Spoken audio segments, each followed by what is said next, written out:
Well, but they had, back in the 1700s, they had iron strings. So they said, my big How you thing doing? is, Good, how you doing? what Oh yeah, you know, is here.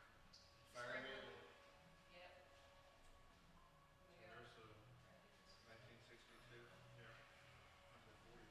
Mm-hmm. But look at what somebody did. They put mechanical paste in it. Mm. Somewhere there's a good picture of it. That's the Dulcimer they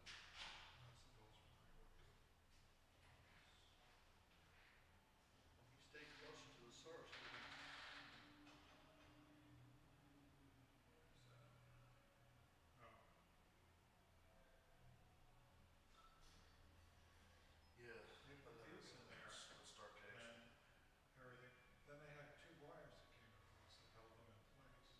What a couple, Data John. silver on there.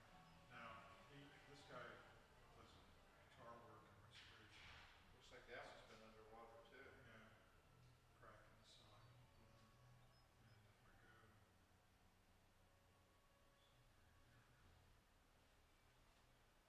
I think I did a pretty nice job of the restoration.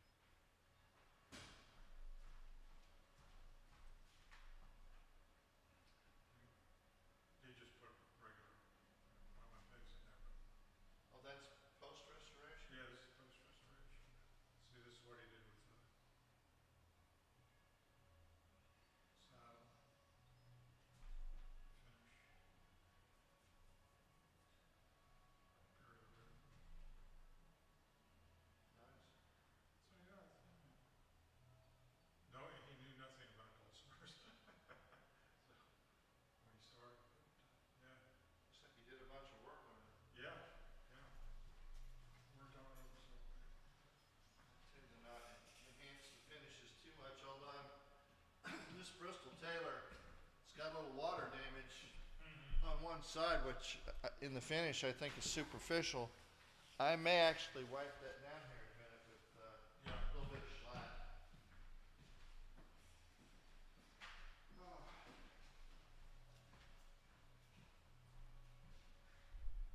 I'll tell you what will happen. If he has an angry tab, what Randy will do is he'll ask for paper out of the printer and he'll take a Sharpie and And write it up. write it up. Yeah. I guarantee you. Then we'll have to scan them in. Or I will. Are we liking it better now, Mike? Yeah, slowly but surely. It's hard to mix for streaming and for Well, output at the same time. Or, I guess mix is I got a feeling called the blues. available. Since my baby said goodbye, Lord, I don't know what to do. All I want to do is sit and yodel.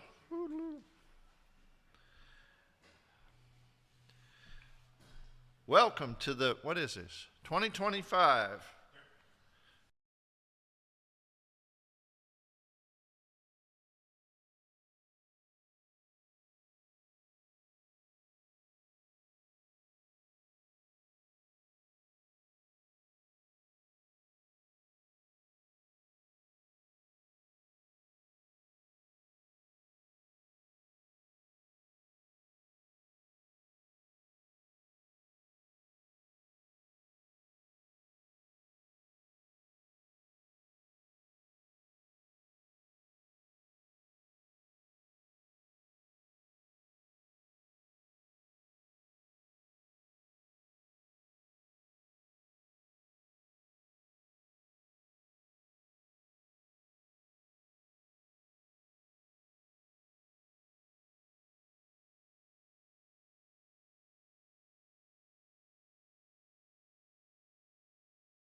Good morning, everyone, and welcome to the 2025 Hindman Dulcimer Homecoming, brought to you live from the grounds of the Troublesome Creek String Instrument Company and Creek Hall, our new music hall, which we're going to be hosting this event this weekend. We're a little bit late starting. We've had a little bit of technical issues with our internet, but we're off and running. And nothing gets us off to a better start than our old friend Randy Wilson, our stalwart companion, our great Stalwart. stalwart. Is that a good name? Is that stalwart? Yeah. I could say I'm stanch. getting more stalwart I'm every day. stalwart. You know what? I'll go look that up after a while. But Randy, of course, has always been there for us and for you all, and he knows a whole bunch of folk songs and what to do with them, even better. So enjoy this first little session before we go to lunch. And again, welcome to the 2025 Hindman Dulcimer Homecoming and Randy Wilson. Yeah, thank you. Oh, thank you. Oh, just stay seated, that's okay.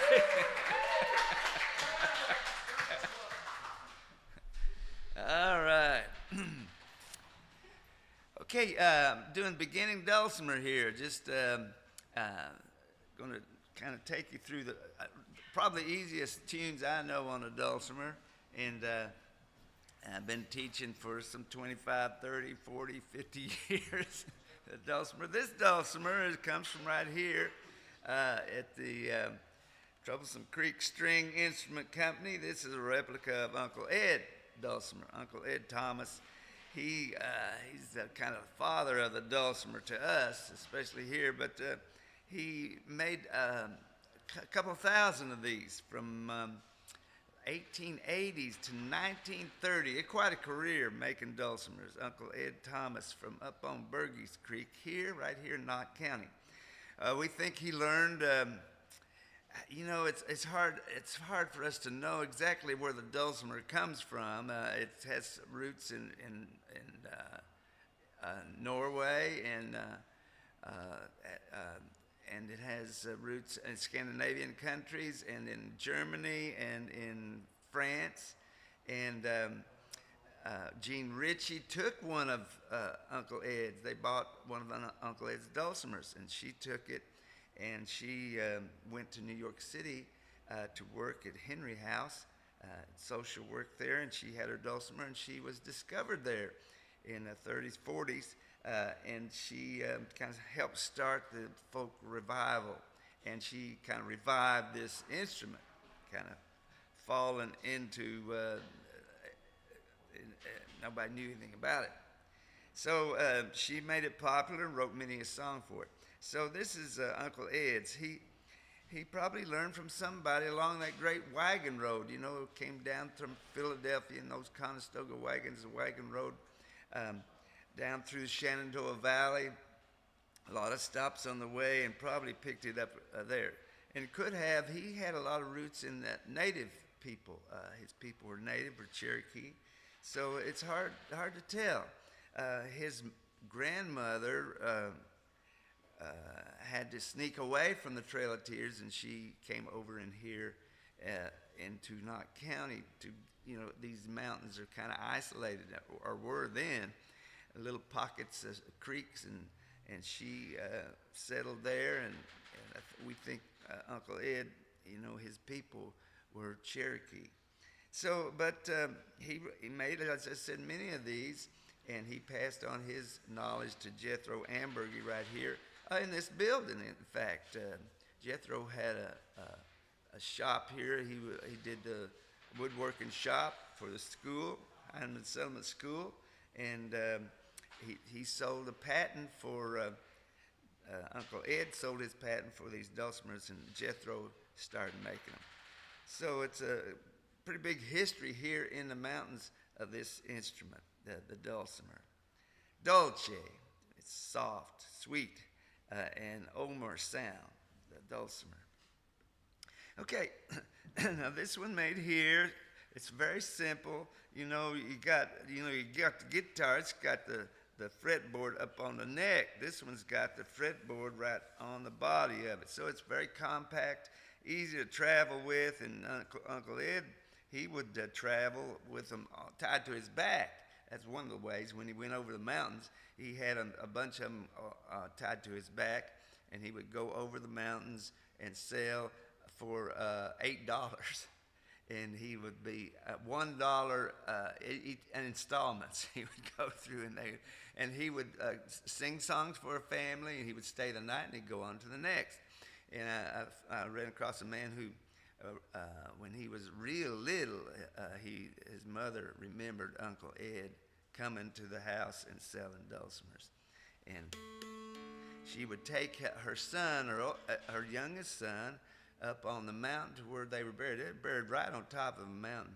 And they would take these little crepe flowers, you know. They used to make crepe flowers, and they would walk up that hill. These mountains are pretty high. She picked him, the youngest one, to go to Uncle Ed's grave. And the marker was just, it was like a walnut plaque, you know, just wood. And after a time it would rot down. So she took him, and every time she just said, "This is the dulcimer maker, Uncle Ed's grave." And we think she picked him because, being the youngest, he was most likely to survive and remember where that grave was. And now there's a stone up there for Uncle Ed and his wife. And I go up there. I go there Memorial Day and leave some flowers, not plastic ones. I try to find some real flowers. I see them plastic ones. They're thrown over the side of the mountain there after a while. So I go up to Uncle Ed's grave, and there's a great marker there with a dulcimer there, and it's a nice place. So this is one of Uncle Ed's, a replica of Uncle Ed. We call it Special Ed. Right here. So this is 3-stringed, and I got this. We've been doing a tuning lesson here a little bit. I got it in D-A-A, but the D is the low string away from you. So this is a D. Could you play that D there for me? That sounds good. We got it. And then we got A, a middle, and then we got another A closest to you. So it's D, the furthest from you, the low note, then 2 A's. Like that, just like that. Sounds good. That's one of the, it's an easy instrument because it sounds good. You just strum the strings. Now this is a Clorox bottle. I always use these because I'm bound to lose these. What's the use of buying them? You're losing them all the time. And these are big. I work with kids in the schools here in Knott County for 20, 30, maybe it was 50 years. I can't remember now. But many years, and I always got them these big ones, you know, so because they were always flipping them off and landing on the floor, and these were big ones. It's good to scruff them up, too. A little sandpaper and scruff them up, better hold them. And also, I had these big ones because the kids, you know, they'd be trying to shove the picks inside the instrument, you know, and they'd be sneaking around, and then I'd get it, and I go, oh, you can never get those things out. So I started making these. So that's what I use, and somebody use a noter, you know, you got a little, you got a hickory twig there. Poplar. Well, it won't last long. Oh, it's good. I'll have to find you a hickory one. Not a switch, not a hickory switch, just a little twig of hickory. She's got a poplar note out there. Boy, it's beautiful outside. It's all come, the leaves are all coming out now, aren't they, Carla Don? It looks great coming down here. The hills are green. Nice. This is walnut. I just like walnut. Of course, you can't grow anything under a walnut tree, but it's good for making instruments. I just love walnut. I like the looks of it. I picked this D-A-A because it's the easiest one to learn tunes from. So you go up to the, you got an A, B, C, D. So the tonic is the third a fret up. So I've been counting them, doing just by counting the fret. But play that right there. That sounds good, yeah. So that's kind of tonic chord there. So these are the frets. I just play on this one string going up. And we're going to do a tune. It's the easiest one that I've learned to really teach kids and everybody. It's Boil Them Cabbage Down. Now, I don't know if you can take a picture of this here. Excuse me. But this is the Boil Them Cabbage, and I got just the frets here. So, can they take a picture of this, Mikey? If they're looking online? Yeah, they can take a screenshot. Just take a screenshot of this. I'll give you a few minutes, and you see that you start the 5th fret and go to the 6th and 7th and 8th. No, it's just the 6th. 5th, 6th, 4th, and 3rd fret is all you need. So I just numbered them by the fret numbers, okay? Yeah, you start right there on the 5th. That's good. All right? Give you a little time to look at it, take a little shot of it, and then we'll do this tune here in this tune, D-A-A. All right. I wish I could just put it up on a little thing here, but I don't think I can do that. All right. So I'm going to just put my instrument this way so you can see. 1, 2, 3, 4, 5. Right here on the 5th fret.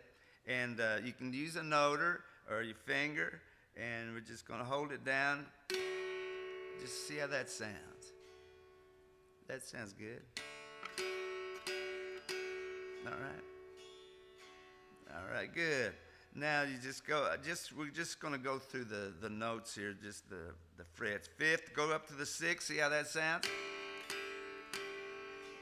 And hold them down till the whites of your fingers show. You know, if you don't hold them down,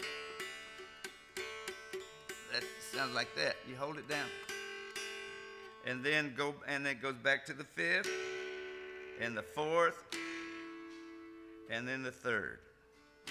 So that's all. There's just 1, 2, 3, 4 notes in this song. That's why I like it. And you don't have to. In the other tuning, you have to go kind of inside. Oh, yeah, that's a good idea. So we get boil them cabbage down. And, Will yeah. this be in frame if I do it right here, Mike? No. Like that? Or down? Well, you want that in frame? Just And so here's the words to it. It's not in frame. Okay, where do I go? You have to put it in front of him. Well, not Yeah. completely, right? We're good? All right, Mikey. Can you see the dulcimer? Yep. Yeah, okay, and you see the tab of it there. Barely, Okay. All right. hard to get it all in. So as you see, you're going to do it on the 5th fret. If you want to move just so we have the numbers, that's fine too, because that's what we'll start with. 5th fret with 4 times. 2, 3, 4. Then go to 6, 6, 6. Back to 5, 5, 4. Then 5, 5, 6. 5, 5, 4, 4, 3, and stop right there. Yeah, you can do a 3, 3, 3 right there. Okay, so let's do it together here one time on the 5. Ready? 5, 6, 5, 4, 5, 6, 5, 5, 4, 4, 3. Okay, so I'll put it on my lap here, and we'll try it together. Everybody, 1, 2, ready, and 5, 5, 5, 5, 4, 6, 6, 6, 5, 5, 5, 5, 4, 4, 4, 4, 5, 5, 5, 5, 6, 6, 6, 6, 5, 5, 4, 4, 3, 3. That sounds good. You already know this tune. Have you ever played this tune before? I have on fiddle. On the fiddle you played, but not on the dulcimer. I don't think I've ever played on dulcimer. So look at that, ladies and gentlemen. She's right here with a good teacher. It just always happens. We've been here 5 minutes, and she knows this song already. Says this is a good song to start out. Let's just play it over and over a few times. Okay, on the 5. If I do it this way, it starts to rattle. But maybe I'll do it this way one time. Okay, on the 5, hold it down good and make sure you got a good sound coming out, okay? Ready, and 5, 5, 5, 6, 6, 6, 5, 5, 5, 5, 4, 4, 4, 4, 5, 5, 5, 5, 6, 6, 6, 6, 5, 5, 4, 4, 3. Again, go. 5, 6, 5, 4,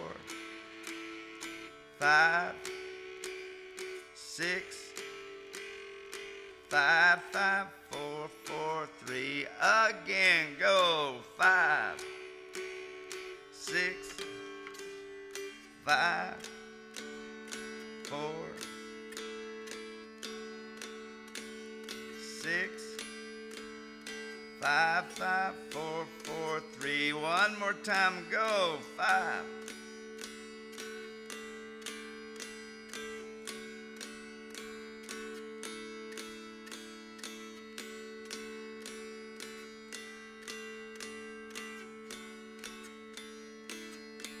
One more. 5.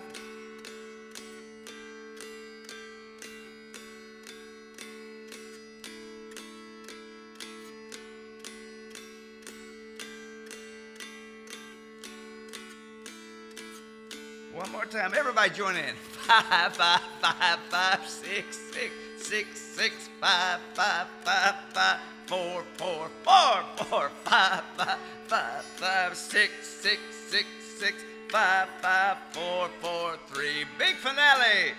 5, 6, 5, 4, 5, 6. Slow it down. 5, 5, 4, 4, 3. Beautiful out there. Give yourselves a big hand out there, everybody. Wow, that was thrilling, wasn't it? Hey, you got questions. They can write in questions, can't they?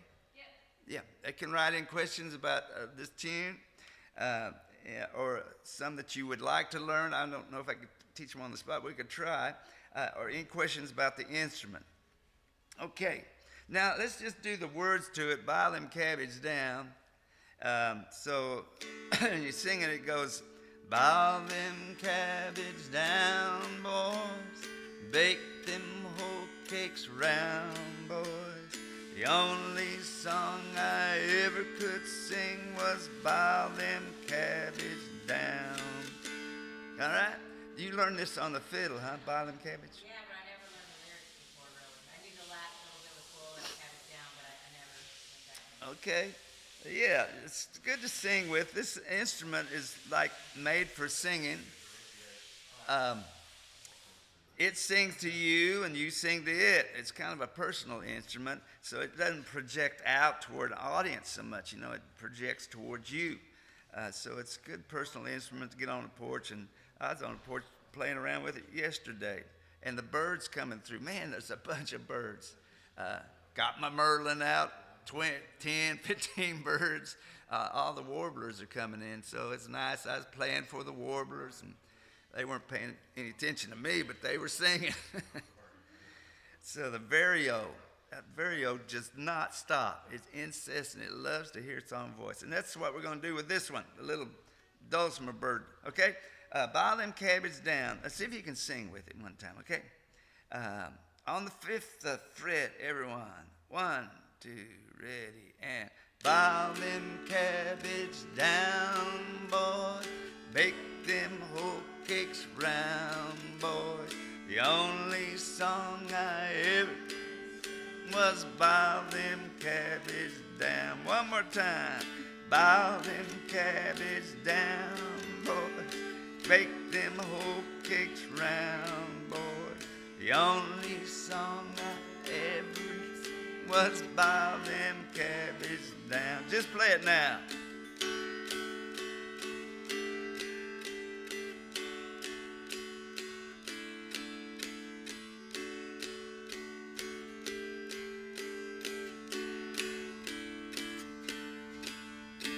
Very good. Okay. Now, the strumming of it, there's people strum different places. There's a little scallop part here that kind of say you play it, you strum here and won't scratch up your fretboard. But I never. Everybody plays it every which way. It's just become a way of setting up the instrument. Now, this time, instead of this just pedantic. Usually, you strum away from it or strum towards you, but I like to start students and strumming away from you, and but you can strum towards you. Just listen to the tonality of it.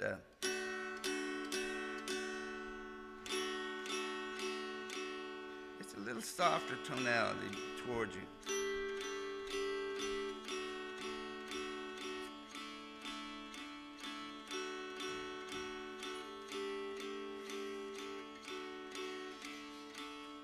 Now the strum away from it, it's just a little harder tonality.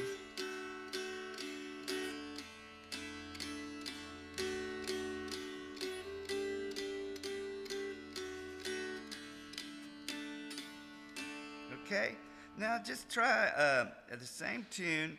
It's just to work good to start out. It's really basic things, and then just start a little more sophisticated things with it. So we got the strum away.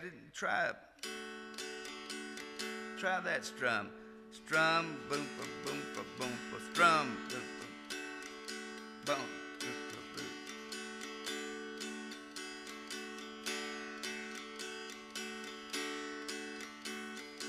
Boom, boom, boom, boom, drum, boom, boom.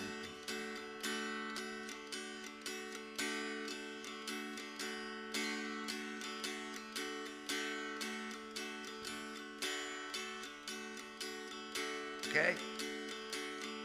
So just work on that strum. Just do it over and over on one note, and then try to do it with the tune, the whole tune. So let's try it with the whole tune. We're going back and forth. A little pattern there. You ready? 1, 2, ready, and 5, bunka bunka. 6, bunka bunka bunka.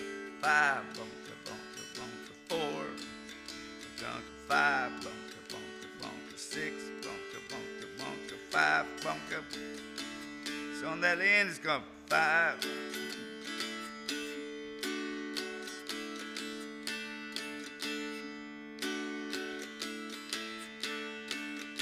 Try that ending over and over.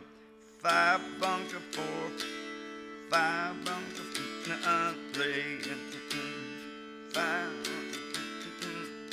again.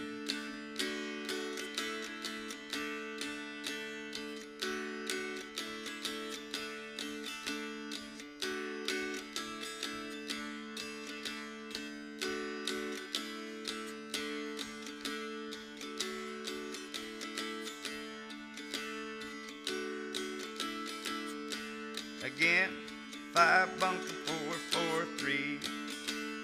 5 bunker 4, 4, 3. Now try it with the whole song. If you got any comments, Mike, anybody want some clarification on anything? We got anything going on there? I don't think so. Okay. Okay, let's try this bottom cabbage down with this rhythm. Strum, bunker, bunker, bunker. Okay? Here we go on the 5. Ready, and 5. 6, 5, 4, 5, 6, 5, bunker 4, 4, 3 again, and 5, 6, bunka dunka dunka 5, dunka dunka 4, dunka dunka dunka 5, dunka 6, dunka dunka dunka 5, 4, 4, 3. Again, 5, bunka dunka dunka 6, dunka dunka dunka 5, dunka dunka dunka 4, dunka dunka dunka 5, dunka dunka 6, dunka dunka dunka 5, 4, 4, 3. One more time. 5, dunka dunka dunka 6. Oh, you ought to be here. They're dancing in the aisles here at Hindman. I have to get them to calm down a little bit. Here we go. 5.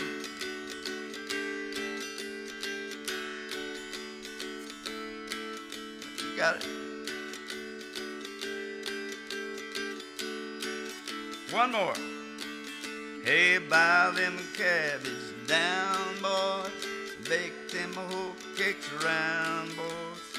Only song I ever knew was to bow them cabbage down. Last time.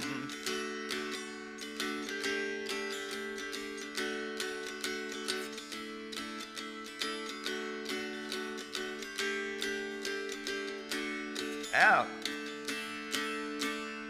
That sounds good. All right.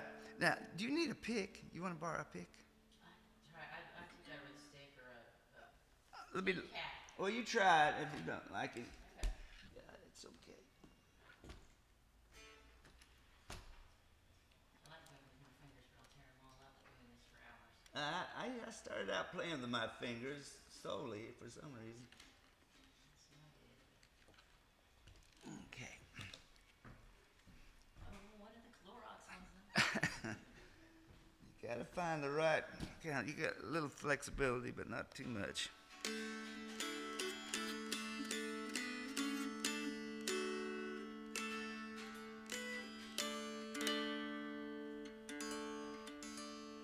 So you can experiment with it. Like if you come across, you got. But if you use a different kind of stroke on it, it's a different kind of tonality too.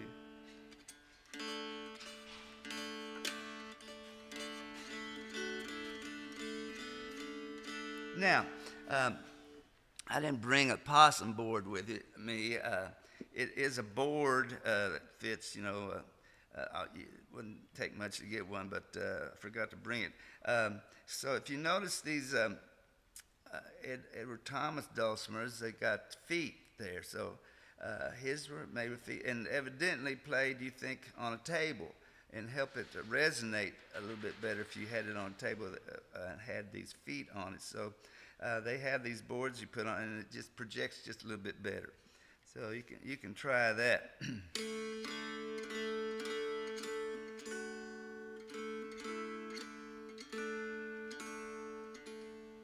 Okay. So that's Bow Them Cabbage Down. It's a simple song, and it's something you can start out on. Just start real slow. What you want to do is just make sure you just have a even rhythm to it. If it's just real slow, it's fine. Just slow it down so you play it right evenly all out, so it sounds better to you and be better when you play in a group.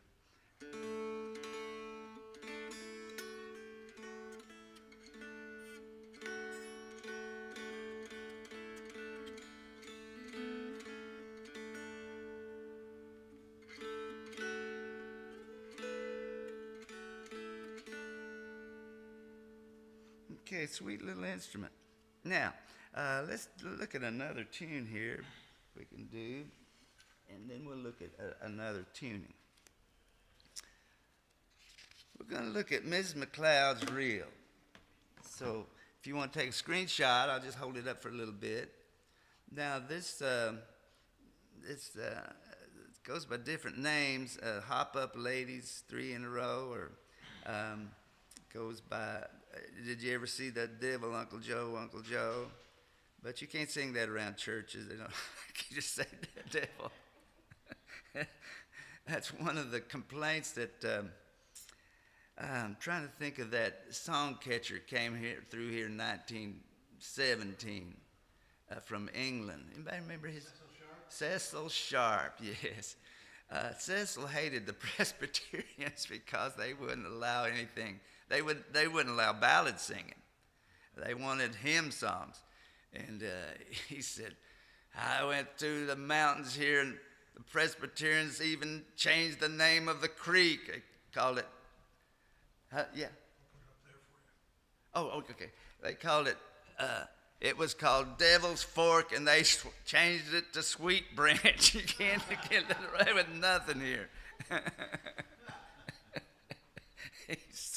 He was so disgusted because he couldn't collect any songs because they wouldn't sing those ballads if they Presbyterians took up in the area. This song, Miss McCloud's Reel, it's from Scotland. A lot of these tunes, fiddle tunes especially, from Scotland, Lowland Scots, primarily, I believe. And I was told by my grandfather, he said his people came from Northern Ireland. That is, that they were removed from Scotland, and they moved the ne'er-do-wells out of Scotland. Well, no, they just saw an opportunity to have some land in Northern Ireland, so they immigrated over there into Ireland, and so these tunes followed them to Ireland and then to across the waters. The Protestants moved in on the Catholics over there and made for trouble ever since. But these tunes survived, and this one is Miss McCloud's Reel. Now, these guys came from Scotland. They came through this area, and they had a little film crew. It's just part of their tour to have a little fun, make a little film. And they came by, and I said, do y'all know Miss McCloud's Reel? And the guy played fiddle. He said, oh, yeah, I know that. He said, I know the island where he came from. So there's just across from Skye, the Isle of Skye, there's they got so many vowels in their words I can never remember.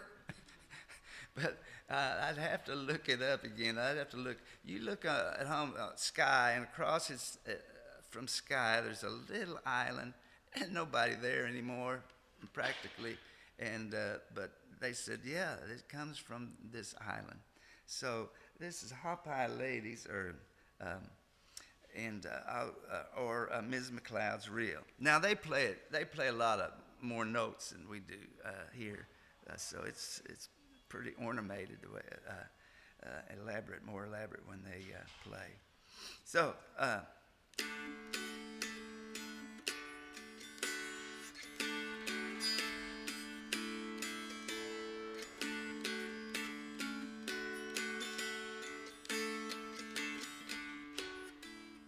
So that's basically it. So it's 3, 5, 8, 3, 5, 5, 5. 3, 5, 8, 3, 4, 4, 4. 3, 5, 8, 3, 5, 5, 5. 8, 8, 8, 3, 5, 4, 3. Every song ends with 5, 4, 3. If it doesn't have 5, 4, 3, it's a wrong song. We had a little group. We said, that's it, 5, 4, 3. Just get to 5, 4, 3, and you'll be all right. So this is, ever see The Devil, Uncle Joe? I don't mind the weather when the wind don't blow. I don't know that the Scots had a words for this song here. A fiddle tune, played for dances. Okay. Try it together. There's that repetition, 5, 3, 5, 8, 3. Okay. All right. Let's try it real slow. Let's just work through it real slow on the 3. Ready, and 3, 5, 8, 3, 5, 5, 5. 3, 5, 8, 3, 4, 4, 4. 3, 5, 8, 3, 5, 5, 5. 8, 8, 8, 3, 5, 4, 3. Find that? Yeah. So it's a little bit more complicated than Boil Them Cabbage Down. 3583. Okay, let's see if we can find that again. On the 3, ready, and 3, 5, 8, 3, 5. 3, 5, 8, 3, 4. 3, 5, 8, 3, 5. 8, 8, 8, 3, 5, 4, 3. Okay?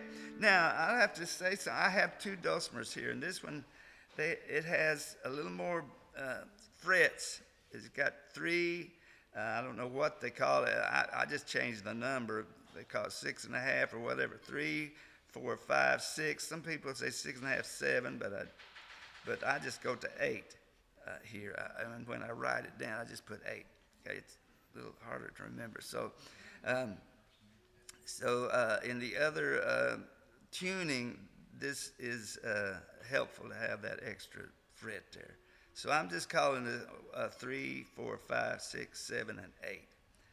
All right? On 3, 5, 8, 3, everyone.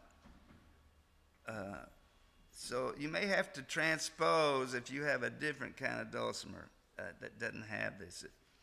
Okay, let's give it a try here. 3, 5, 8, 3. Ready, and 3, 8, 3, 5.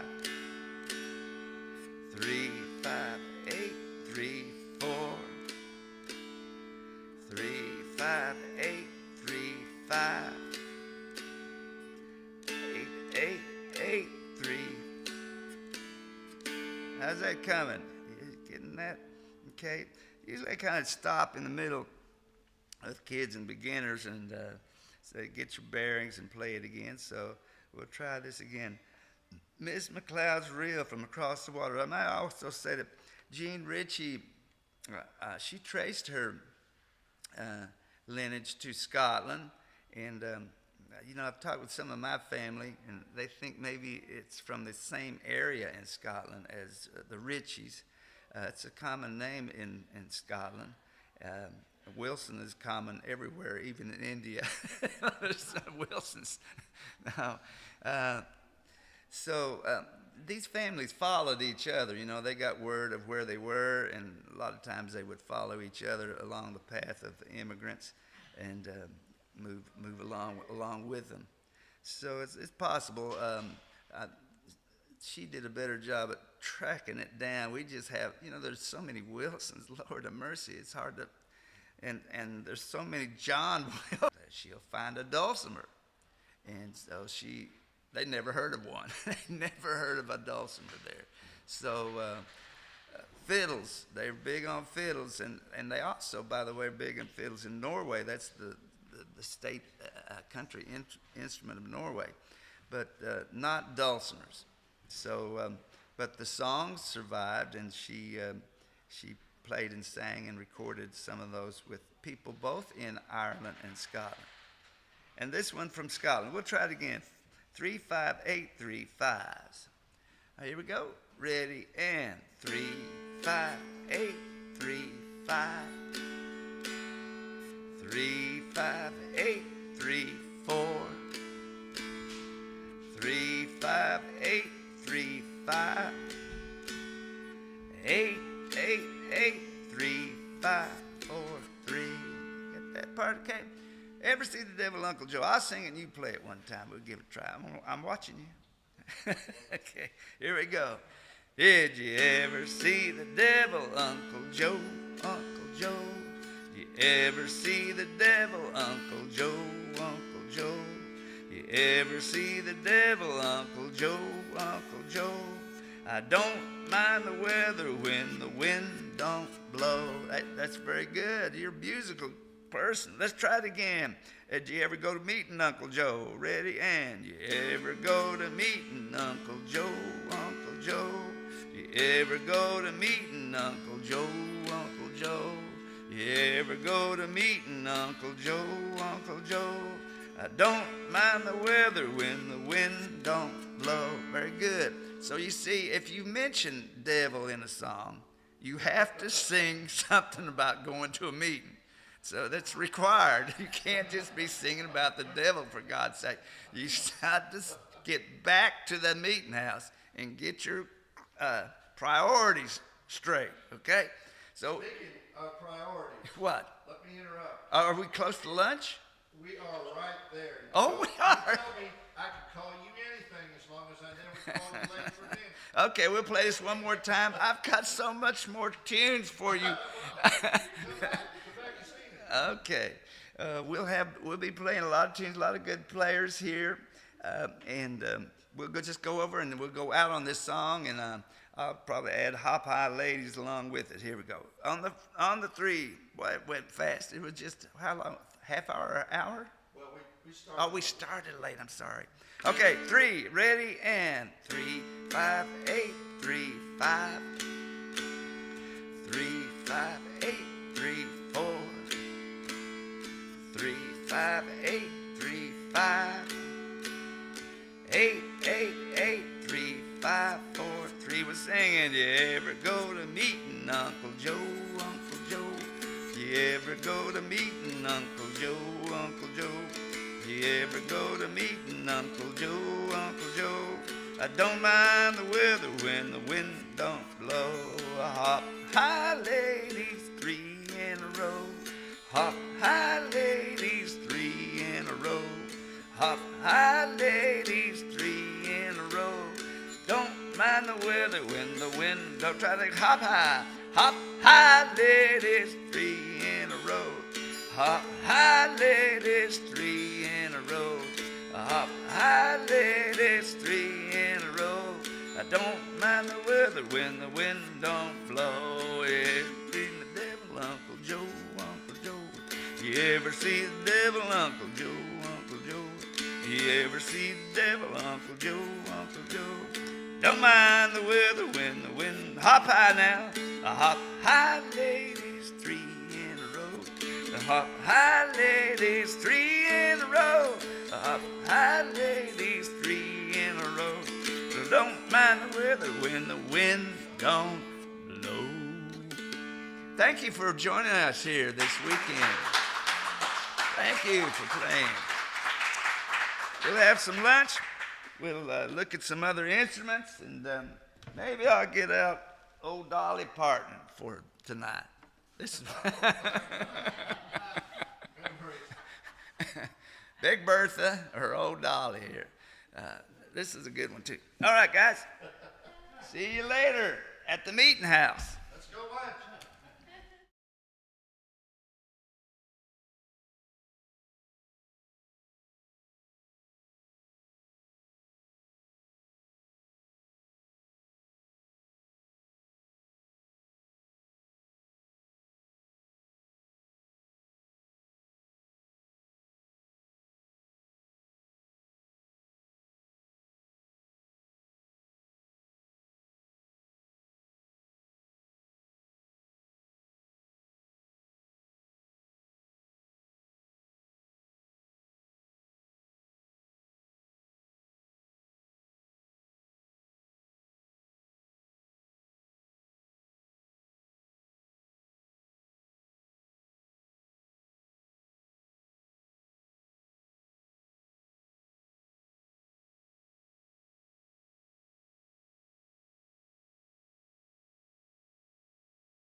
Hey, everybody. Hey, live audience. Hey, people at home. So, just happy to be back at Hindman. Well, actually, I'm happy to be anywhere right now after. I mean, anyway, I won't get into it, but just take my word. Be thankful for each day. It's a good thing. All right. So I'm going to do just some little old-time songs. And, you know, some of these are real simple, and some of them are just versions that I've liked from over time. And, you know, I just thought of it. Ever since that pandemic, I've been teaching online classes. And I've had a good core of about 10 people, and then more or less doing 6-week classes since the pandemic. And I haven't repeated any songs or tunes yet. And I ain't run out yet, but it's, for me, you know, so I would mention this because this is old-time music. Usually people don't write this stuff down. You just learn them and then you remember them. And now the words is a different thing, but the melody, you know, you just kind of do them. Now, if you can remember all the words, that's good. But I need the words wrote down on a lot of these songs because I don't do them much. But I find it's interesting. So today, I'm trying to, you know, I try to do songs each year at a different festival and not repeat. And anyway, but my classes, I have to say, there's about this much tab, and I can't read one of them. But anyway, but they got them, and they all work from the years. So we're going to do a couple of really simple songs, and then we're going to do just some, you know, well, let me put it this way. To me, I like to play songs that are simply.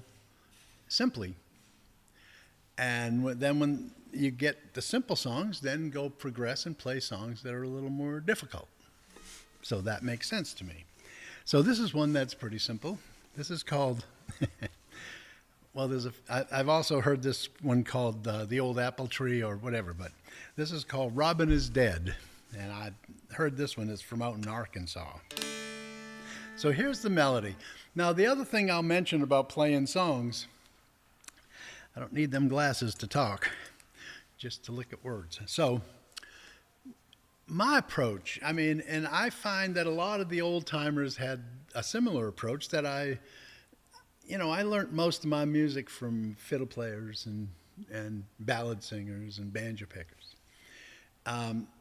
But most of the older generation dulcimer players I knew, with, of course, exceptions, did not do a set pattern, you know, a bum diddy or a diddy bum or any of that. But they would play the melody and then fill it. So this is a little different approach. And Randy was teaching today. He was kind of doing the same thing. Here's the notes and then do a little fill. Well, that's the approach that I like to take to these old songs, so it makes a big difference. So. All right, so on these simple tunes, you just don't have a lot of fills to do. You could do, you know. So this one goes like this. I'll just play it, and then we'll do it. So.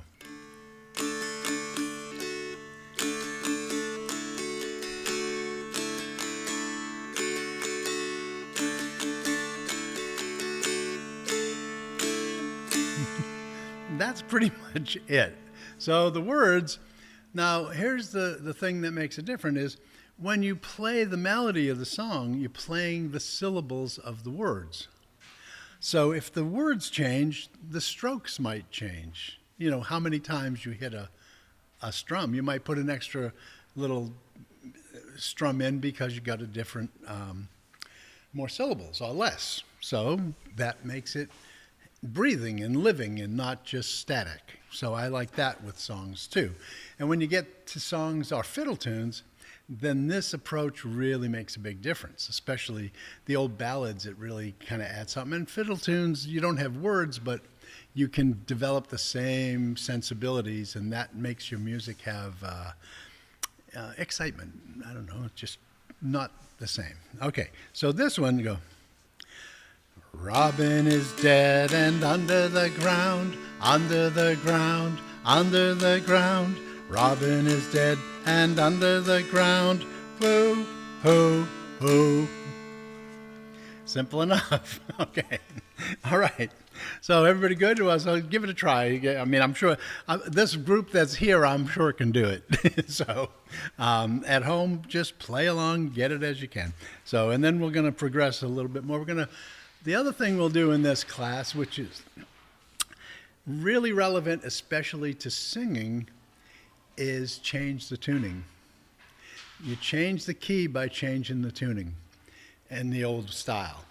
You don't necessarily, the old style, let me just mention this too. We play mostly on the melody string and leave the others to drone. Chording came after the folk boom or the folk revival in the 60s. This isn't the workshop to talk about it, but that's when that really changed. That was when people actually, around that time in the 50s, 60s, that's when people started putting frets all the way across, so made it so you could chord and such. But back of this, people just played these simple songs, so we're starting simple, get a little more complex. Okay, so here's the Robin is Dead one. So the thing is, when you sing, now I'm singing this one in D because this is where people play. Then D-A-D, that's where the dulcimers like it. Again, that was not standardized until the folk boom. Again, before that, people tuned different places. More. They're getting back to it. But anyway, so I'm singing this one here, but if you were singing this for a group, for kids, or just whatever, your own satisfaction, and D was like, oh, bruh, I can't sing this here. Well, then you find the key that suits you. And what you could do is, so this is tuned D, D on the bass, D on the melody, D on the bass, and A in the middle. So, well, I won't say it much, but so nowadays people would say this tuning is D starting at the bass, D, A in the middle, D at the melody. To me, this is kind of backwards. If you don't read music, that's backwards. If you just play, you would start with the one closest to you, and it would be D, middle A, bass D. So whatever. Luckily, they're all the same. It's D. Okay, so we're going to just play this one in D-A-D. Now, if you needed it to be a different key, you could try tuning down all the notes one step and have C, G, C. Then if you have these papers, the numbers will be the same.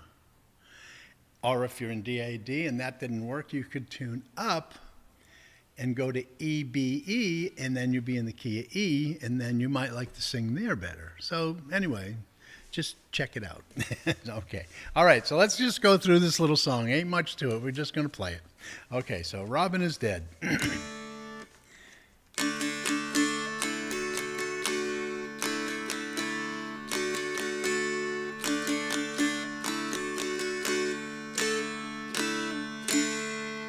See, now, if you bummed-it or did a rhythm through here, you wouldn't get the melody of this. You'd be covering it up. So that's the reason I chose this one to start, get you started. Okay, so, one more thing to say about that.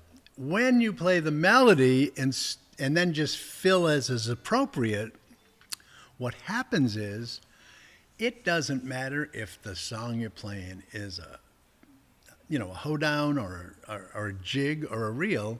You're still just playing the melody.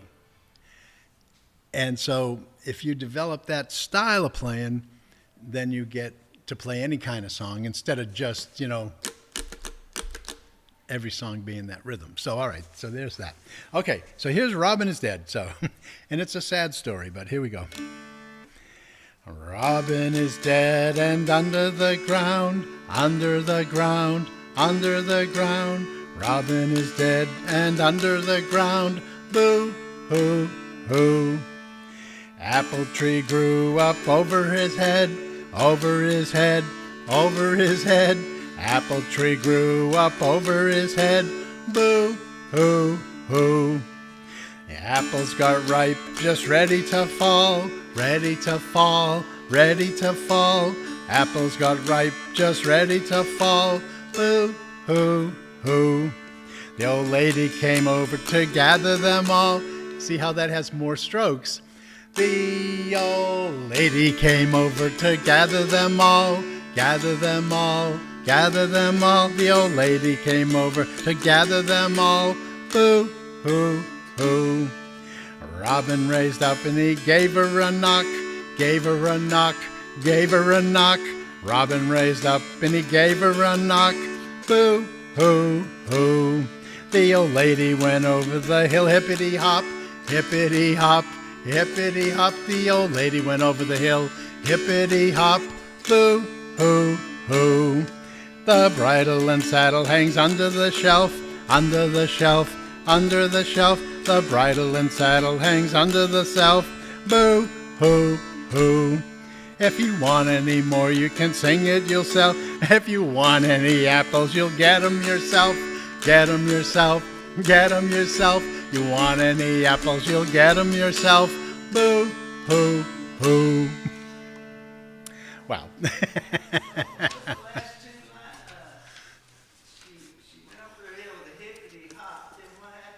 Oh, yeah. The old lady went over the hill, hippity hop, hippity hop, hippity hop. The bridle and saddle hangs under the shelf. Bridle and saddle hangs under the shelf. Under the shelf. If you want any more apples, you'll get them yourself. All right. Anyway, just an interesting variant on, one of them old ones. Okay, so I don't know, maybe I was in beginner mode or something, but I got some simple songs going here. All right, so here's this one is another simple little song. This one's called Come Ride in the Buggy. Come ride in the buggy, Miss Mary Jane. This is get out the beginner classes. But again, now I've been playing over 50 years. I would not play these tunes any different than this. That's the whole point. I mean,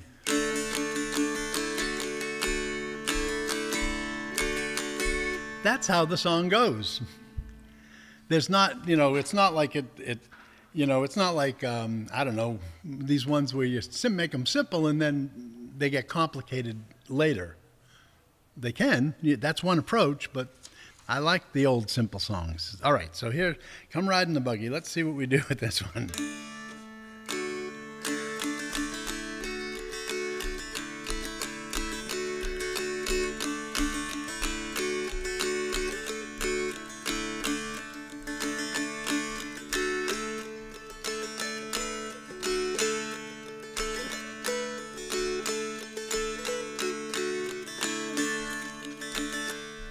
So, and again, pretty simple, but a little bit more, it goes up a little higher, a little bit different.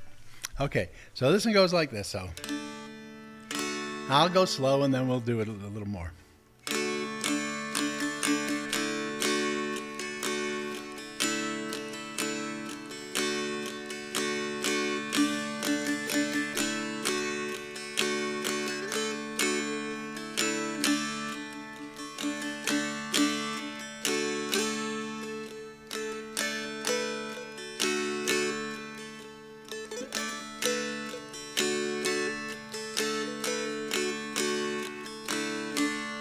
So, and I didn't mention, but you can download these at the Troublesome Creek Guitar website, the Hindman Dulcimer Homecoming.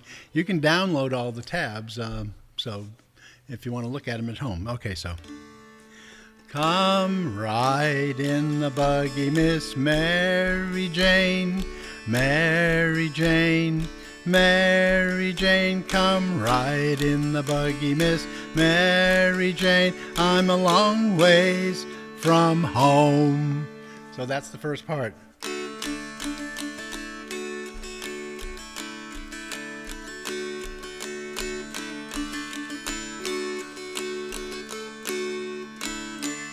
And then the B part.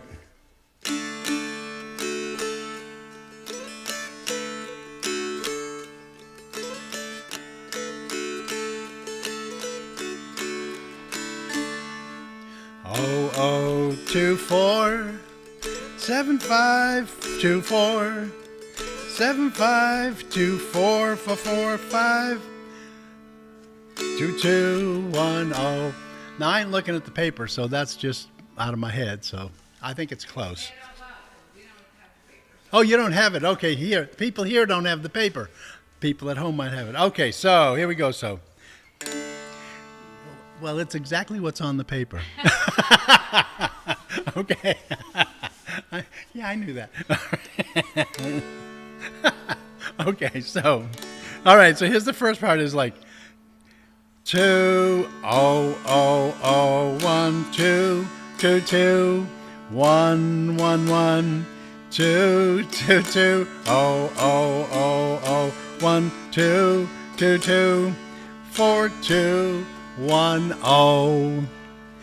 Come ride in the buggy, Miss Mary Jane, Mary Jane, Mary Jane. Come ride in the buggy, Miss Mary Jane. Long ways from home. Then the B part. 7-7-5-2. Oh, well, let me get it right. Here we are. Okay. 0-0-2-4 7-5-2-4 7-5-3-4-4-4-5-2-2-1-0. Okay, so yeah, it's okay. 0-0-2-4 7-5-2-4 7-5-2-4-4-4 7-5-3-4-4-4-5-2-2-1-0. Yeah, so here we go. Who'll mourn for me? Who'll mourn for me? Who'll mourn for me, me, my honey? Who'll mourn for me? I think that there's no 3 in there. I think it's a 2. It's all 2s. No 3s. Okay, so that's it. That's the whole thing. Okay, so then this is printed on 2 sides, so I'm going to flip it and get the words, and we'll just go through it. So we'll go slow. Come ride in the buggy, Miss Mary Jane, Mary Jane, Mary Jane. Come ride in the buggy, Miss Mary Jane. I'm a long ways from home. Then the chorus. Who'll mourn for me? Who'll mourn for me? Who'll mourn for me, my honey?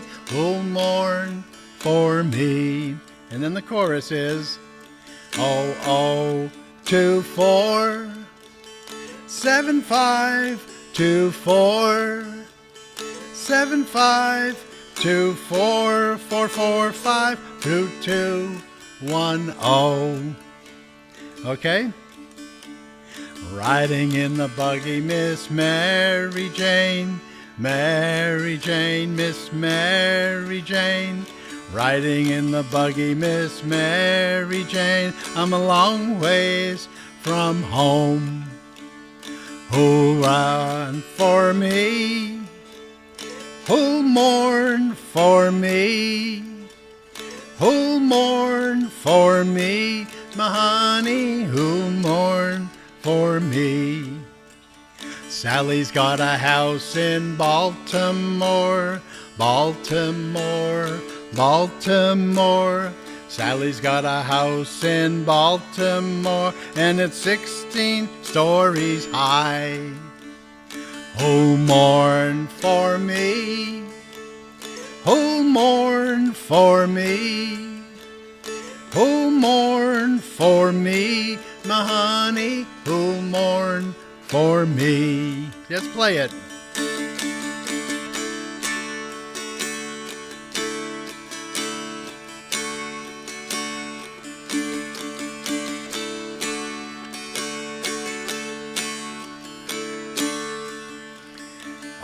Oh, 2-4 7-5-2-4 4 7 5 2 4 4 4 5 2 2 1 0. Sally's got a house in Baltimore, Baltimore in Baltimore. Sally's got a house in Baltimore, and it's full of chicken pie. Who'll mourn for me? Who'll mourn for me? Who'll mourn for me, my honey? Who'll mourn for me?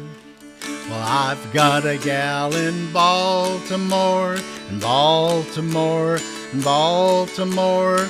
I've got a gal in Baltimore, and she's 3 stories high. Who'll mourn for me? Who'll mourn for me? Who'll mourn for me, my honey? Who'll mourn for me?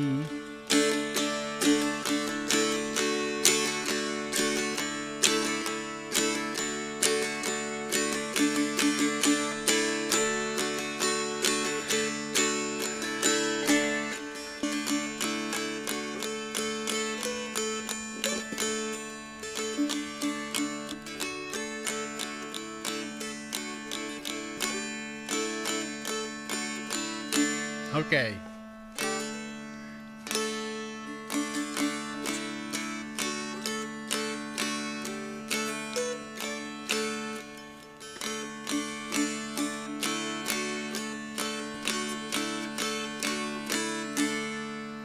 So that's the first part. So it goes like this. So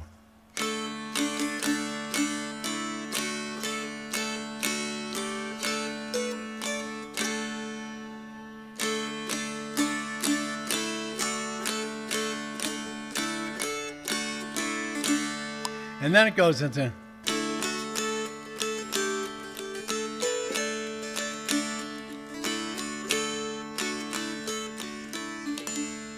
okay, so I'll play it once and then we'll break it down. So it goes in. George Washington was a nice young man, a lie he'd never tell. But when he cut the cherry tree, his father gave him hallelujah, hallelujah, hallelujah. There's glory in my soul. Okay. All right. I know. All right. I just couldn't resist this one. Pretty much fun. All right. So, okay. So, 4 0 0 0 1 1 2 4 4 3 4 5 7 4. Okay, so just try that just that much. So, for George Washington was a nice young man, a lie he'd never tell. So 4 0 0 0 1 1 2 4 4 2 3 4 5 7 4. Okay, so George Washington was a nice young man, a lie he'd never tell. And then it goes on. 4 0 0 0 1 2 4 4 2 1 4 2 1 0. And then it goes into the hallelujah thing. So it goes 4 0 0 0 1 2 4 4 2 1 4 2 1 0.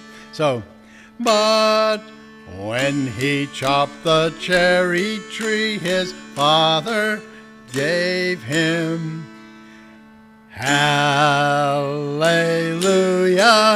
And so hallelujah is 0 1 2 4.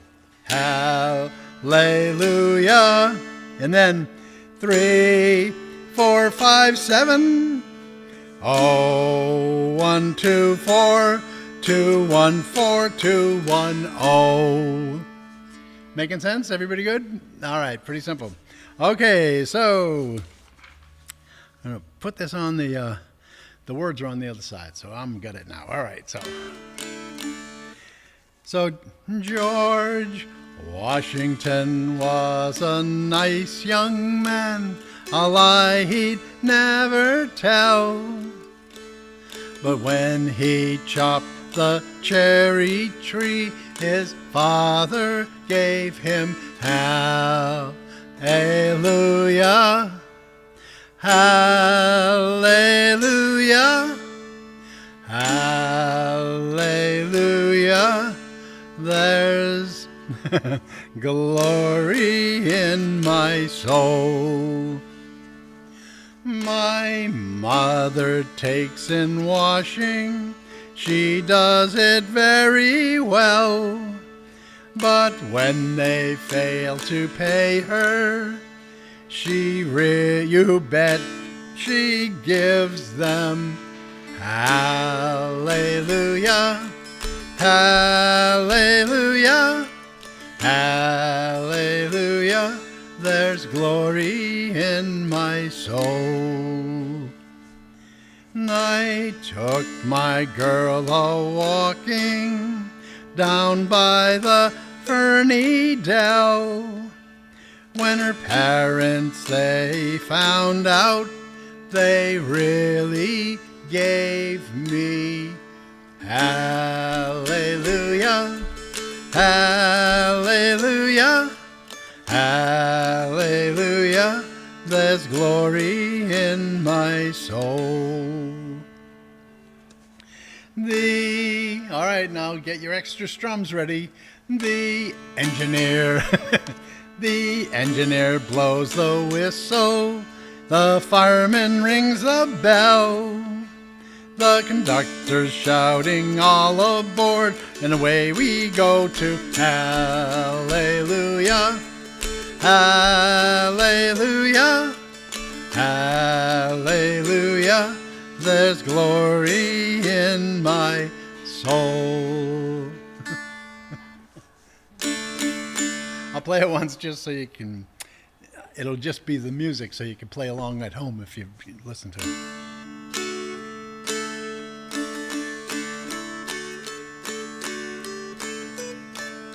We could play here.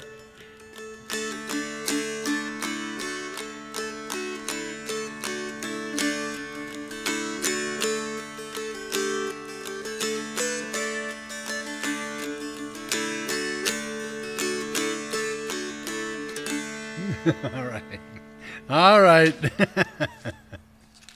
Yeah. Okay, so now let's try this one. Now this one, the next ones are a little bit different, and I'm just seeing what version. Now this is where you run into trouble. You know, the traditional songs, they have so many versions. I mean, there's just tons and tons of versions. So this is a version that I evidently wrote down, and now let's see if I can remember it. So. Well, because, you know, just a one note difference makes the whole song change. It's interesting, yeah.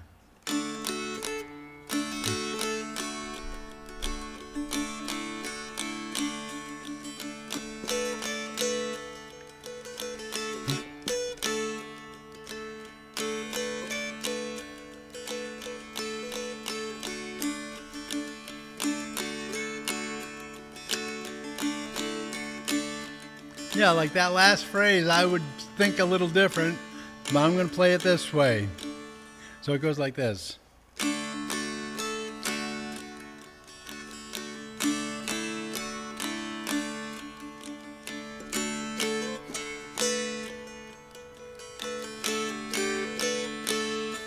This is Silver Dagger.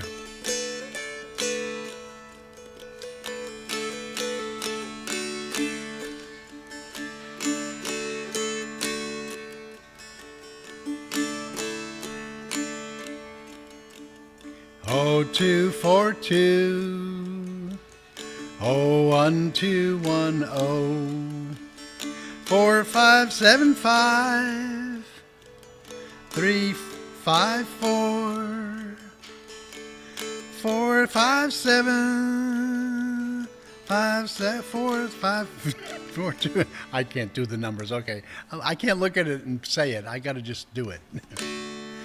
0242 01210 4575 4254 575 45420 0242 0120.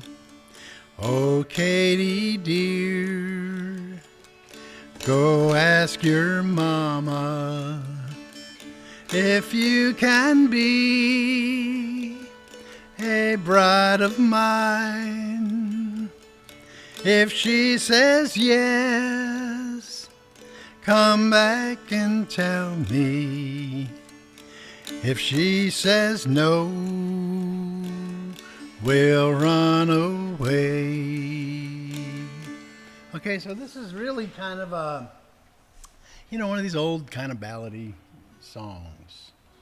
And so that's, the melody is pretty simple enough. Everybody good? It's because we're DAD. And then after this, we're going to switch keys a little bit.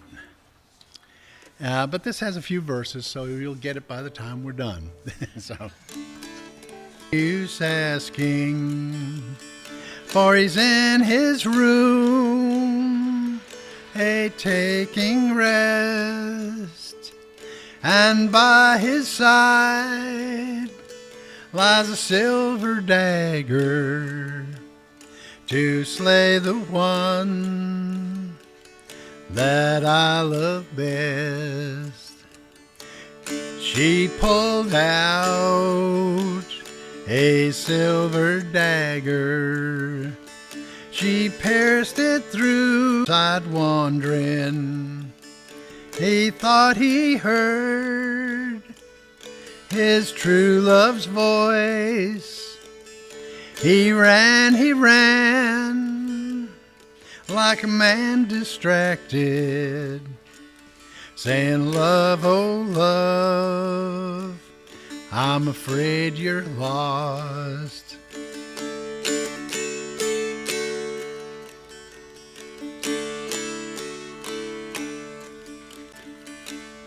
Her coal black eyes, like a diamond cinders.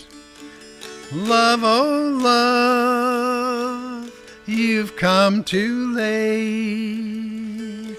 Propose to meet me on Mount Zion, where all the sorrows will be complete. He picked up the silver dagger, he pierced it through his own true heart, saying, let this be a youthful warning, where all true lovers hates to part. It's a sad song. Now that family had a bunch of silver daggers. But now, I've also heard that called the youthful warning, which was, I think in terms of radio shows sometime. I do this radio show every week, and, I'll try to find, similar songs or songs that relate. This is one of those songs that I could probably fill 40 minutes of a show by just playing different versions back to back of recordings, never mind of just versions. I mean, it's kind of fascinating how some songs just do that. Okay, so now we're going to do something different. I just got to find that page. We're going to retune.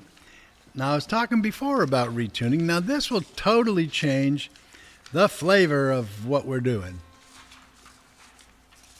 We're going to tune our melody string down one note to C. And we're going to get in D on the bass, A on the middle, in C on the melody, and it's going to be the minor key.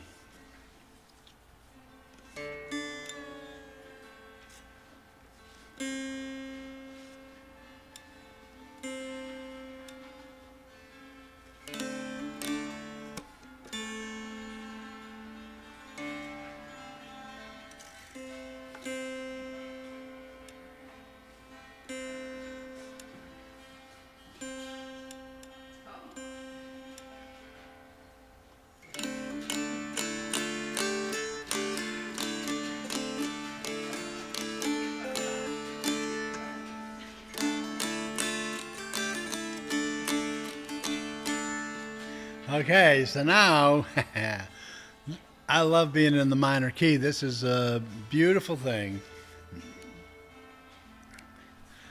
So the thing about tuning, oftentimes, people don't like to tune a lot. There's this whole thing about it, and I'm big. I think that a lot of the things that people on the dulcimer, are stuck in are because of past truths, but they're not true anymore. So, for example, people don't like to retune. My feeling is because back of this, before the big folk boom in the 60s, that's when everything changed. Mostly, there were some, like Uncle Ed Thomas and other makers in Virginia and Pritchard in West Virginia and just different ones that were people that made dulcimers and sold them. Many of the dulcimers were made by people who just made one. Oh, I can do that.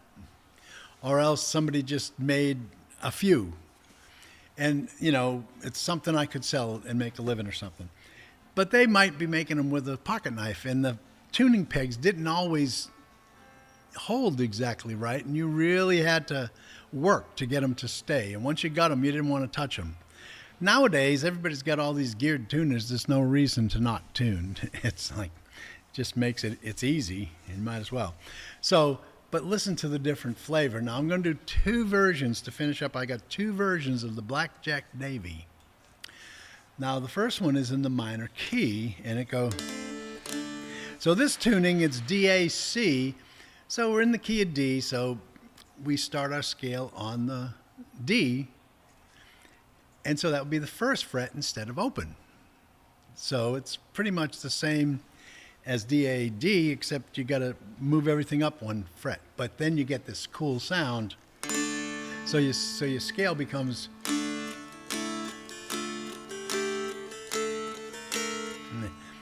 It won't work there. That's why they have that 6.5 fret.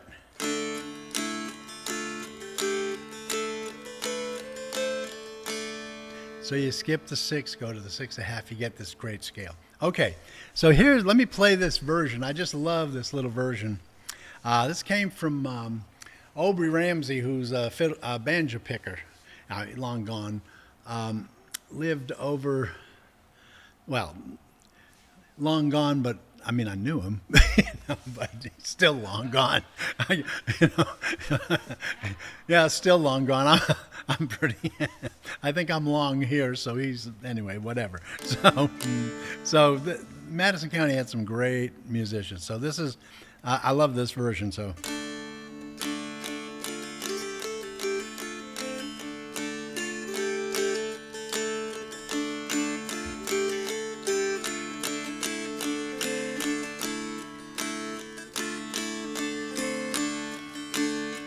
So that's the whole thing. I'll just play it a little so you get it in your head.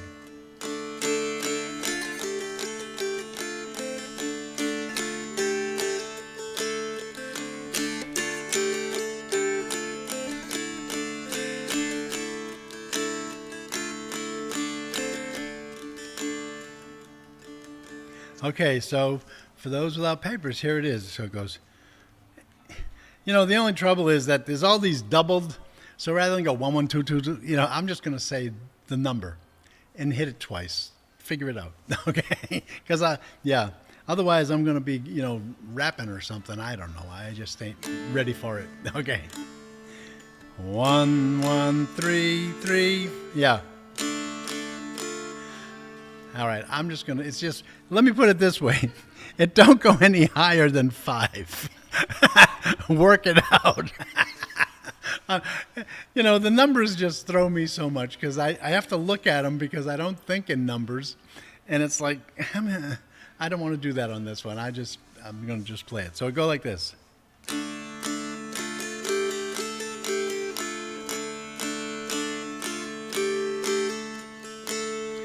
So, Blackjack Davy come a-riding through the woods.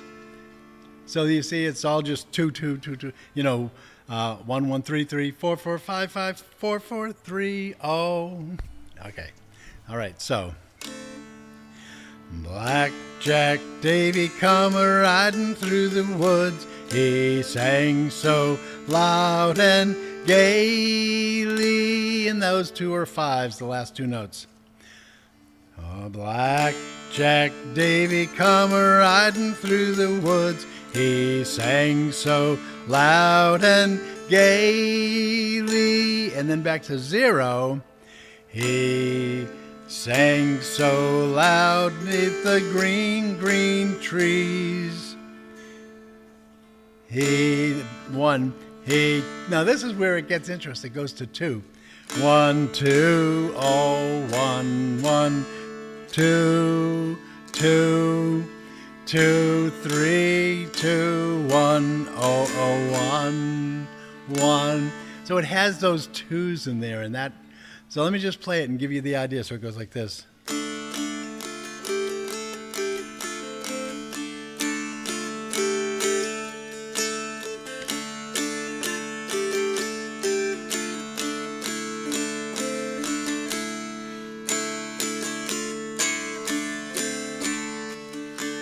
It's just I've not heard quite that melody before.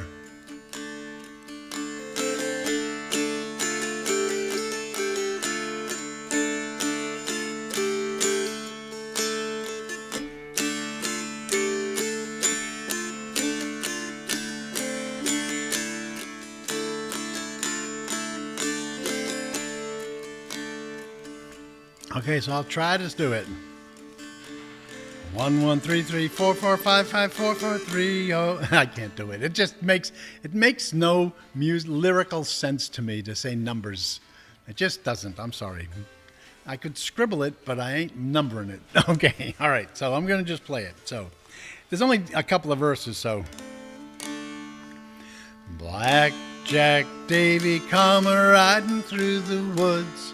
He sang so loud and gaily. He sang so loud through the green, green trees. He charmed the heart of a lady. He charmed the heart of a lady.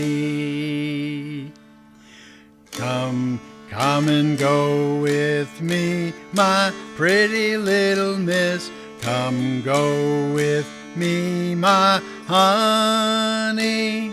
I'll take you where the grass grows green. You'll never want for money. You'll never want for money.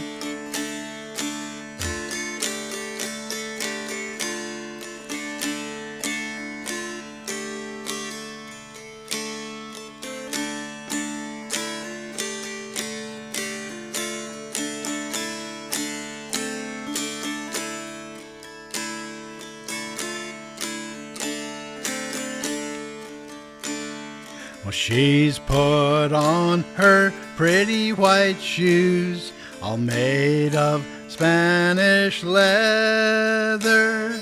And he's put on his old cart boots, and they rode away together. They rode away together.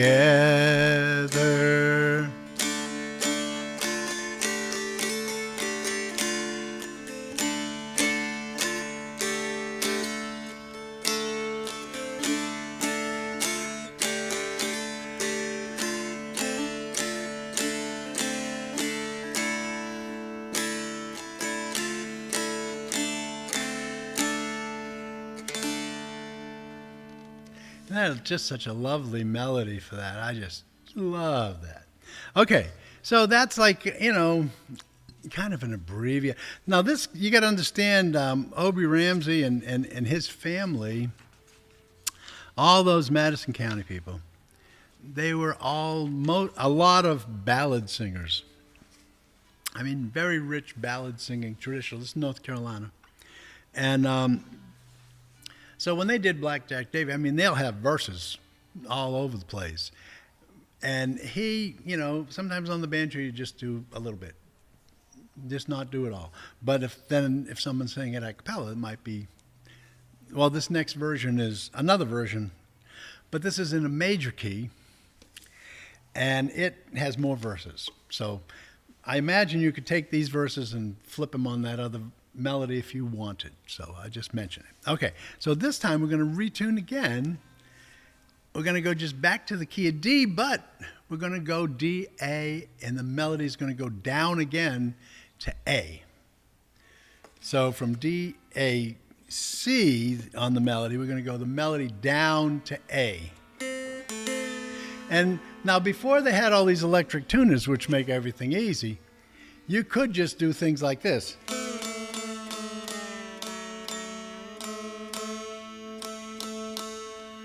And you can kind of hear it by just hitting the middle and the melody together. And what did they call it? Beating. They would beat it. Not beat it, but beat it. And it was beating.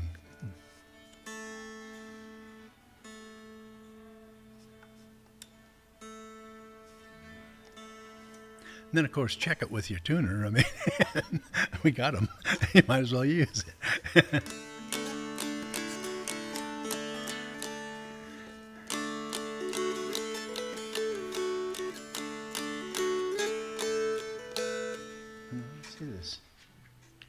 Make sure we got time. Well, we only got a few minutes, so I'm just going to go through this, and they're recording these, so you can study it at home. So, and we'll see how many verses we get through. But this is the major key version.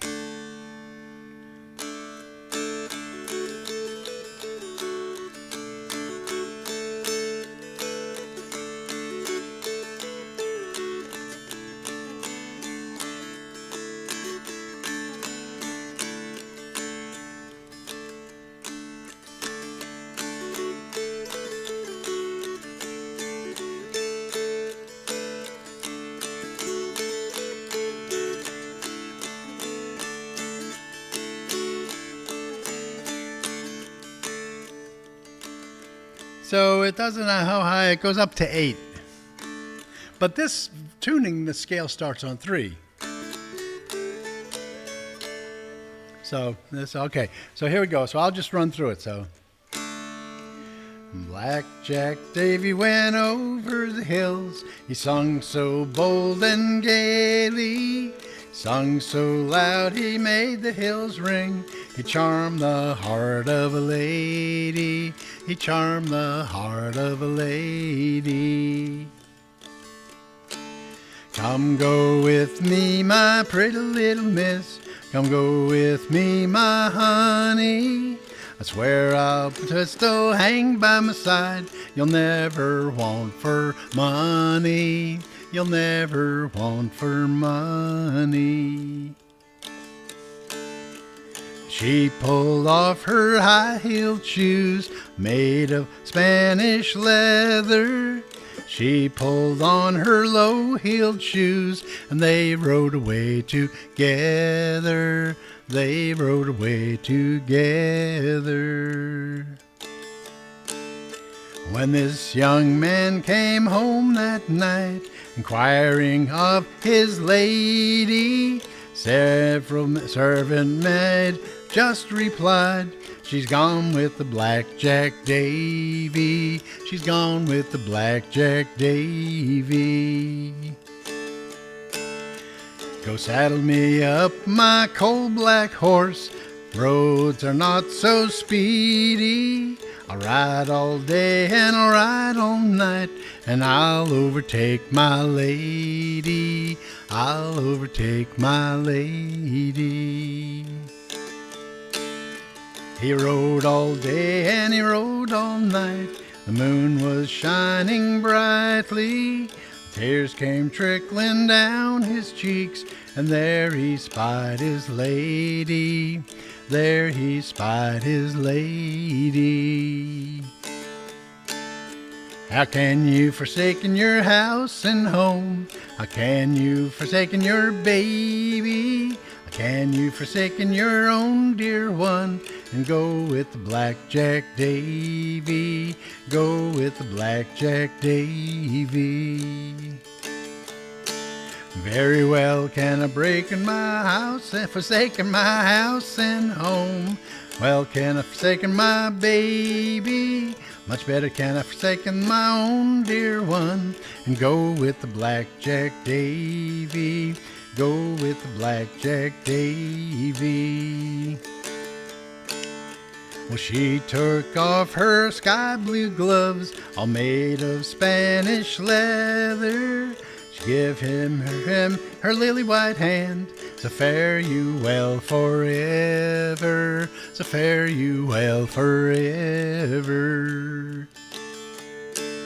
Last night you slept on a warm feather bed beside me and the baby. Tonight you'll sleep on the cold, cold ground, the arms of the blackjack Davy, and the arms of the blackjack Davy.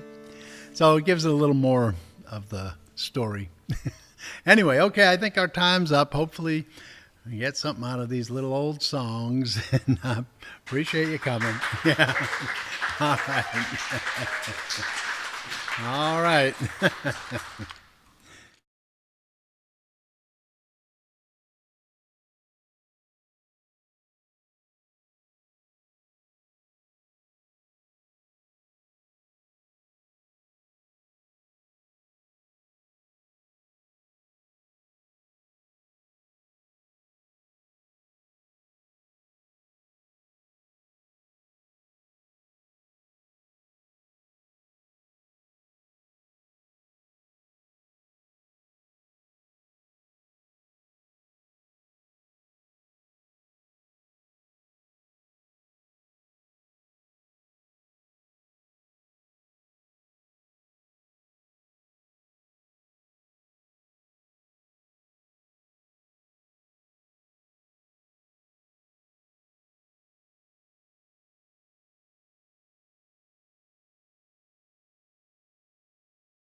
Well, howdy, friends. Welcome back, and howdy do. My name's Carly Dawn, and I am so thrilled to be here. I can't even believe I'm here, y'all. I'll just let you in on that little secret. This is my first time here, and I was absolutely astounded, surprised, and very grateful and pleased to be asked here today. I really can't believe it. It's been a wonderful day so far already. And here we are at the Hindman Dulcimer homecoming. I have enjoyed this homecoming from afar for the last few years, from home, starting out in I think towards the end of the pandemic. And and so it was a blessing to me to be able to tune in and see and hear my old friends and others play and teach, and right here in the mountains where I'm most comfortable. But we've been living a little ways up or downriver here for the last few years. I'm in Boone County these days, but my home's back here in the mountains, and loving to be here. So here we are, and I was asked to do a few workshops, and oh boy, that put me on the spot a little bit. So I had to come up with some things, and again, I was quite surprised, but surprised to be asked. I was very, very pleased. I've been playing traditional music for years now, but mostly known as a singer, and I play, guitar and banjo and fiddle, and I've played the dulcimer for quite a few years now, but I never would have thought, they'd ask me to come and do dulcimer, so here we are. So when I come up with something to do, one of my first thoughts was, I want to do maybe one of my favorite dulcimer players, and the music of I.D. Stamper has always just struck a chord with me. From the first times I heard his playing off of the wonderful record, his record Red Wing, off the June Apple label, and it just his style and that sound just stuck with me. I love that sound, and then of course, grew up listening to Jean Ritchie and her recordings, and then my friends that play. And for me, until the last couple years, I've mostly played at home for myself. I'll be honest. I have some friends that play professionally and go out, but I'm still learning how are we going to mic this thing and things like that. And here a couple years ago, I was playing and singing at over in Tomahawk, Kentucky, and I was playing a song that called Evergreen Shore that we got from Jean Ritchie.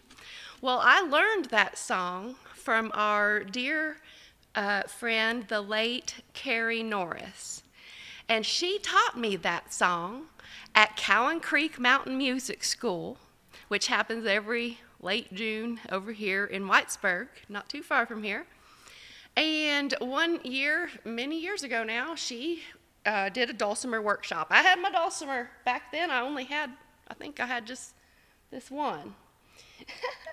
And she taught this song, Evergreen Shore, and she taught it, of course, on the dulcimer. Learned it. I loved it. And I loved it so much, but like I said, I played dulcimer at home for myself. I'm more used to being loud and rambunctious when I perform, so I thought, I've got to put this on something I can be rambunctious with. I don't know. So within 24 hours, I had it worked out on the banjo, so I could play and sing it, all these things. So fast forward, 8 years or so to 2 years ago, I was playing that song, and this friend of mine, he's a well-known luthier, Jackson Cunningham, or Cunningham, I'm not sure how we put the emphasis. He heard me play that song. He was there that day. And he said, later on, he wrote me and said, what was the name of that song? Where'd you get it again? Remind me. And so I told him the story again in my little note. You know, got this from Carrie Norris. And, yeah. And then he wrote back, because I told him I learned it on the Dulcimer. He wrote back, he said, would you know anybody be interested in an ID stamp for Dulcimer? And I was like, whew, you know, gee, I mean, that's a loaded question. You know, I'm thinking, I didn't know what he meant by that, but I was like, well, whew, yeah, I mean, I sure would. I'm sure I can't afford it either, but you know, he's my favorite Dulcimer player, you know. Wrote him that, and he's like, well, I'm going to give you my friend's number. And he gave him his friend's phone number. And, well, I'm a little older, but these young people, I don't guess they do phone calls anymore, so I didn't know. But so I called him up, and he didn't answer, so I had to leave a message. Well, as you can see, I'm a rambler, and my message went on for probably a minute and a half. That's kind of long, I guess. And I told him my life story and how I got his number and all these things. Well, guess what? He didn't call me back. And I thought, oh, darn, you know, I waited a few weeks. I didn't hear back from him. I was like, oh, boy, I blew it. I was really over the top. He thinks I'm a crazy woman. And so about a month and a half goes by. I was like, here's that number. Maybe he's like me. He doesn't check his messages. Maybe he didn't even hear my message. I don't know. I'll call one more time. So I did. Well, this time he answered. And we talked. And then by the end of the conversation, he's like, Carly, he's like, I want you to have this Dulcimer. I want it to go home to Kentucky. So my long story long, he sent this by way of Jackson Cunningham to me. And I was just, thrilled. Well, it wasn't but a month or so later, I knew I was going to be down this way. And I think I'd messaged Doug about it.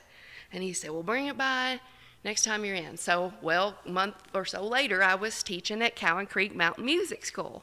I will be again this year, teaching singing. And so I brought this with me. It didn't have no strings on it. Didn't have any strings, and it needed a little repair. And so I brought it, and Doug and his crew fixed this up for me. And I thought I was going to come back to Hindman to pick it up in a month or two or something like that. Well, it was a Tuesday, I think I came and seen you. Well, 48 hours later, Sarah Kate walks in with this red guitar case on her shoulder. And I said, well, that looks like my son's case. That's what I delivered it in. And it was my Dulcimer. Y'all done it within 24 hours and sent it back to me. I couldn't believe it. So anyway, here's my ID stamp for Dulcimer. And I was sure pleased to I still can't believe it's mine, but I was so surprised he gave it to me. He wanted it to come home to Kentucky. So I said, well, I'll put it to good use, and I'll be more intentional with my playing and teaching. Before now, I maybe would teach children, and, you know, I had what I call a little beater Dulcimer, and I let them beat around on it, but not this one, it's another one, but so I thought maybe we'd try that title track from his record, Red Wing. I wrote out the numbers. I'm not very versed at this. I wrote them out, and I can flash them to you here in a minute. Maybe I'll play through the tune in case there's somebody out there that hasn't heard the Red Wing.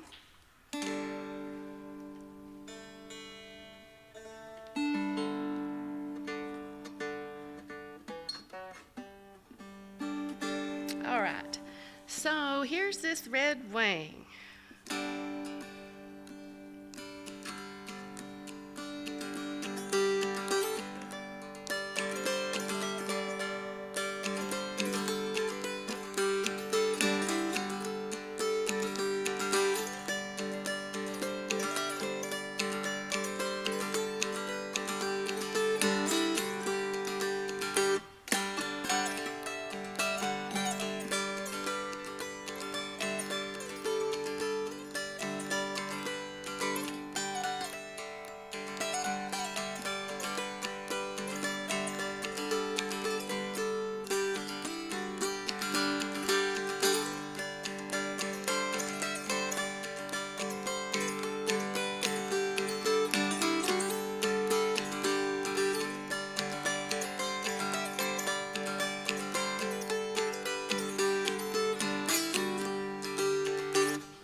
in the let's see, the DGD tuning.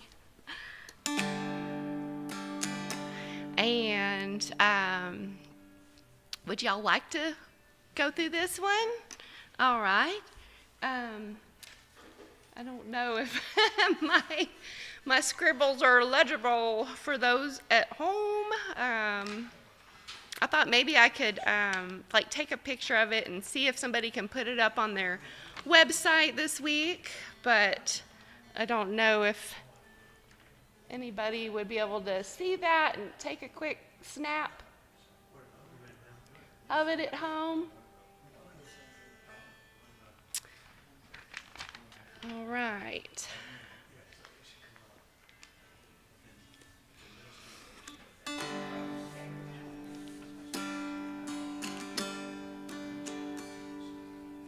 All right.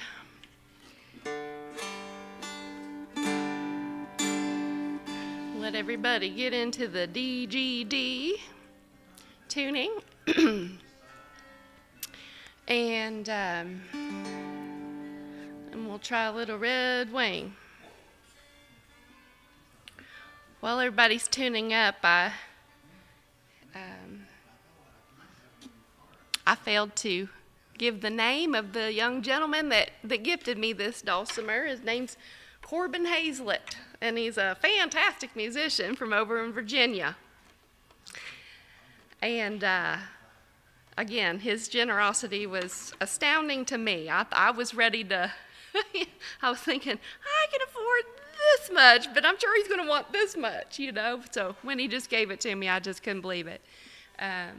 But he said that I.D. Stamper himself gifted this dulcimer to Helen Lewis, known as the grandmother of Appalachian Studies, and she gifted it to Corbin. And and then he gave it to me. So it's been gifted 3 times now, which I think is neat. All right. Well, I think everybody's there or close, or we feel like we're there? We're there. All right.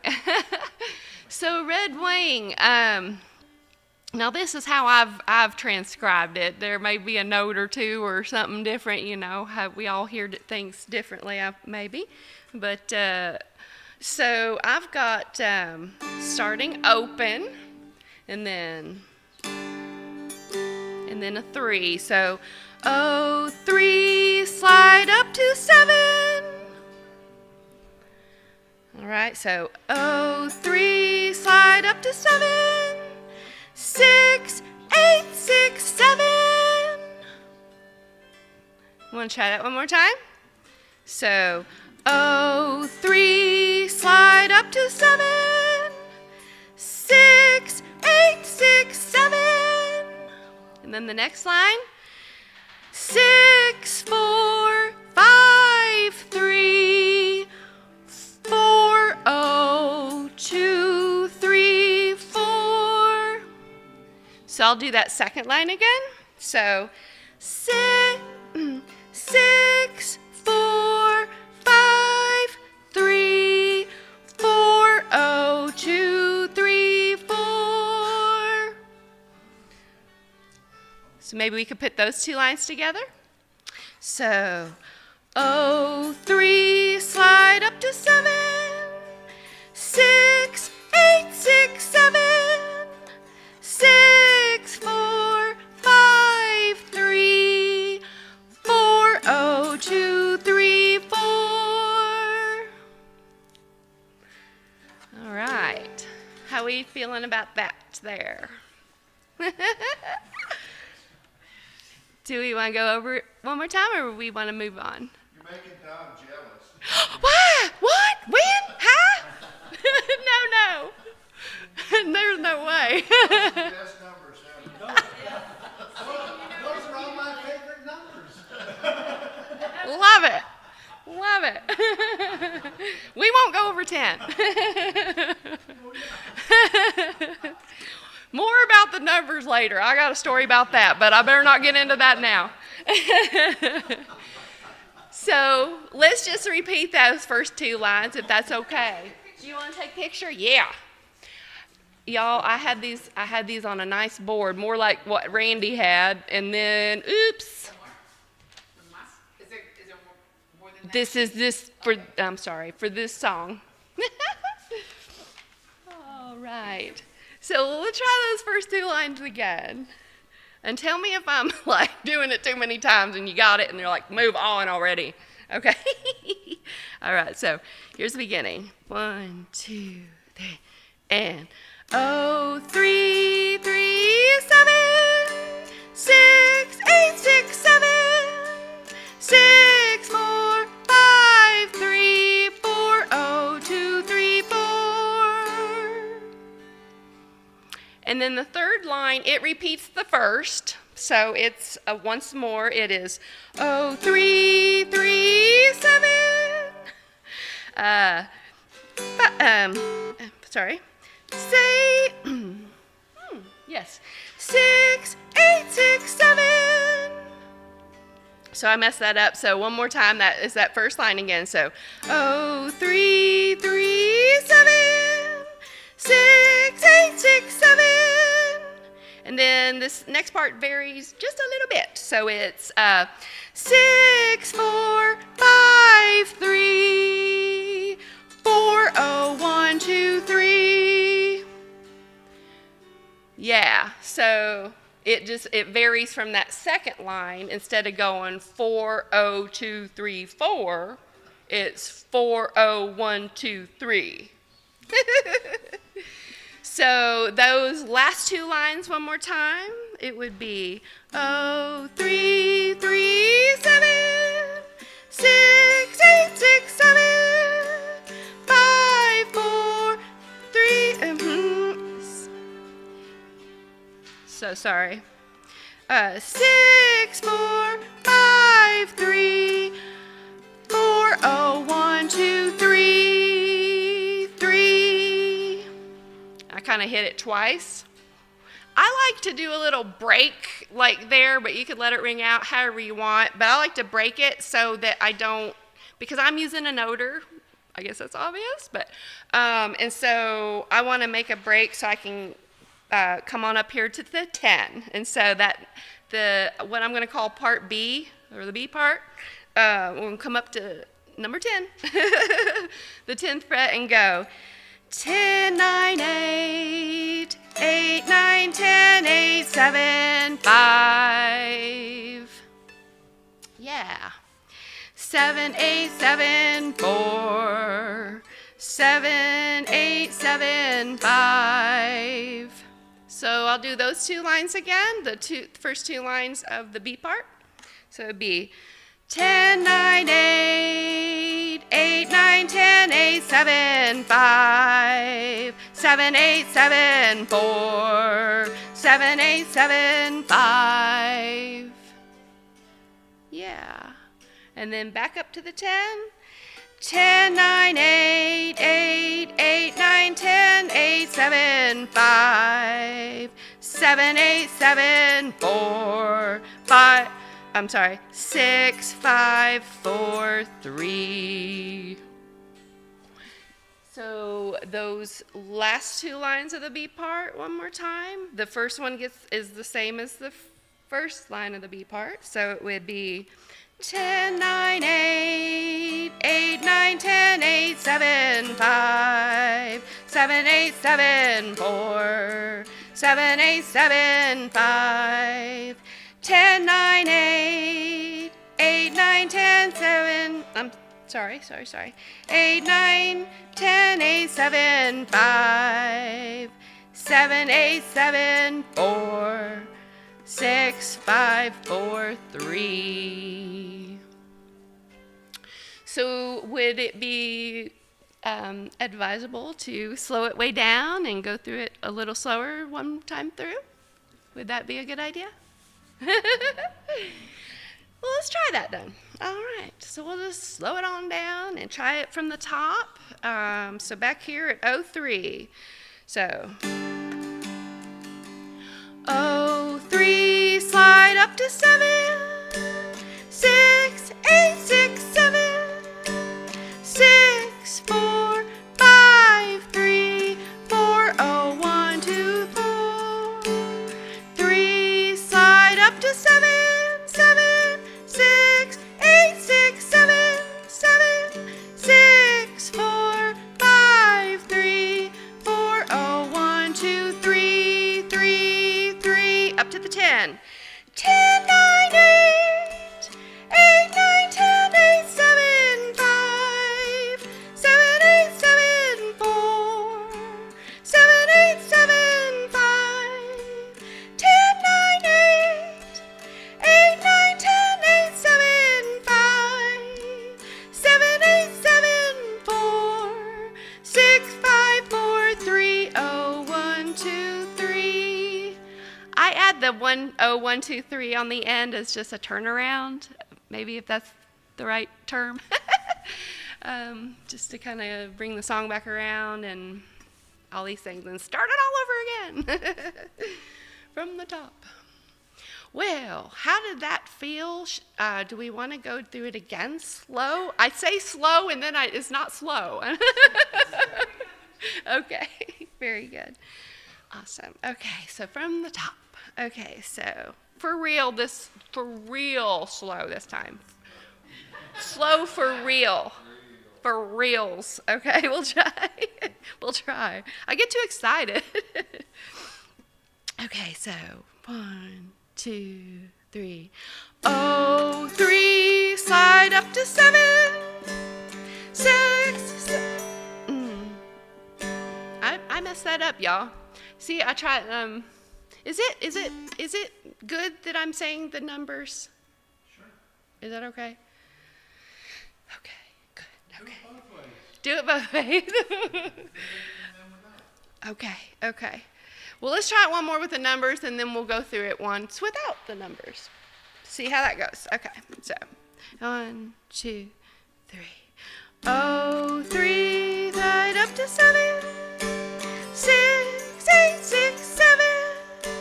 6, 4, 5, 3, 4. Oh, 1, 2, 4. 3, slide up to 7. 6, 8, 6, 7. 6, 4, 5, 3, 4. Oh, 1, 2, 3, 3, 3. 10, 9, 8. 8, 9, 10, 8, 7, 5. 7, 8, 7, 4. 7, 8, 7, 5. 10, 9, 8. 8, 9, 10, 8, 7, 5.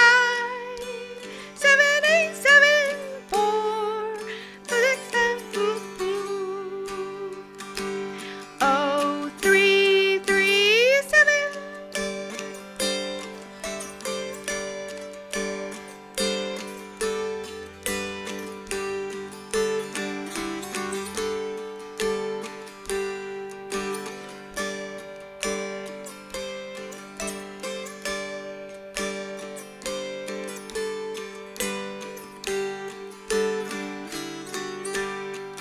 Up to the 10.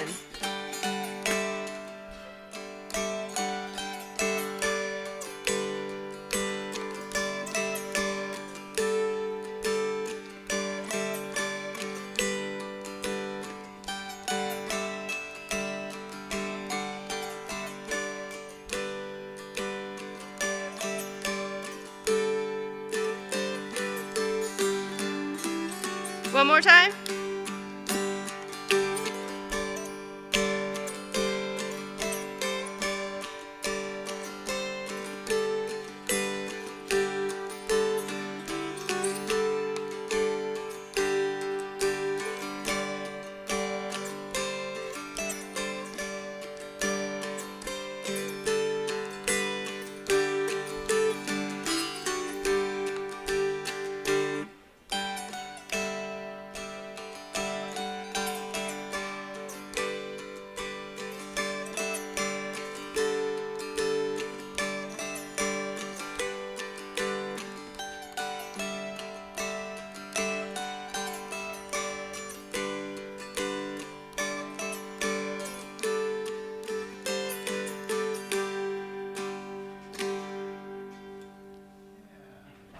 That's Red Wing. All right. Love that tune. All right. Let's see. And I love getting to play it back up in D. This, I was telling y'all, some of you before we started, this Dulcimer hasn't been up in D since last fall. Over the winter, I can't play it at all. It won't even keep one of the strings. And I read about peg dope and this and that, and I'm like, I don't know. If it was any other Dulcimer, maybe, but not this historic one. I don't want to do anything to it. So I'll just be patient and wait till spring, type of thing. All right. So I have another tune in this tuning that I got from I.D. Stanford.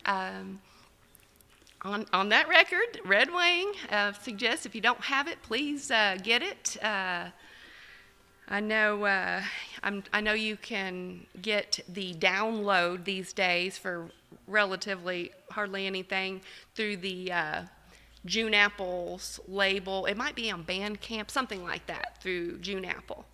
So if you don't have Red Wing, get you a copy of that or download it so you can hear it. This tune, I don't know if that last tune is a little more complicated or, a little more notes, more parts and things like that. This tune, I think, is a little more not that way. not as complicated. This one, we only going to use 5 frets. This one, I just love this tune. It's a heartbreaker, but it's sweet too because, This tune, y'all might know, I'm sure you may have heard Jack and Joe. And I just love this tune. The words, again, it's tragic because it's like, the love got away, but he didn't seem too mad, which, in my opinion, if my love got stolen from me, I think I'd be mad. But he didn't seem too bad. I found some other words and lyrics, like an additional verse or so to this that some other people play, but I kind of think I like it the way ID did it, so I've kind of just stayed there with it. I don't know if this can be seen by our friends at home.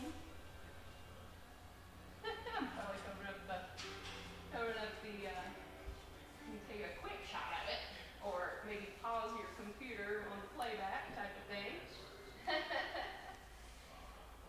And I'll see if we can, I don't know if we can upload them over the next couple days or something, if that would be helpful to anyone.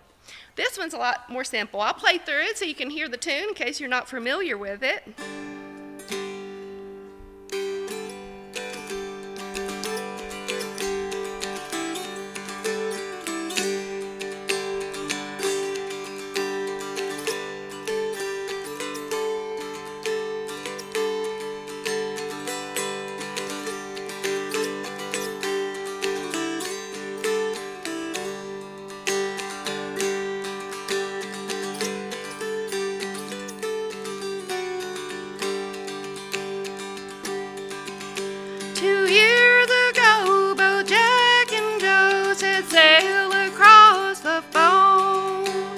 Swore they would their fortunes make before returning home.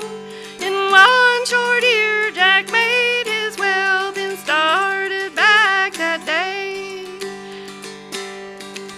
Please give my love to Nello, Jack, was all poor Joe could say. Give my love to Nello, Jack, and kiss her once for me. The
That's it. That's the tune. It's a sweet little tune.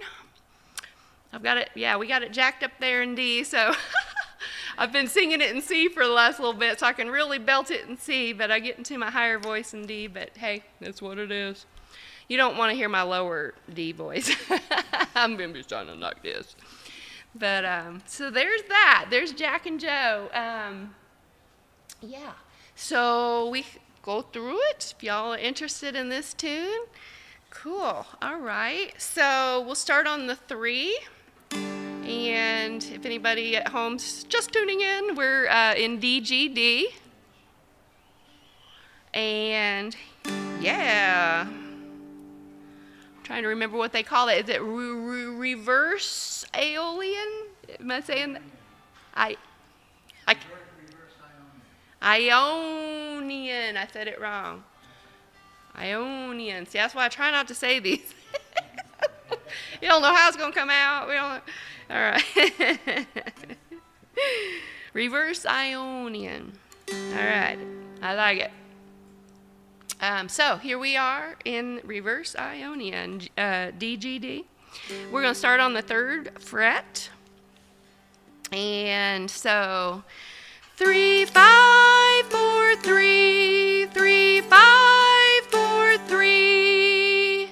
That's the first line. It just repeats itself. So 3, 5, 4, 3, 3, 5, 4, 3, 3, 1, 3, 4, 3, 1, 3.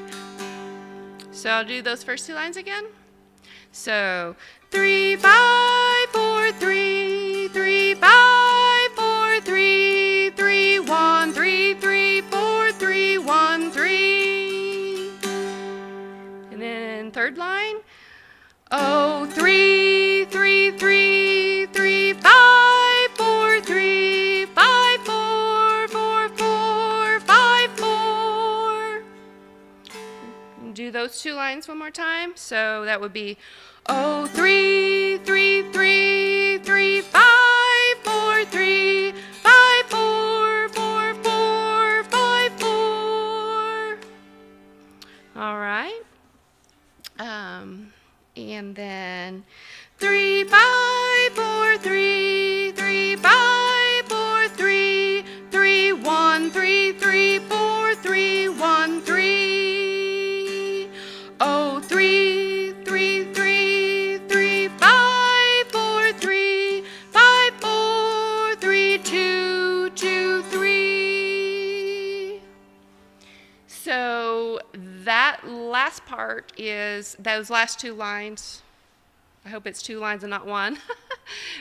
Is the only time we get the 2 in there. And so those last 2 lines, oh, 3, 3, 3, 3, 5, 4, 3, 5, 4, 3, 2, 2, 3, from the top. Here, 3, 5, 4, 3, 3, 5, 4, 3, 3, 1, 3, 3, 4, 3, 1, 3. Oh, 3, 3, 3, 3, 5, 4, 3, 5, 4, 4, 4, 5, 4. 5, 4, 3, 3, 5, 4, 3, 3, 1, 3, 3, 4, 3, 1, 3. Oh, 3, 3, 3, 3, 5, 4, 3, 5, 4, 3, 2, 2, 3. Here we go from the top. 3, 5, 4, 3, 3, 5, 4, 3, 3, 1, 3, 3, 4, 3, 1, 3.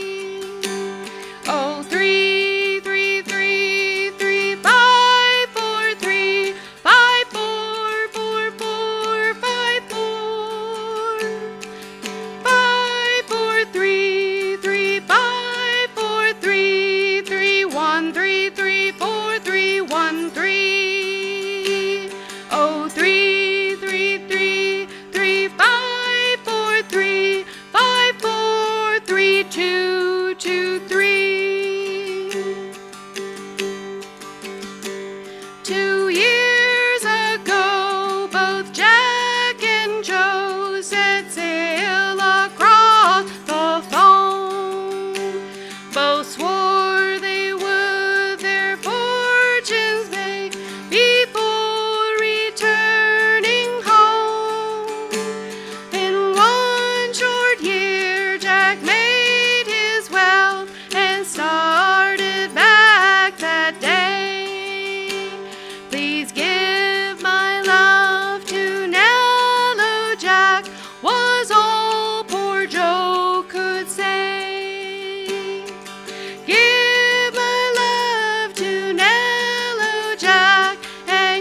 Then he regretted very much that he had ever said, "Give my love to Nello Jack and kiss her once for me."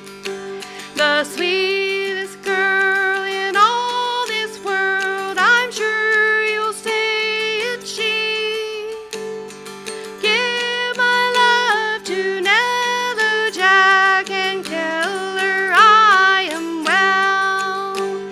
These parting words from Joe to Jack was give my love to Nell.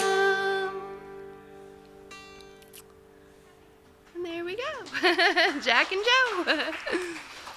Jack and Joe. Let's see, what did he say on the recording? He learned, got this up from Smoke Creek Holler. Learned it from the Adams boys from up Smoke Creek Holler. So, I love that tune. Yeah, sliding along with this noter. I kind of like the slip and sliding sound, bluesy kindly. And oh, I got this noter the day that I brought this dulcimer to the Troublesome Creek instrument company here in Hindman to get it repaired and playable. And Dulcimer Dan, he didn't let me leave without, he gave me 3 of these precious noters, these precious bamboo noters. Dan, if you're out there, we sure missed you here. I sure thought I was going to get to see you this year. But I'm going to have to write him and ask him about these noters, because I've had the question on my mind, did he do something to this to make it just right? So I'm down to this one. Every now and then I'll find the second one, the third one. I don't know what happened to it. This is the skinniest one. It's funny. They were of different, widths. And it's funny, the bigger one, the bigger rounder one is really great on this other dulcimer. It's funny though. But luckily I still have this one. When I started out playing dulcimer, I would just go out back and find the hardest stick I can find, and shave it down. And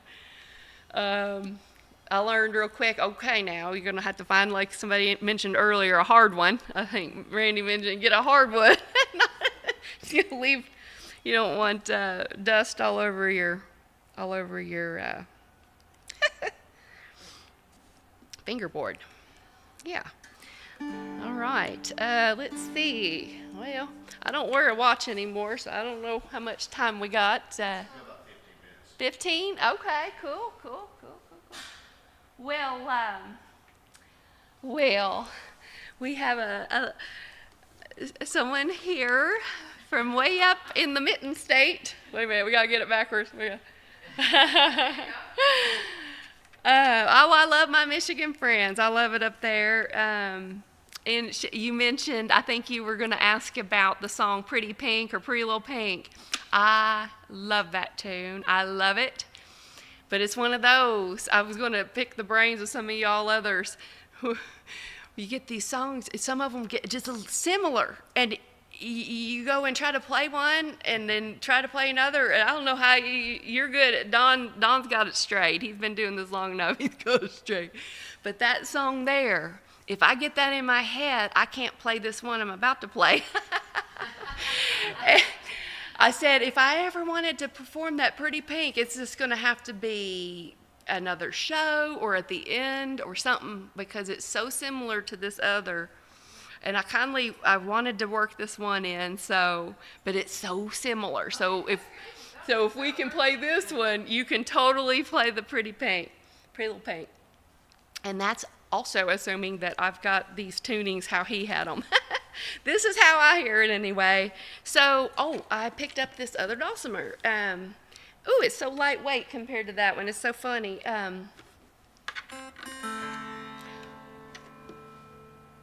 want to say, well, I don't want to say because I don't want to be wrong. But this here dulcimer, I was gifted with it. People have been gifting me things. I don't know what I did to deserve this, but I sure appreciate it. This dulcimer, I was going on and bragging about my ID Stanford dulcimer for the last 2 years now. To anybody that'll listen. And I took it to the J.P. Fraley Festival. If y'all round in the fall, come to the J.P. Fraley Festival over in beautiful Carter Caves State Park and join us for that. Well, I had my ID Stanford dulcimer there last year, and I was talking about it and telling everybody. And I don't even know how these words came out of my mouth, because looking back, I don't believe that I would have said this, because I don't want to ask for anything else in this life. I've been given too much already, you know. And somehow the words came out of my mouth. The only thing I could ever think of that I would ever want, besides what I've got, is a Homer Ledford dulcimer. I can't believe I said that. I can't. But I said it. Somehow I said it. I don't know why I said it, because it's, you know, why would I dream? I've got all I need, you know. Well, somebody heard me say that, and I didn't know. I didn't know he had well, anyway, a year later, last fall, I was at the J.P. Fraley Fest. I just arrived.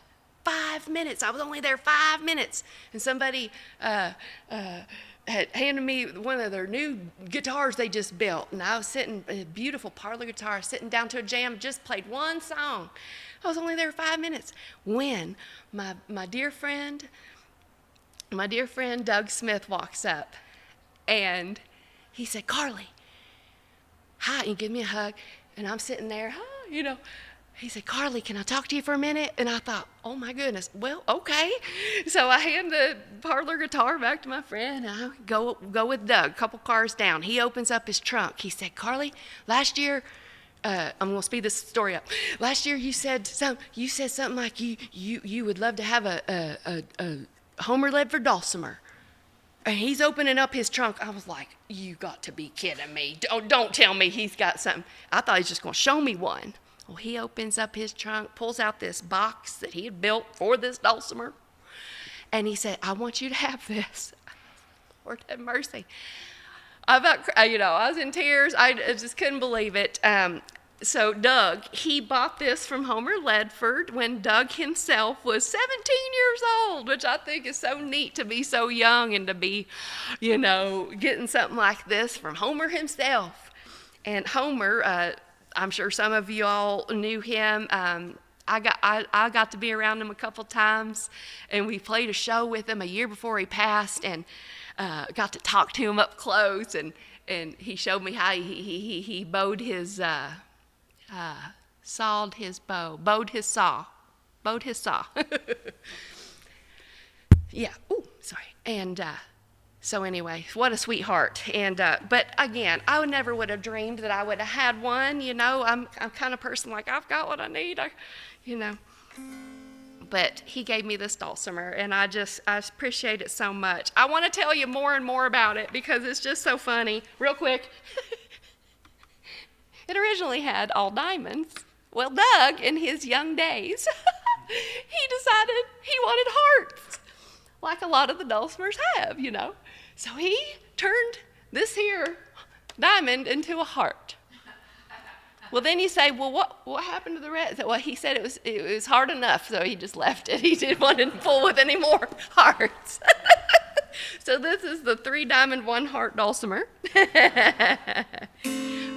Hey, I played through this tune real quick. This is that 900 Miles from ID Stamper's record, Red Wing. All these songs you can hear on that record and listen to them.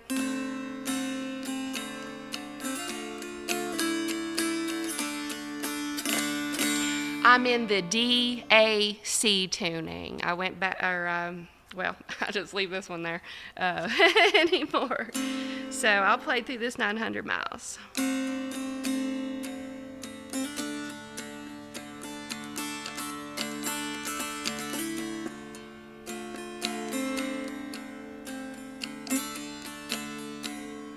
Gotta get myself turned around. There's one way you can hold this noter, and it's gotta be that way.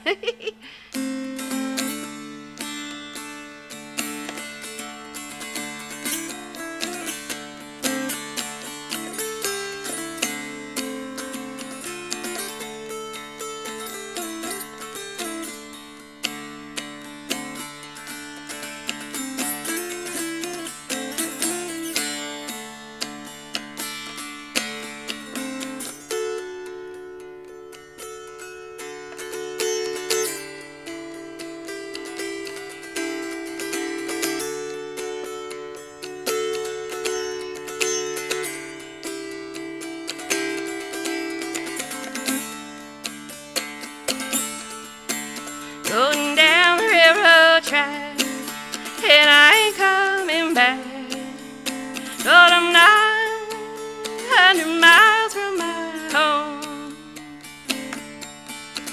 Lord, I hate to hear that lonesome whistle blow.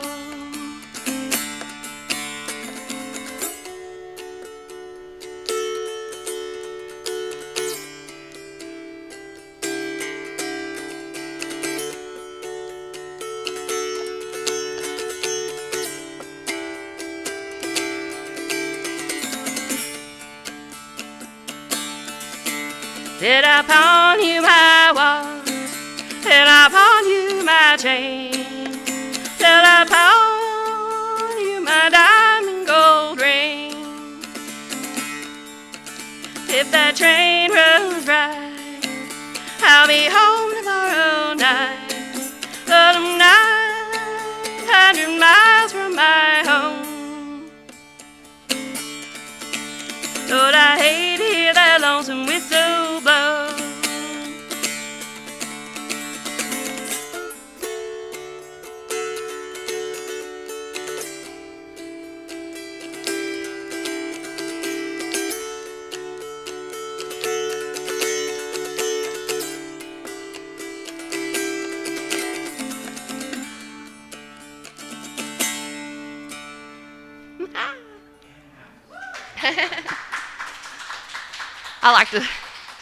I usually go through it again on the singing and stuff. I better cut this short because it's getting a little low on time. But let's see. Y'all probably figured this out already. They're just the 5, you're not even going above fret 5 there. That cool train whistle sound, he talks about that on the recording. You need to listen to the recording. It's really cool.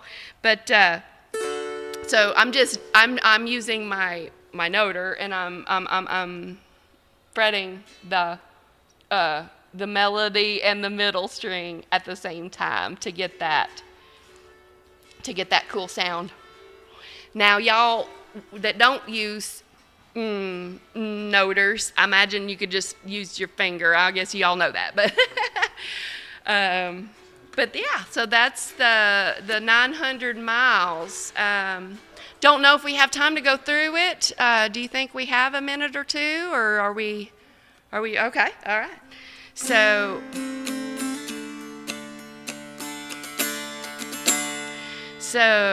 I usually just start out like that, like 001, kind of get my bearings, get my rhythm going. Da ticka ticka da ticka ticka da ticka da ticka da ticka da. 1 1 3 2 3 1 0 1. Again. 1 1 3 2 3 1 0 1 1 5 4 2 0 0 0 3 5 4 3 5 4 2 0 1 0 1 2. Let's see. Hate to hear that lonesome whistle blow. 0 1 2 or 0 1 3 2 3 1 0 3 2. I kind of do a slidey. 0 1 3 2 3 2 1 0 3 3 1, and then way up on the 5th fret, and where you're noting both the middle and the melody. And the 5th fret, then down to the 4th fret. 2, back up to 5, down to 4, back to 1. 0 1 3 2 3 1 0 1 5 4 2 0 3 5 4 3 5 4 2 0 1 0 1 3 2 3 1 0 3 3 1. Up to that 5. Train whistle.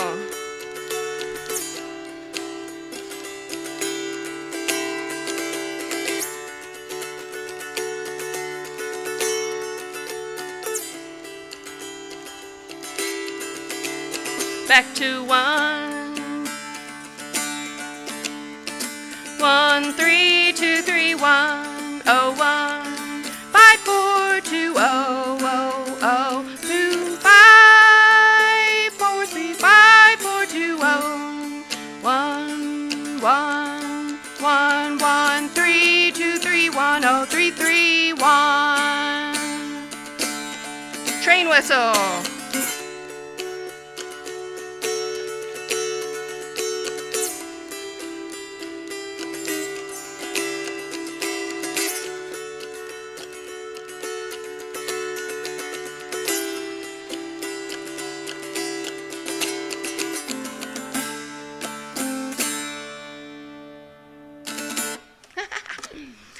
Yeah. Ooh, a question. Are you willing to share how you're doing that strum? It seems like you're hitting the bass and then is that correct? Or what are you doing? Oh my goodness. That's a good one. That's a great question.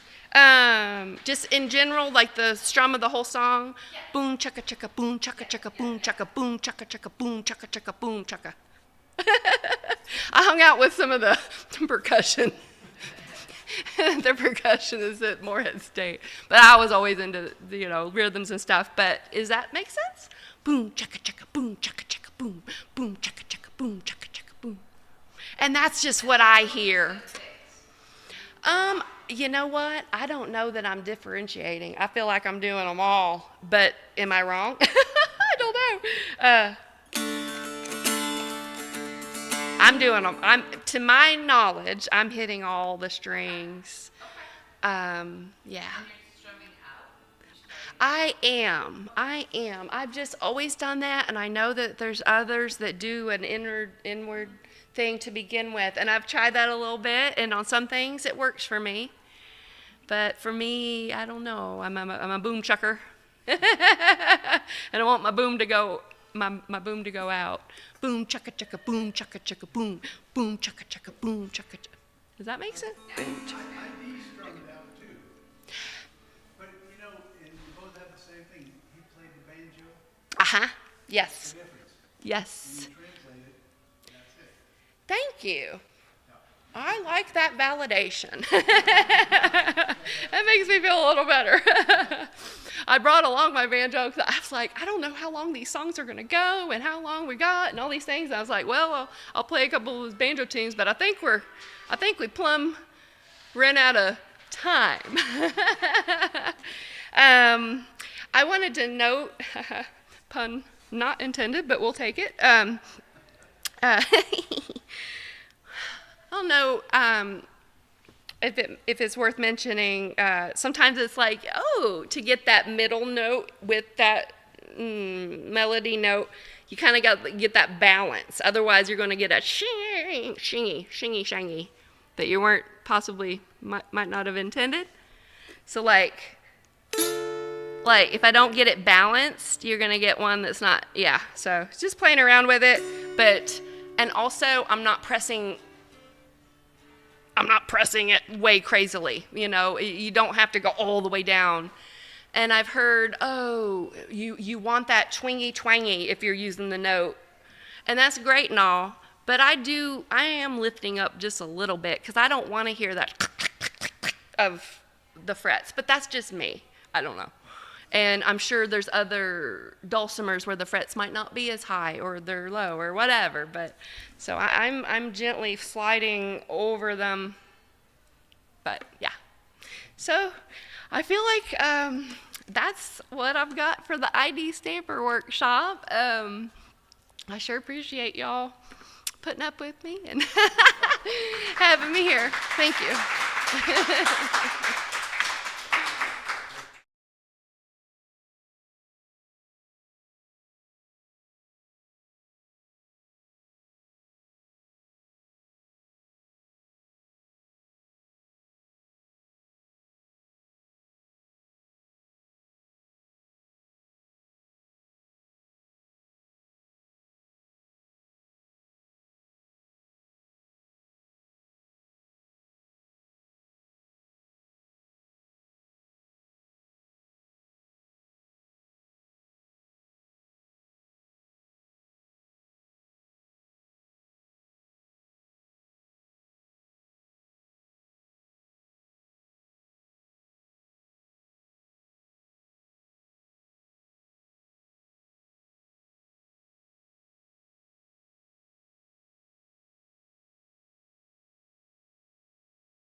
Hey everybody. As you all know, I'm Doug Naselrode. I'm director of the Troublesome Creek Stringed Instrument Company, and we're putting on this little show here in our factory, which is nothing short of a gift from God. I mean, the program, the factory, all of it comes down to some very important work that we do here, and we've been doing for years. It began with something called the culture of recovery, where we started to allow people to come into our studios who were in recovery from addiction. And, you know, when that first started, you know, some of these guys were really raw. And what we've learned over the years is ways that we can help them succeed and maintain their walk, you know, to continue to walk in recovery. So all the music and the manufacturing of the instruments that we do is really, really important. But nothing is more important than the core of this program, which is people in recovery. And some of these guys are new to this.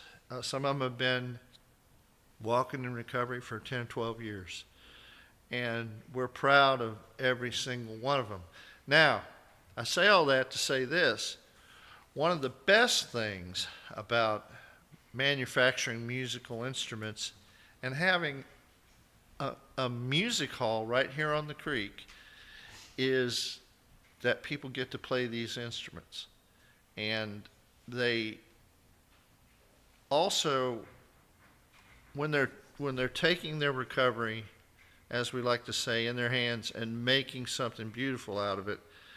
You know, this is never more true than when they're journaling their experiences and expressing them in original songs.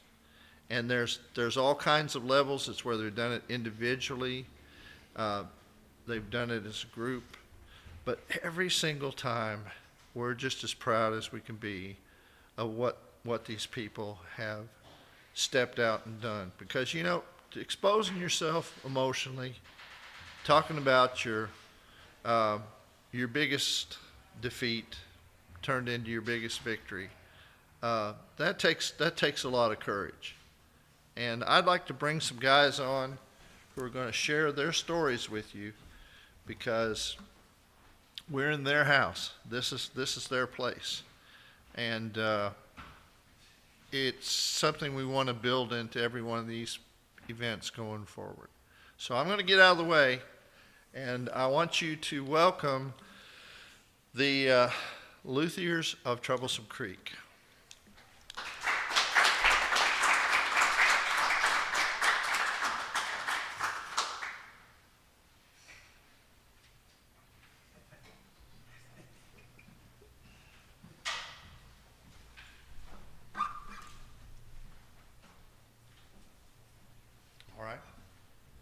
Just going to be you now? Yeah, I guess so, yeah. All right. Well, let me back up a little bit. All right. We're going to be starting out with Mr. Dylan Barber.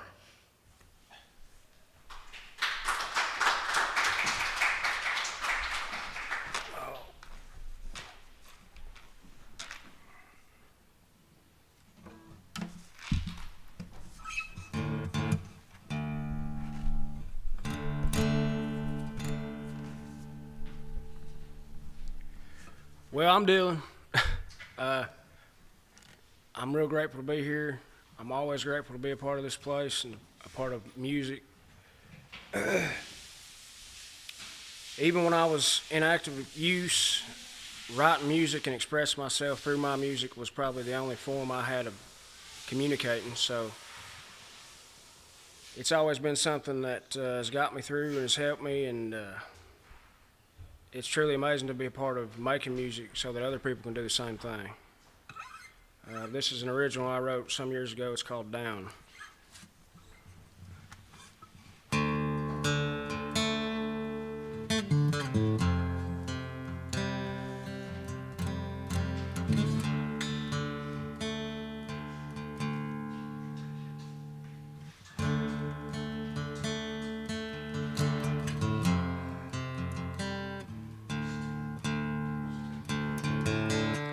about that.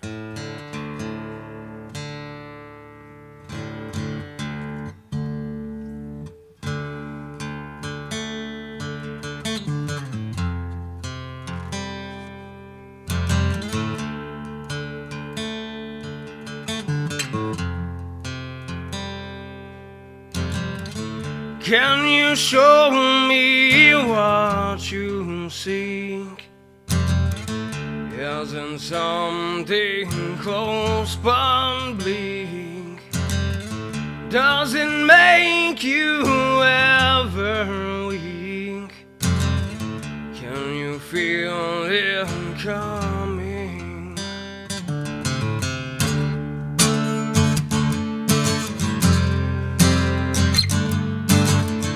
In my mind, yeah, it's faded away. In my soul, well, it's breaking down. In my mind, yeah, it's faded away. In my soul, well, it's breaking down, down, down. Down, down, down.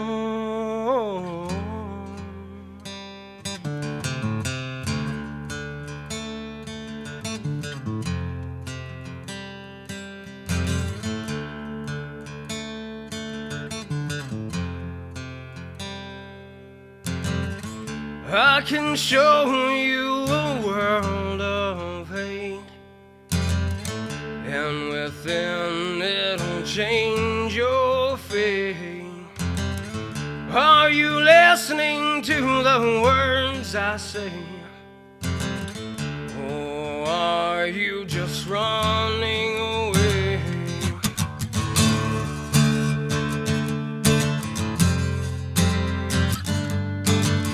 In my mind, yeah, it's faded away. In my soul, well, it's breaking down. In my mind, yeah, it's faded away. In my soul, well, it's breaking down, down, down. Down, down, down.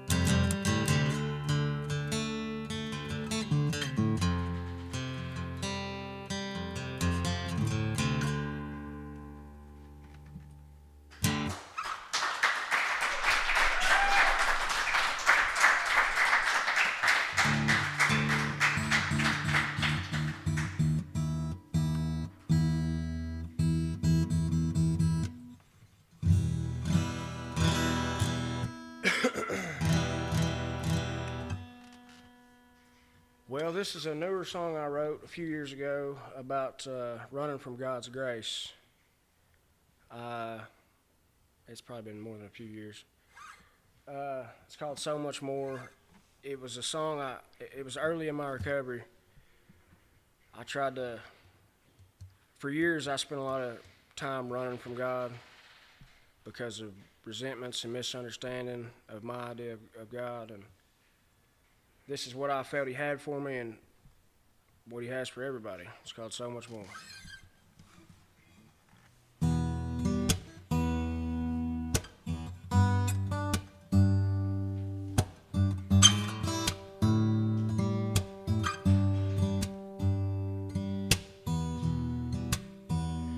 Even though you may have fallen down,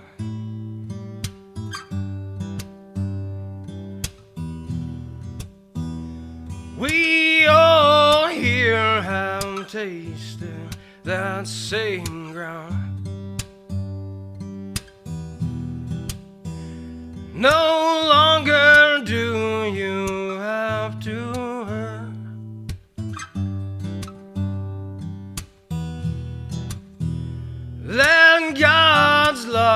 pick you up from that dirt.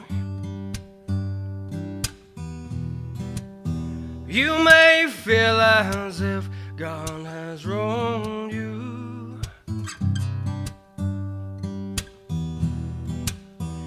and all the while He's been trying to reinvite you.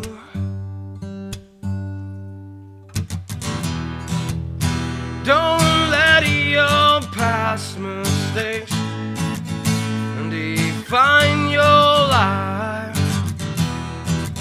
Seek the will of God, for only then you'll truly thrive. Check your worries, burdens, and your fears at the door.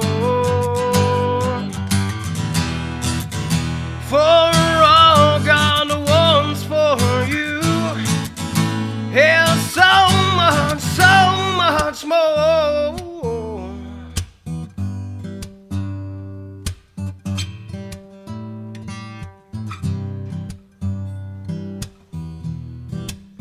Just when we thought all hope was gone, many years of fighting wrong with wrong, so much misery, pain, and strife. And yet here we stand with God on our side, leaving all the pain and mistakes behind. We are the living proof that hope, it can rise.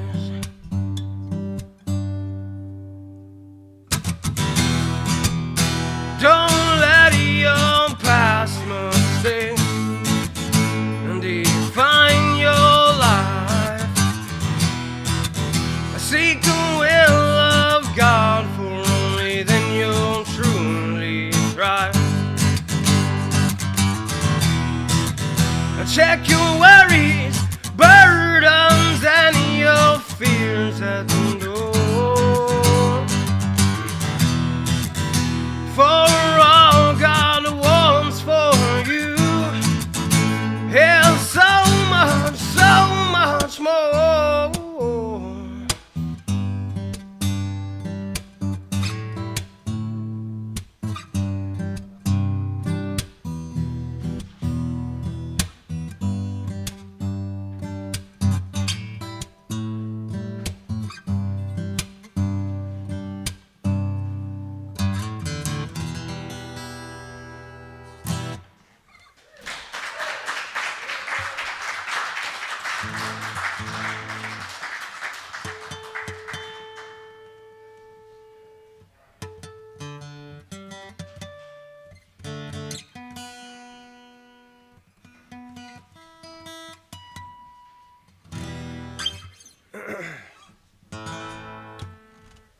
Well, that's that one. Now here's another one. It's called Disappear. It's the very first song I ever wrote. I was very abused to opiates, very dependent on opiates this time, very young, about 14 I'd say. And this is just how I felt at that time in my life.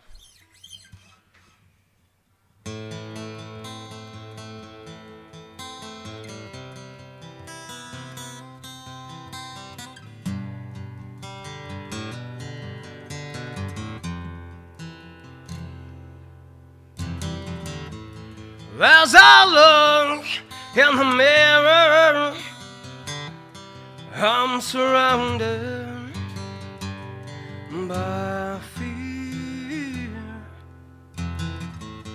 The only motive to who I am, that is nowhere here.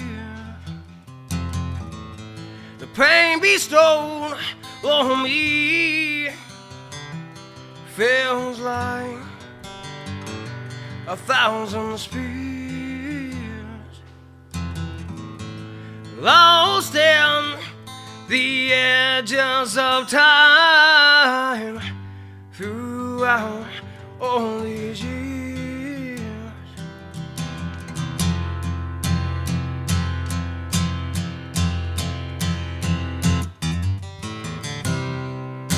So where do I go from here?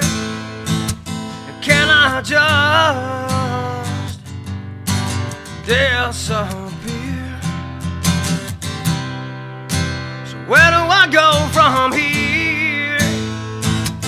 Can I just disappear? Disappear.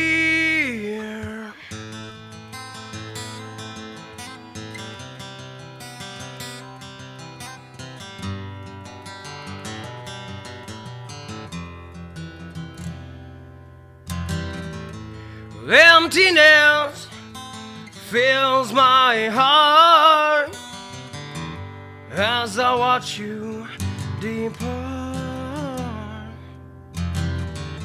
And now I'm wondering why I can't restart.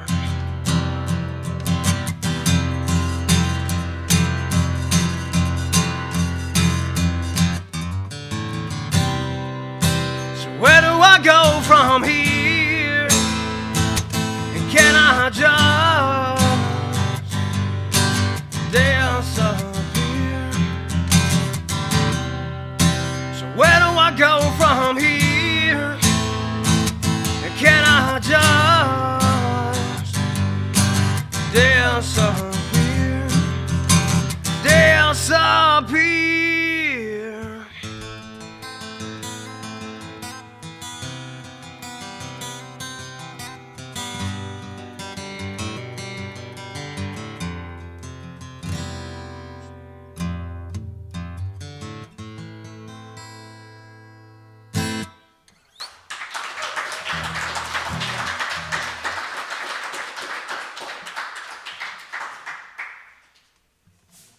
I believe that's all I got for you. And, I'll let these other guys go on. They got some good material.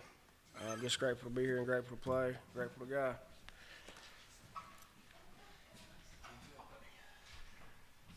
Hang on, I'll let y'all at this. Yeah, now, that was great. Dylan Barber, thank you.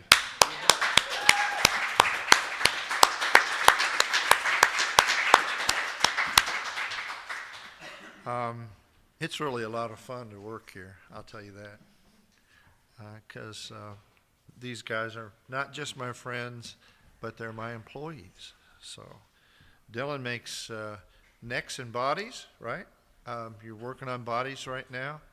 Everyone's training into some part of guitar or mandolin making. And some of them have been with us a little bit longer than others. But here I've got one of our newbies. Well, actually, you guys are both kind of new. Brian Combs has been with us for how long? How long has it been? It's been 3.5 months. I thought it was about that long. And I know you're kind of concentrating on the finish room, doing a lot of that hard work of getting a gloss finish on a guitar. And with you, you guys are coming up together. We've got Nick Finney from, actually you're from coastal Maine, right?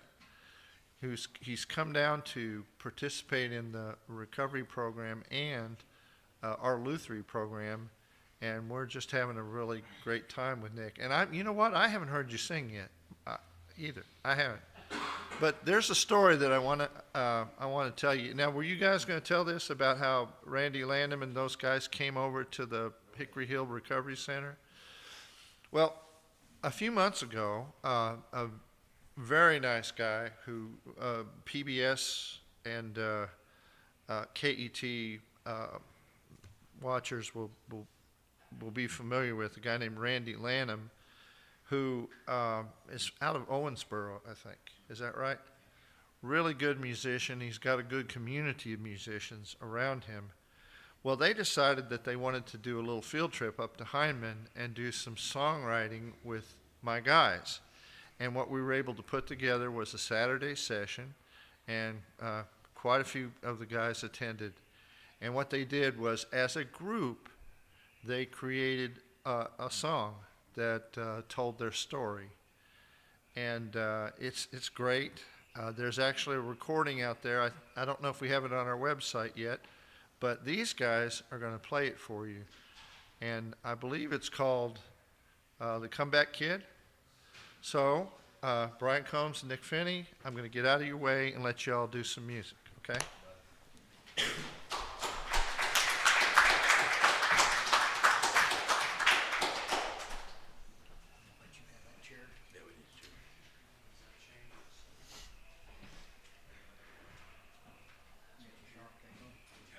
I'll sit right back here, buddy. Yeah. Put that on there. I can still see.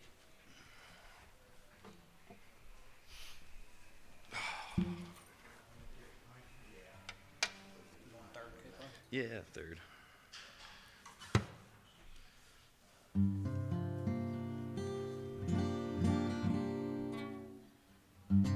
Well.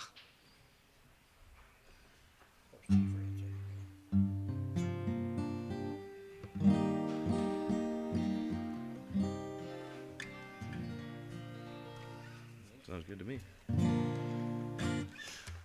Well, howdy. I'm Nick, and this is Brian.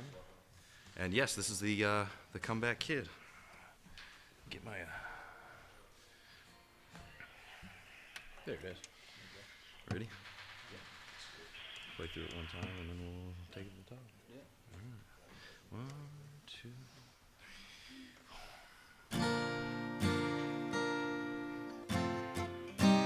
Oops.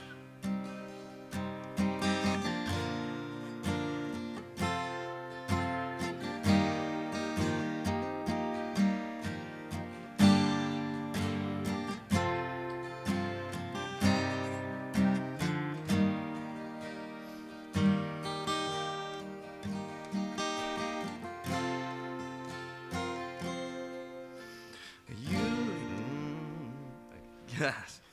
Used to. Sorry.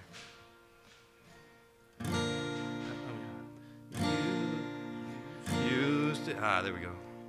1, 2, 3. I used to think that I had it all figured out, that I had the world in my hand. I gave it all away to chase a feeling, but that didn't fit in God's plan. It took me a while to hit rock bottom, with nowhere else to go but up from there. I had to face myself and all my fears before I could learn to love and care. Now I'm coming back. Yes, I'm running back. I can't get there fast enough. I need God to pick me up. He's healing me. Yes, He's forgiven me for all the things I've did. I'm a prodigal son and a comeback kid.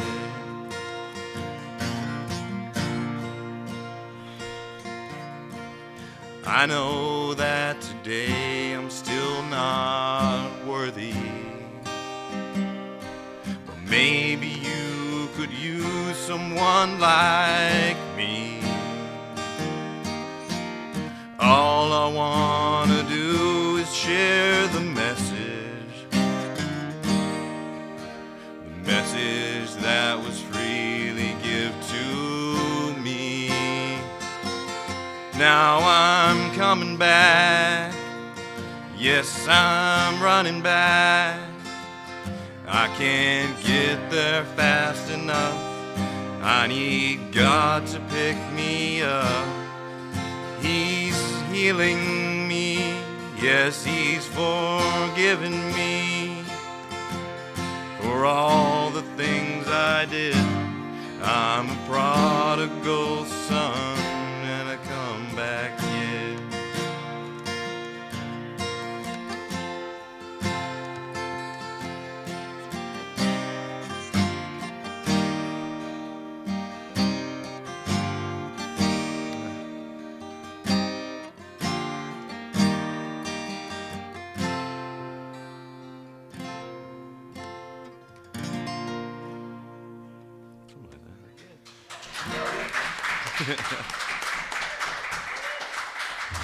Thank y'all. That's all I got. Do you want to take over? I got one song, buddy. All right. I'm gonna let Brian take over here. Well, I'm Brian. I'm a Finnish guy here. I've been kind of sick with a toothache, but did not bring my music with me. But I've got one song here that's pretty raw. It was a song I wrote in addiction, but this is a very real song to me. It was, I don't know. It's, I guess, my life in a nutshell.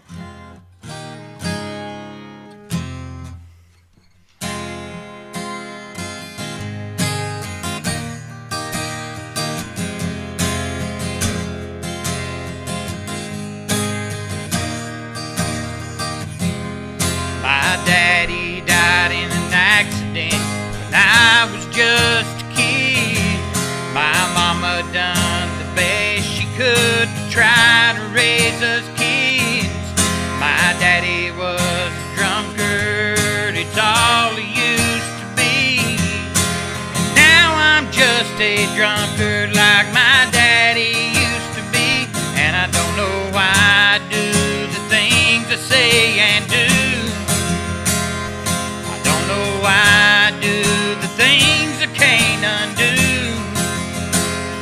I don't know why I'm just so through. I don't know why I'm just so blue.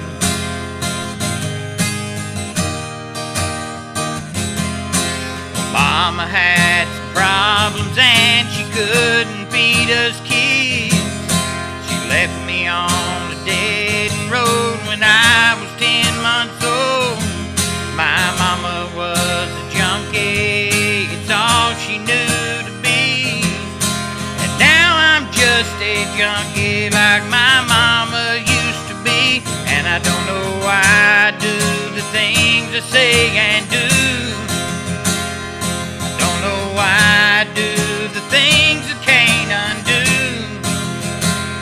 I don't know why I'm just so through. I don't know why I'm just so blue.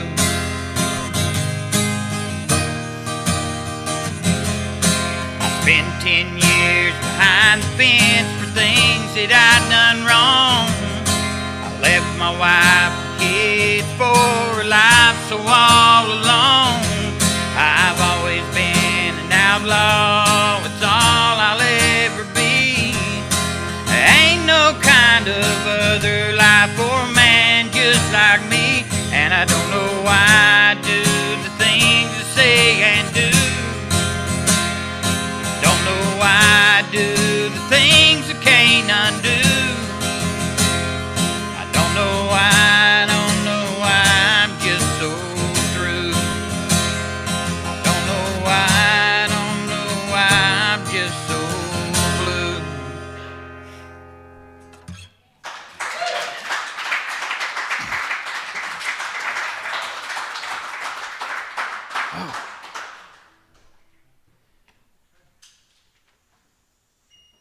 Thank you all for letting us play for you today. Thank you.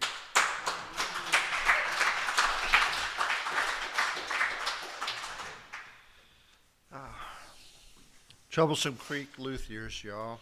I have a great idea. I think I'm going to take these fellers across the creek and feed them supper. How's that sound like a good idea? We'll see you after supper.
Hey, folks, we're here going to do a little presentation of the song catchers.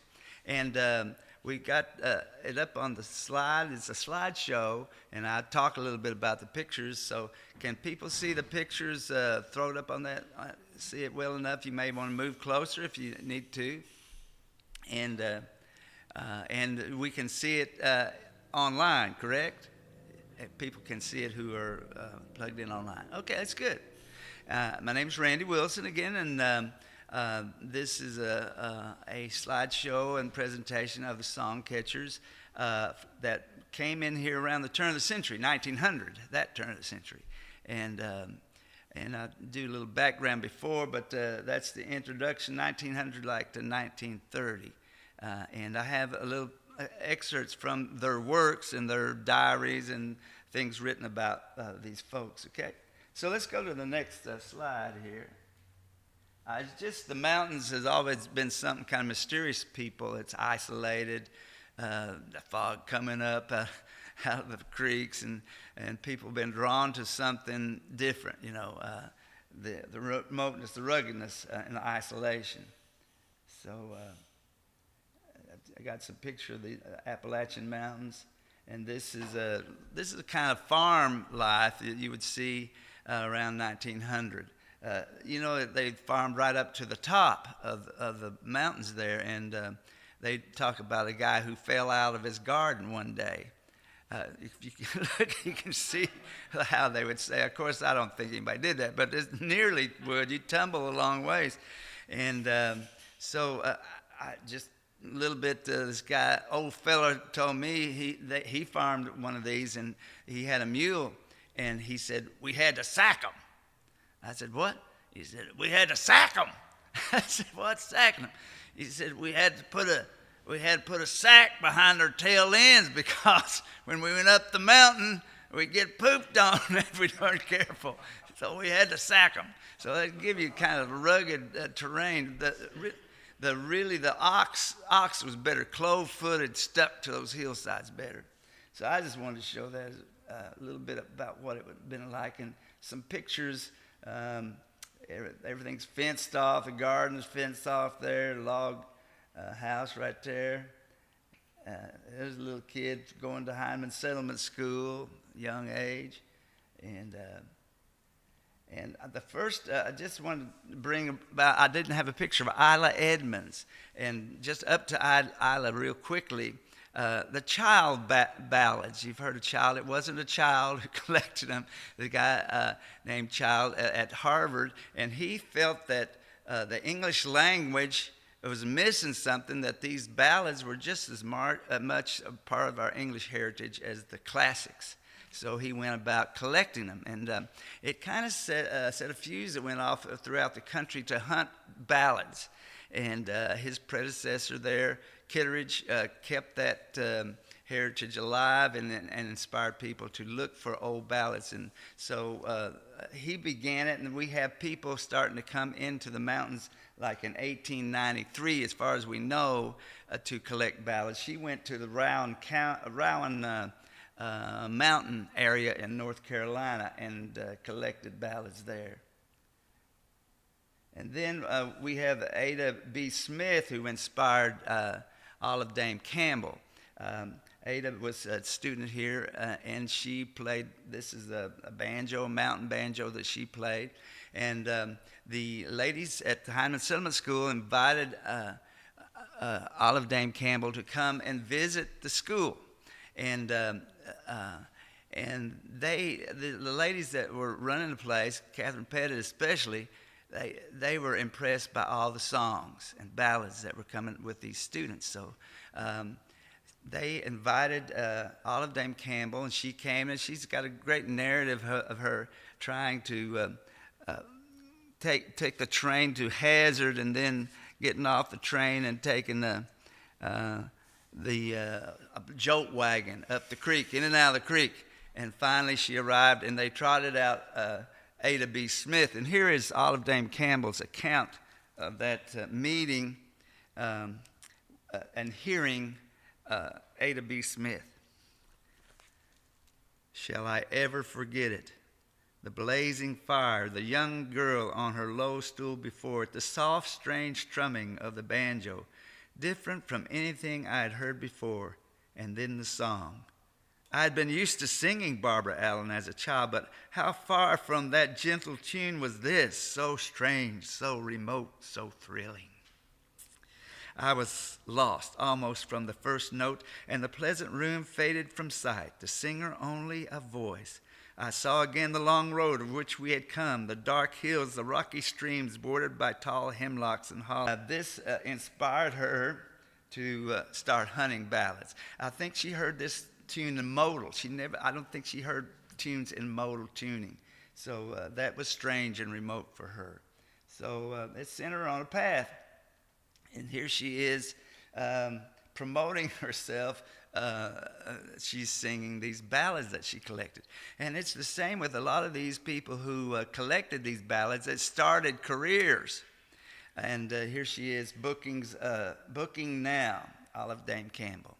So she came down with her husband to research about education in the mountains, and then she got into the ballad situation. So she's a central figure to this, and I think that the movie Songcatchers was kind of based loosely on her. We're back to the mountains again, and they're just little pictures of what it was like to travel. This is in Knott County, Dingus Ford. Look closely. This is getting back from town, from Hazard. It's stuck in the mud. They're trying different ways to get that thing out, get it going. So this was what it's like to get supplies. Here, as a family stopped on the road here, he's having to do a little repairs to the wheel. Notice the mother and child. This is a nice little intimate portrait of a family. She's trying to distract the child, putting it on a horse. He's trying to get the thing going. Look, I don't know if you can see up on the box there. It's a biscuit company, and the name of the biscuit company is You Need a Biscuit. You Need a Biscuit. So, and here's a settlement school. A picture of one of the first buildings. Look at the place behind it there. Again, they just farmed or grazed animals on the hillsides. And then the settlement schools burned down twice. And after the second time, they said, that's it. The ladies left. But the community said, look, we're just not going to build you one building. We'll build several buildings. It'd be less likely that you get burned out. So this is the area here that they started in again. And here's Catherine Pettit. So she was impressed by these young people that came, and she started collecting ballads and writing a book, a ballad book of what she was collecting. Now, evidently she was writing people all over the place because they started trekking here from everywhere, and you'll see what I mean. There's Ada B. She was so important figure for the folk revival. Olive Dame knew people, and it just started a thing here. And of course, there's Uncle Ed, and he was instrumental, as we say.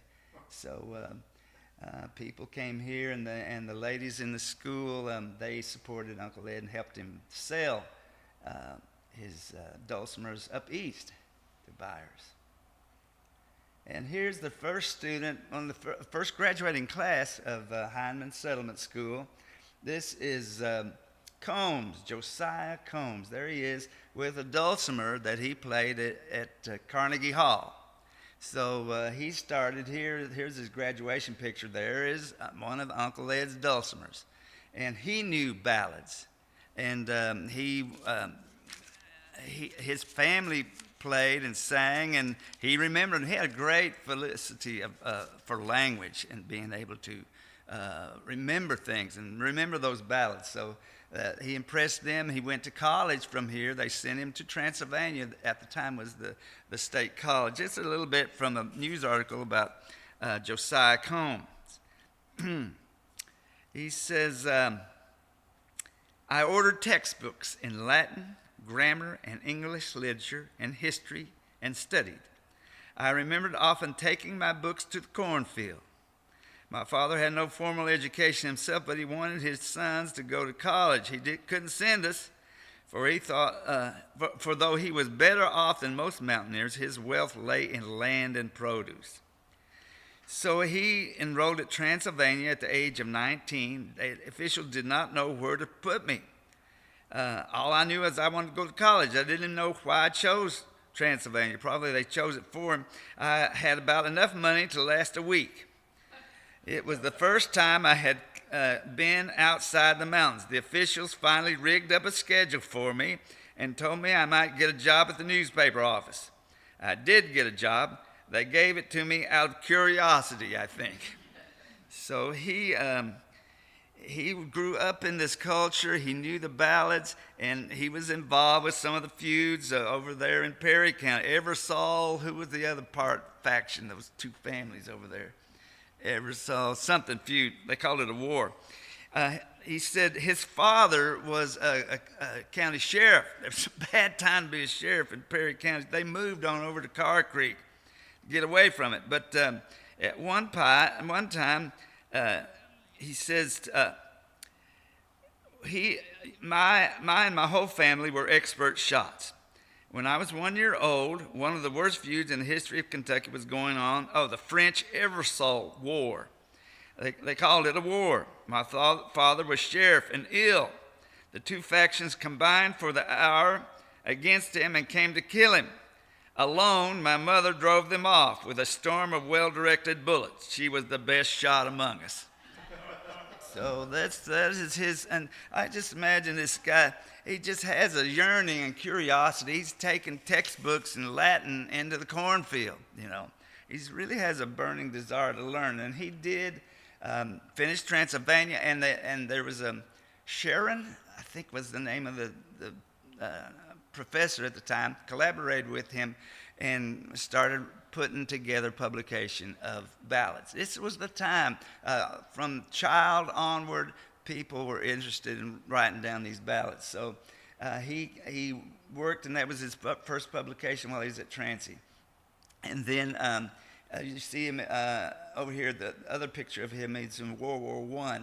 And he went to Europe after World War I. He was accepted into the Louvre. Wait a minute, no, not the Louvre, that's the artist. The Sorbonne, and he got a doctorate degree in Sorbonne. So, you know, he wrote, of course, it was in French, and he wrote it about the folk songs of the southern United States. So he just continued this desire to tabulate or compile these ballads. And so he had this whole collection and the writing about it, which is in his book. He came back to New York.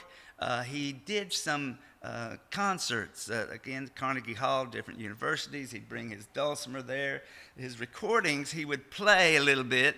He'd stop playing and sing the ballad, because I think it was kind of accustomed to, you sang a cappella. You just sang the ballad, and then you played a little tune on it. And that's the way he operated with the ballads. So, but he didn't have enough of it. He wanted to go back and learn another language. So he knew German, he knew French, of course, and then they invited him to go to Czechoslovakia and to work with the people, Red Cross there, to help form Red Cross. And he learned Czech, which is not easy to learn that language. So he was a genius, and he came back, and he was doctor of language studies at many different colleges and universities. So this is kind of a big figure for us, and just a very interesting fella, Josiah Combs. Okay, try to get somebody look up this lady. I just have a yearning for her, people to discover her, because she wrote Emma Bell Miles. She wrote collected ballads around Chattanooga, the Appalachians around Chattanooga. And she's got that book, Once I Too Had Wings. It just talks about a woman who struggled, really. Bad marriage, had children, could not really pursue her dreams, and a great writer. I read The Spirit of the Mountains. She's a really good writer. So if you ever get into that, it's a good one. And I think of her. She also could draw. She was a visual artist. Once I too had wings, and you just wonder what she could have done if she had a little bit more freedom. Emma Bell Miles.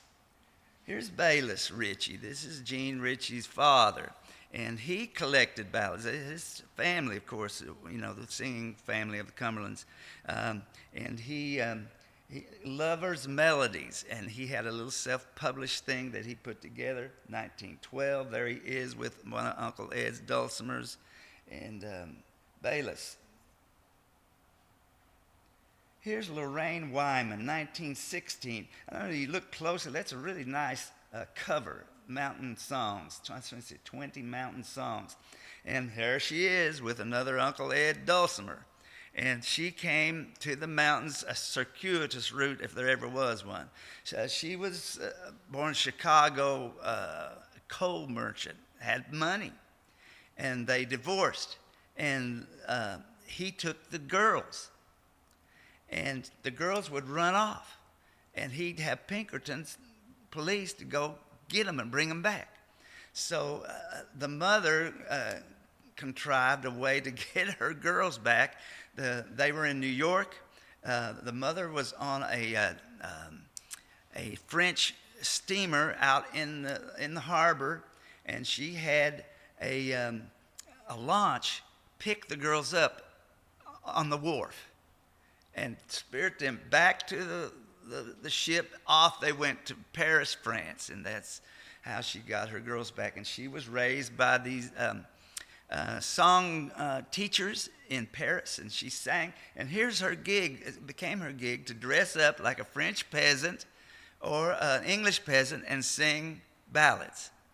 And when she came finally back to the United States, she heard about, it was getting around about Hindman and Pine Mountain Settlement School, and she came down to the mountains and collected these ballads with her accomplice there. He's a piano player, I forget his name, but they worked him up, and then she launched a career, singing career. And there she is with, as I said, another Uncle Ed dulcimer. So Lorraine Wyman was here for a short time, and she launched her career with it. There's Evelyn Wells. This is at Pine Mountain Settlement School, another Uncle Ed dulcimer, and she went on to teach ballads and history of ballads at a women's school up east, and she was at the Pine Mountain Settlement School for a number of years. Here, Josephine McGill, folk songs of the Kentucky Mountains. She came down, 1917. They were crawling all over this place in that period. She's from Louisville. There's a little article about her, and she came down, collected, and wrote a book about ballads from here. And another William Aspinwall Bradley, Singing Car, and his recollections and songs that he collected on Car Creek. And here's Ethel DeLong Zonde. That's the picture here. Zonde, she married an Italian fella, and he's an architect. And there she is with another Uncle Ed dulcimer, 1918. And the big chief of them all, Ceil Sharp, came here in 1916, 17, 18. And he came with Maud Carpelis. And he was... let's see if there's any other pictures of him. Here he is playing on the grounds at Stratford-on-Avon. He was big. I think these Shakespeare festivals, they also exploited folk dance as a part of these plays that Shakespeare put on. So they would meet for these Shakespeare festivals, go through these dances. He met Maud at one of these dances, and then he made money when he came to the States. He got a grant, but some money he would teach dance, folk dance, to people to put in one of Shakespeare's plays. So here's a little quote from you to get an idea. about the dancing master in St. Louis. 40 girls ranging 16 to 24 years of age learned the meaning of real dancing yesterday afternoon at the Central Public Library in preparation for the production of As You Like It at Forest Park Highlands in June, under the auspices of the St. Louis Pageant Drama Association. The girls were told to get out of the ho-hum club and to learn the meaning of the word pep. Of course, this isn't the language Ceil Sharp of London, authority on English folk dancing, used. He's very English, but figuratively speaking, he told the girls to get a move on themselves, put some punch in their work, a little more speed, and to get some action. And he got his meaning over all right. Before afternoon was over, the energetic, nimble-footed Englishman had the girls as light on their feet as bits of thistledown before a stiff spring breeze. They bounded, flew, they floated until their cheeks grew red and their hair almost tumbled about their shoulders. You know, they put their hair up in those days, so to have your hair down was not very fitting for a decent young girl. Around their shoulders. Mr. Sharp says, dancing has been corrupted by the social dances of today. It has taught people to slouch through dancing instead of putting rhythm, grace, and life into it. At another place, he told the piano player, strode up to the perspiring pianist, clutched his arm, shook his shoulders, and in a loud voice shouted, "Play those notes right!" Then Sharp, according to Miss Hardcastle, mounted the stage. The dancers went through their numbers. Sharp pointed at forefinger at first one and then others. He exclaimed, "He has to get out. She has to get out. What's the matter with that one?" So this is the kind of character that was in these mountains here. So he came here and he had an audience with Olive Dame Campbell. You can imagine trying to present your plan to Ceil Sharp. It took her a while to get his attention. Here's some things that he says in his journal. If you ever get through it sometime, look it up. I should not have believed wheels and horses could get over such tracks unless I had seen the thing done before. I was frightened out of my life. Now Maud and I walk about everywhere except occasionally we have to take a jolt wagon, well named. The country, I think, the most magnificent I have ever seen. The mountains are everywhere, and we live in the valleys and walk through the passes. He did a lot of walking, and he wasn't a well man to be walking all this way everywhere he went. But he took special interest in the Presbyterians, the people who kind of thwarted his actions. It is the Presbyterians who run these places, and some of the women I have met are very nice and broad-minded. But I don't think any of them realize that the people they are here to improve are in many respects far more cultivated than they are. Take music, for example. Their own people's here is pure and lovely. The hymns that these Presbyterian missionaries teach them are musical and literary garbage. In manners, they are the border into Tennessee's to Devil's Fork, renamed Sweetwater by the Presbyterian missionaries. So he's not having much luck with, but he's collecting tunes. He says in a month's time he had 250 tunes. He says, it is my sober opinion that this book will contain the richest musical material of folk songs that has yet been published, certainly in England, and I honestly believe in Europe. They remained in Pineville in Bell County, adding 196 songs to their collection, most productive period in Sharp's life, although his elation was still dampened by ill health. Saying, feel very ill on waking, temperature still up, feel very depressed, feeling very ill and hopeless. June 7th, all of his teeth were extracted. So he's not having a great time physically, but he is collecting a lot of stuff. He was in Hyden, Kentucky, I called on, as example, Miss Eliza Pace, the old lady of 67, who we hear has been a great offender in retailing moonshine, has been sentenced several times, but she has good songs. And another with Miss Molly Patrick. Let me see, get back to a picture with him and Molly Patrick. I'm just showing you the roads and the places. That's the post office down the road, Leeburn. There's crossing there. Some of the mountains here. Notice a gal in a hat there. They're just dressed up to the nines. Crossing down the creek. A wagon. There she is. There's that's Eliza Pace of Hyden. Here she is with Molly Patrick. Miss Molly Patrick, age 45, who smokes a pipe and, of course, sings. She has been married 3 times, but was born Patrick and still is Patrick. The first husband, Hobbs, was a good sort in his way, she said, but killed a man and had to go to the penitentiary. So she took up with one Baines, who was a rotter, and whom she sent about his business in 3 months. The third one, Burns, was better but a slacker and wouldn't work, so she kicked him out. For the third time, paid $2 to get her old name back, as it cost $2 apiece to alter names. So he stayed in the hotel in Manchester.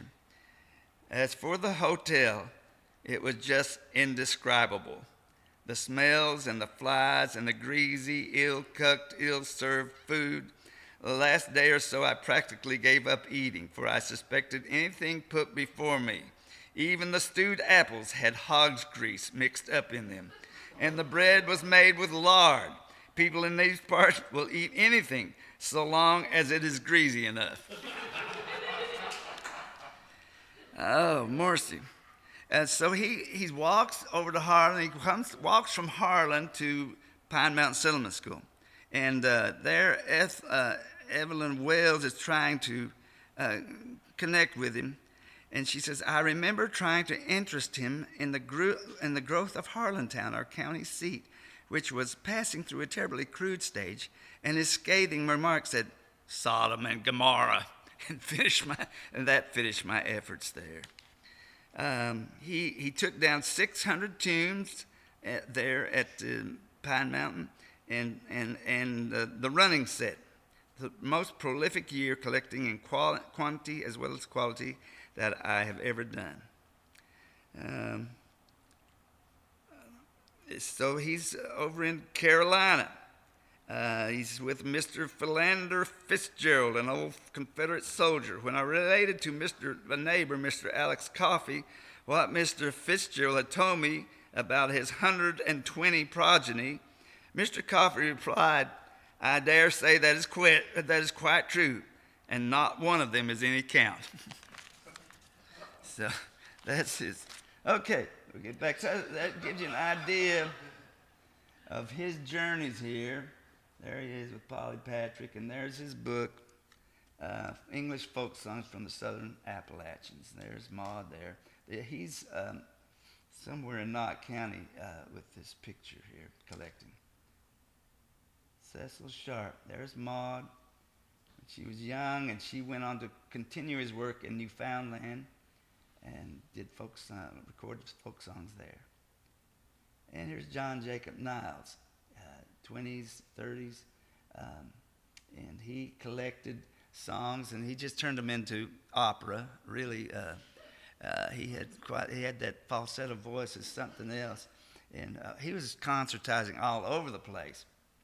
And he was at the White House. He just made a real career out of all these things that he collected. Here's Mary Wheeler with another Thomas Dulcimer. She was at Pine Mountain Settlement School in 1926.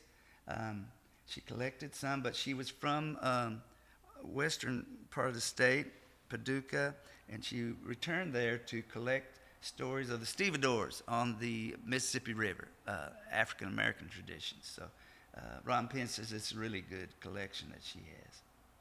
Let's see, where was I? Yeah. Here they are. Here's doing the maypole over here, or no, over there, and Is there another one? Oh yeah, Ruthie White. She taught music here, played piano, and the piano was the main instrument here for dances. And they would roll it out on a porch somewhere, and she would present dances. And she collected songs and has Children Go Where I Send Thee. And she collected that from over in Red Fox, African American community over there. So she contributed to these books and collections of songs. Kind of forgotten, but every now and then I'll look in these books with songs and I'll see her name there. And she's probably playing somewhere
Good evening, everyone, and welcome to the Hindman Dulcimer Homecoming 2025, our first night concert performances.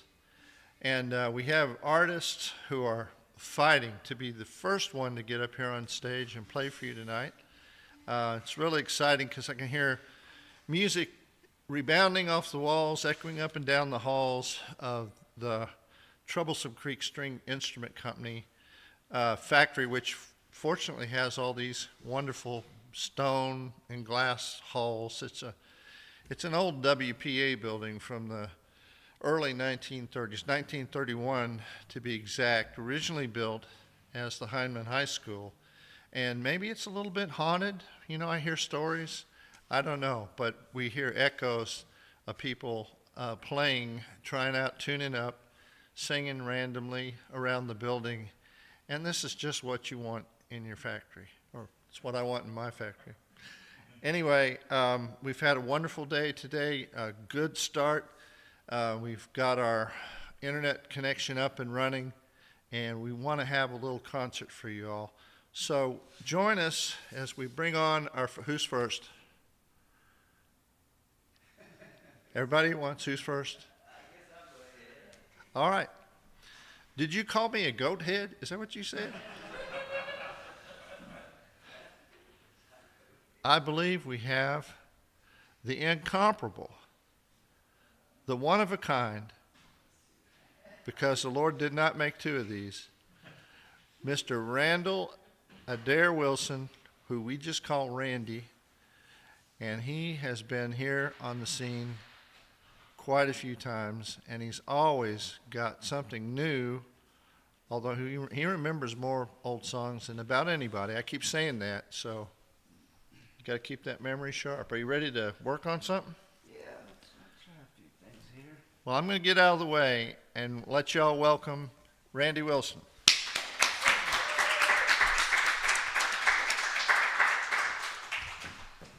Okay, I thought I'd do a few different ones here tonight, some ballads, and I was going to sit on a porch the other day, just kind of brush up on some of these old songs.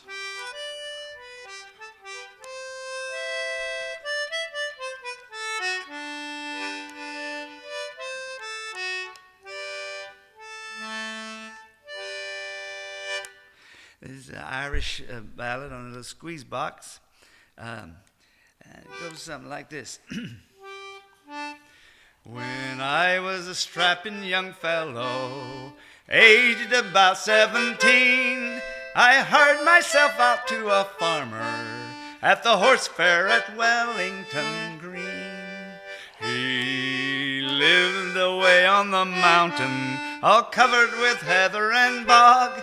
The only thing I did look after was his donkey, his goat, and his dog.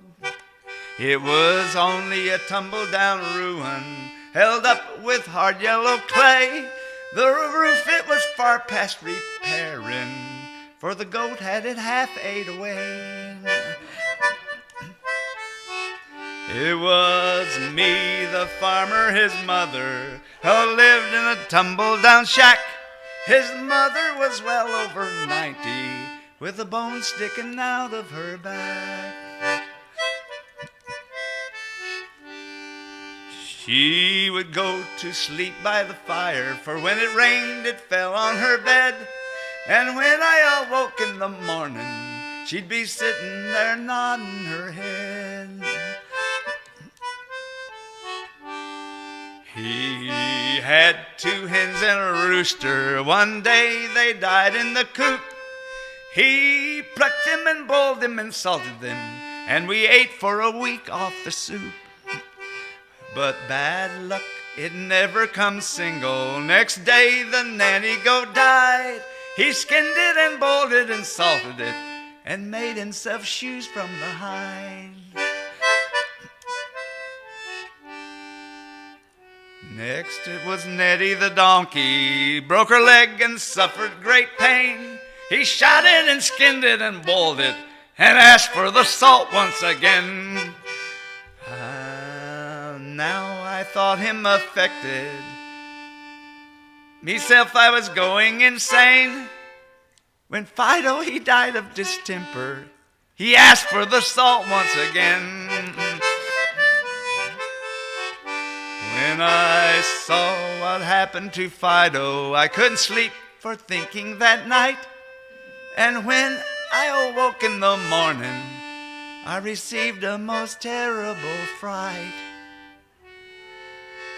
His mother was dead by the fire. When I ran for the door, he cried, "Halt! Where you be going so early? Come back here and help me to salt." Well, I ran through the roof, I ran through the floor, ran through the door like a rocket. Says I'll get out of this vault. I tripped in the yard from excitement, and out he come running with salt. I took to me hills like a cowboy. Over the hills I ran like I didn't stop running for a fortnight, and I never went back to the fair.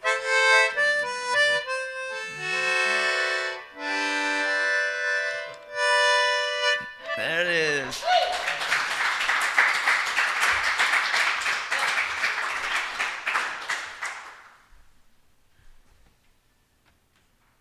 Let's see.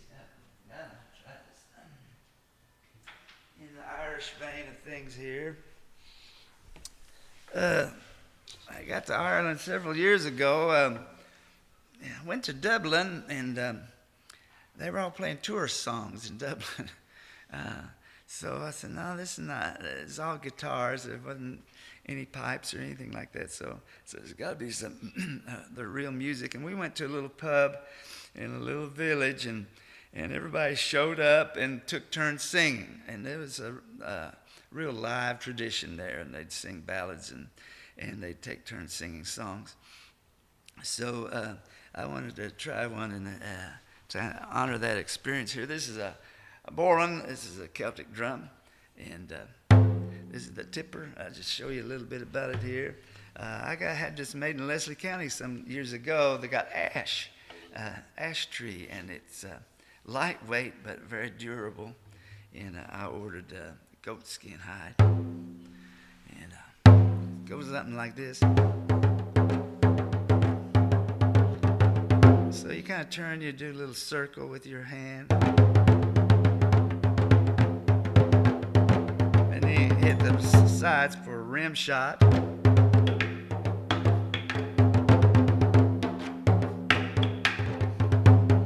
it again.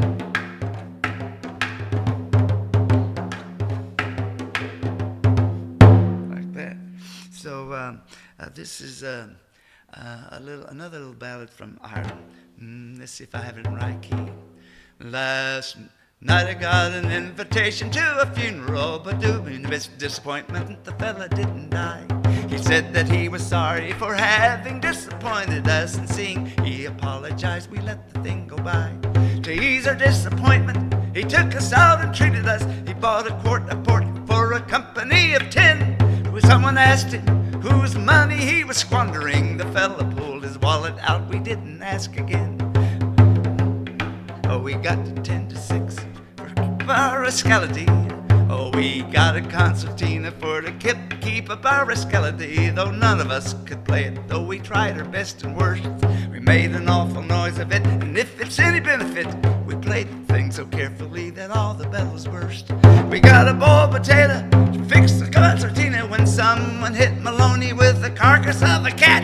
He bundled up his whiskers, ran out the riot act. He put two heads together, and that was the end of that. Oh, the bartender, he saw that we were right and gave orders to get out, but that we flat refused. He whistled in some loafers that were standing round the corner, and for 10 or 15 minutes we were bodily abused. Beer shop we left, down the road we started, and then some hungry urchins, they pelted us with mud. We told them for to chuck it. They said that they were doing that, and then they ran off and left us fellas where we stood. Oh, the Salvation Army was standing round the corner. They rifled all our pockets while they sang that we were saved.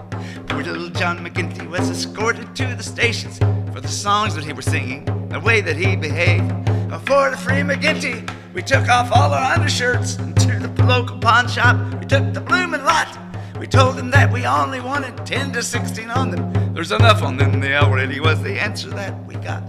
We got to 10 to 6 for to free McGinty, when bad luck to the beer shop we met along the way. Of course we couldn't go on without having some refreshment, and we squandered all the money of the fine we had to pay. Our senses we surrendered to good old General Guinness, and for a bit of rioting we stoutly did prepare. We bettered one another and rearranged the furniture, keeping track of lighter objects that were flying through the air. McGinty hit McKenzie, McKenzie hit another man, and any man and every man was mine. Poor blind McNamara, sitting saying nothing, poked at random with his crutches to intensify the fight. We fought away like turds. The coppers separated us, took us all to jail. Broken noses and black eyes. I spent 15 days in prison, and to me it was a lesson. I'll no more go to a funeral until the fella dies. Like that.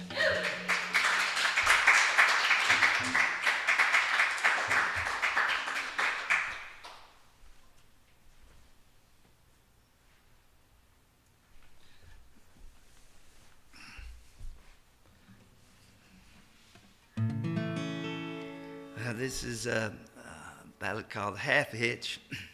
Anybody heard this before?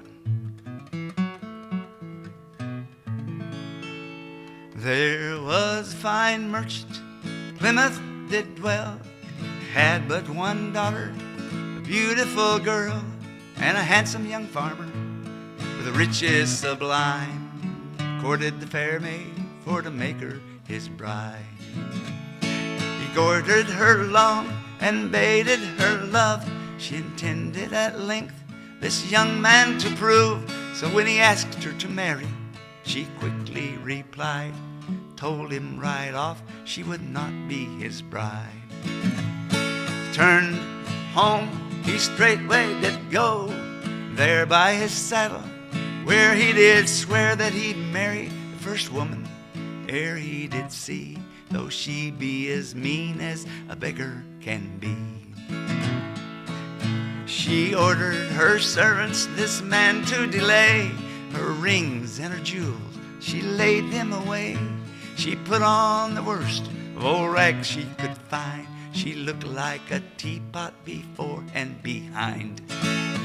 She black poked her hands from wrist down to scratch, greased up her face from corner to crack. Around the road she flew like a witch, with her petticoat hoisted about the half hitch. The young man came riding, and when he did see her, he cried out, oh no, for his oath he did fear. But being most faithful to his word to keep true, he soon overtook her, saying, pray who are you? I am a woman. This answer did suit him as well as the rest. It hung very heavy and hard on his chest. How can I bear for to make her my bride? Still he spoke to her, saying, will you come for a ride? That horse will throw me. I know, that horse is a wild horse.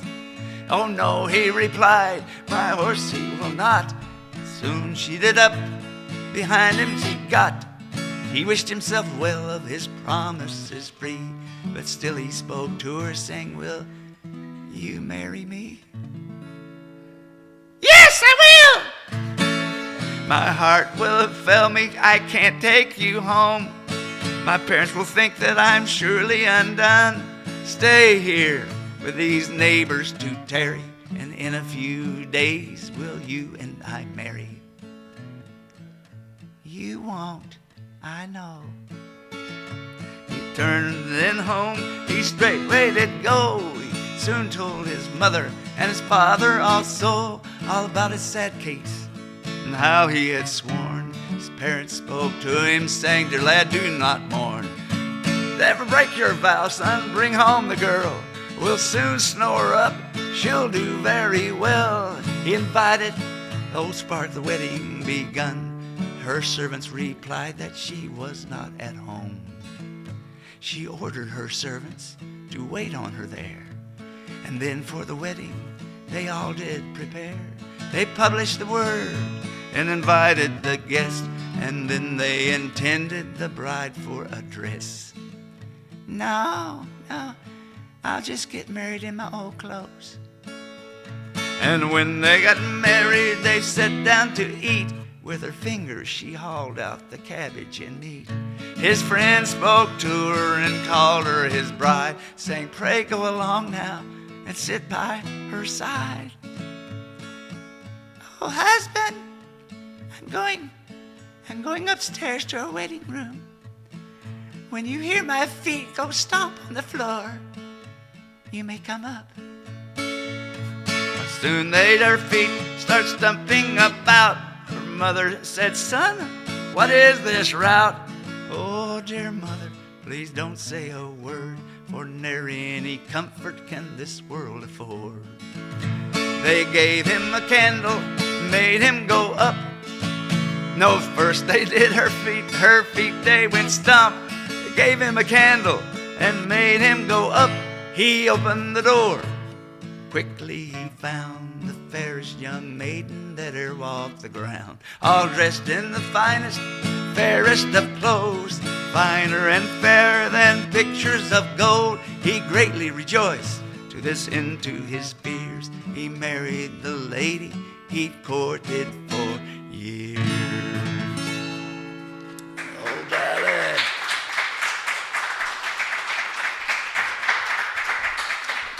All right. How many are we supposed to do? I'm not sure. Got an hour and a half. Shoot. Well, let's see. I should have this. Let me get this other. If you get that my gourd banjo, I'll do one on it. It's back there. It's a big round one in a cloth case there. I'll try to get this one out. Meantime.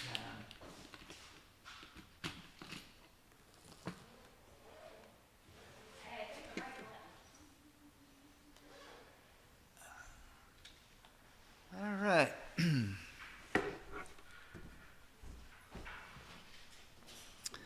Well, let's see if I can get in a tune for a Rock the Cradle Joe here. And yeah, and I'll look at that in a little bit.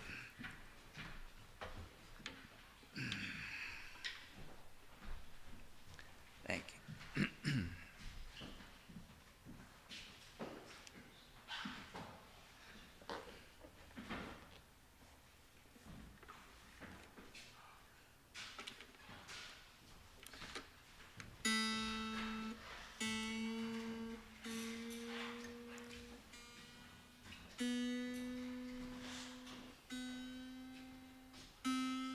Get this DAD tuning here.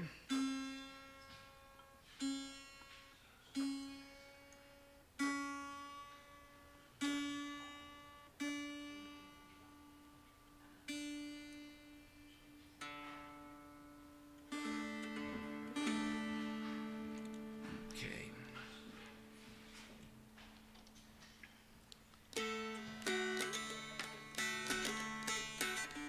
Ah.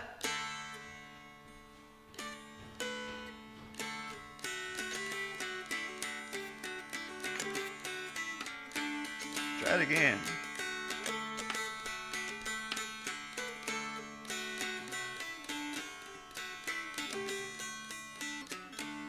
Gotta go to bed, gotta get up, gotta go to work in the morning. Oh, what are you gonna do when the well runs dry? Gonna rock that cradle, Joe. Oh, gotta get up, gotta go to bed, gotta go to work in the morning. Oh, what are you gonna do when the baby cries? Gonna rock that cradle, Joe. What are you gonna do when the well runs dry? I don't know. What are you gonna do when the baby cries? Gonna rock that cradle, Joe. Oh, what are you gonna do when the well runs dry? I don't know. What are you gonna do when the baby cries? Gonna rock that cradle, Joe. Rock that cradle, Lucy gal, rock it all the time. I will not rock, shall not rock, 'cause the baby is not mine. Oh, rock that cradle, Lucy gal, yes, rock it all the time. I will not rock, I shall not rock, 'cause the baby is not mine. What are you gonna do when the baby cries? I don't know. What are you gonna do when the well runs dry? I rock that cradle, Joe. Oh, what are you gonna do when the baby cries? I don't know. What are you gonna do when the well runs dry? Rock that cradle, Joe. Oh, rock that cradle, Lucy gal. Lucy's up and gone. There's many a man rocked another man's child when he thinks he's rocking his own. Oh, rock that cradle, Lucy gal, rock up and gone. There's many a man rocked another man's child when he thinks he's rocking his own. What are you gonna do when the well runs dry? I don't know. What are you gonna do when the baby cries? Gonna rock that cradle, Joe. What are you gonna do when the well runs dry? I don't know. What are you gonna do when the baby cries? Rock that cradle, Joe.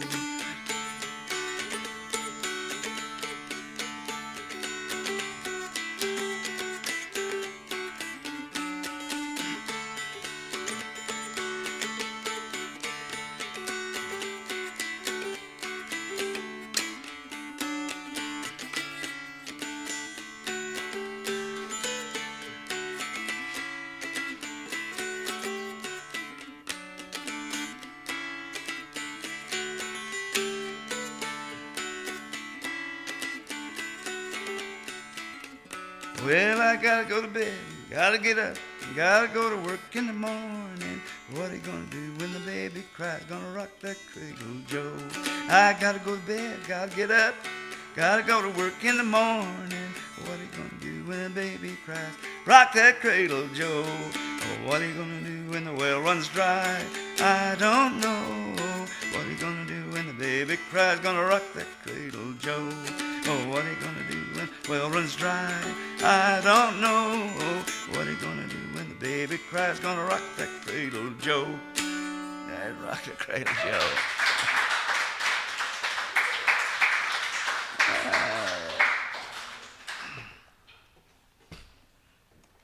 Well, let's see. I might play one more if we got another person, or if you think of me playing another one, I could, but we'll see.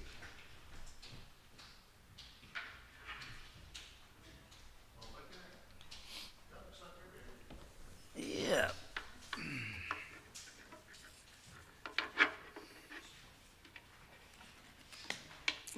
This is a gourd banjo made by Pat Campbell. Let's see what we got.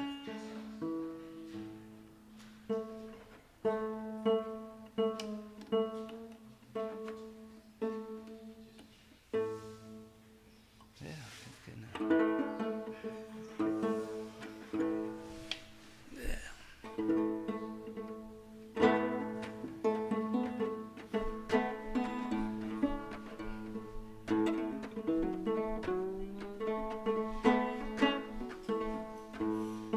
Okay, this song inspired by my Aunt Dorothy many years ago. She taught me how to make biscuits, and so this is a biscuit song. I got a cornbread song, but this is the biscuit song. I'll give it a try. Try to thump on this banjo instead of overhand, just a up pick, and try to get this low drone and high drone. Get a little backbeat, thumping on the instrument.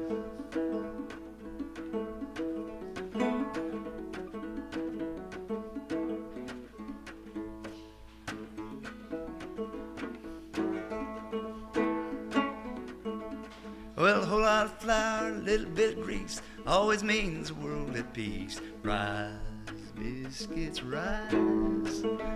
See my biscuits rise.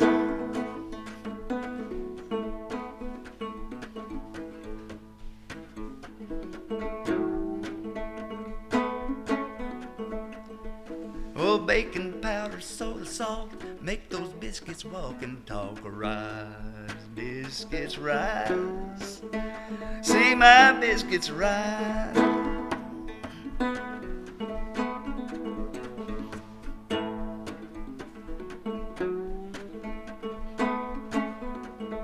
Oh, cut that butter cold and thin with your fingers, work it in. Rise, biscuits, rise. See my biscuits rise.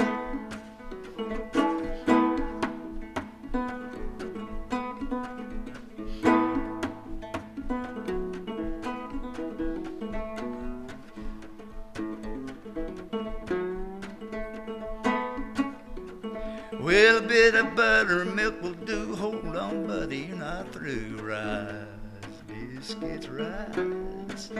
Hey, see my biscuits rise. Thumb down.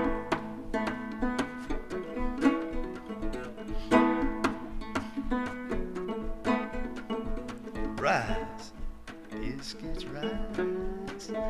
See my biscuits rise. We'll dust your hands with flour so you can reach and turn that dough. Rise, biscuits, rise. Hey, see my biscuits rise.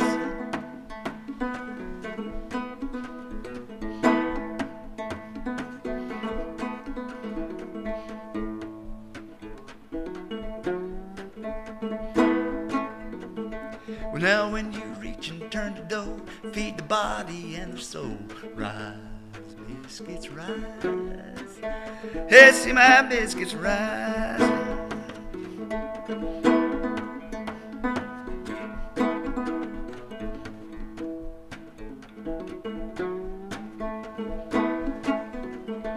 I like my biscuits hot and brown, soft and flaky, warm and round. Rise, biscuits rise. Hey, see my biscuits rise.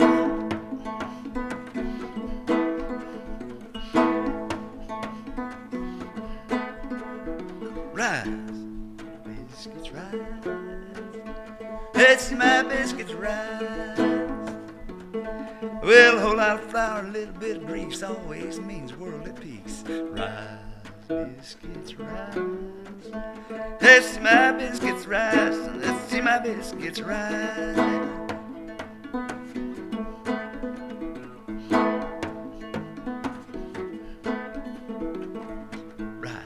Biscuits rise. See my biscuits rise. That's very nice. Well, let's see. We got another person ready? Ready for another one? What's that? Yeah, somebody else ready to roll here, or should I? Okay. Let me jump in. All right. Give you a chance to walk off, like we do in showbiz, right? That's what they call it. I'll get in front of here. Randy Wilson never disappoints. Let's give a big hand for Randy Wilson.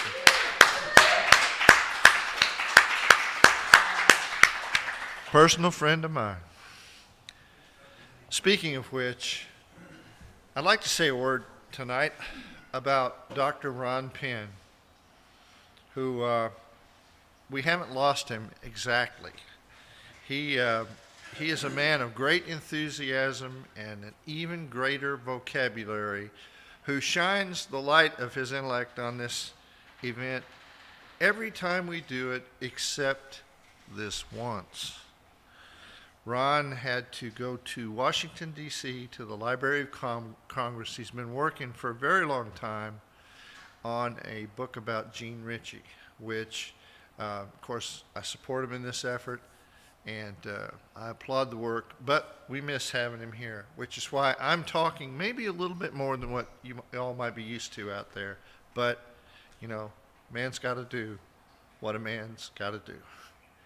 Speaking of which, we have all the way up here from North Carolina, despite numerous adversities, which, you know, that's really the story of our, you know what, can I talk about that for a minute? We have been through so much in Appalachia, in all seriousness. The past 2 or 3 years have been some of the roughest times that any of us can remember. And for a whole lot of reasons. Pandemics, floods, I'm starting to lose count of the floods, and the damage and the loss that we've built back from is just almost incalculable, astronomical. In fact, I'll call Ron and ask him if he has a few more verbs that I could throw in there. But one person who keeps bouncing back and was just in the hospital, but he has decided to come visit with us and play some music for us, so go easy on him, is my old friend and Dulcimer ambassador for the Troublesome Creek Stringed Instrument Company. National, is it world or national? Let's say world Dulcimer ambassador for Troublesome Creek, from North Carolina, Mr. Don Petty.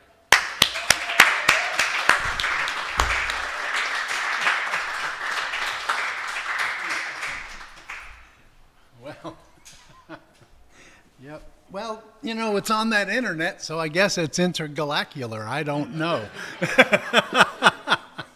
And so, oh, well, it's just so great to be back here. I mean, I've always liked coming up to Hindman, and I've just always, I mean, back when it was Family Folk Week, and to get to share, you know, be here with Gene Ritchie and Lee Sexton and just a bunch of old folks and old friend Randy, a bunch of folks. That was always a real treat for me. But coming up for this event is also very special because the mission statement of Troublesome Creek, it's right up my alley. So anything I can do to support that, it's a good thing. All right, so, yeah, I'll just play a few things. Got my little Uncle Ed Dulcimer here. Let's see. Well, all right, I'm going to just start with one. This is a, I'll start with this one. I heard it from Patty Lumen, who was a dulcimer player, and she played hammer and lap dulcimer. I met her back, I don't know, in the 80s in West Virginia. But this is the big hit at the retirement home. I play twice a month back home. So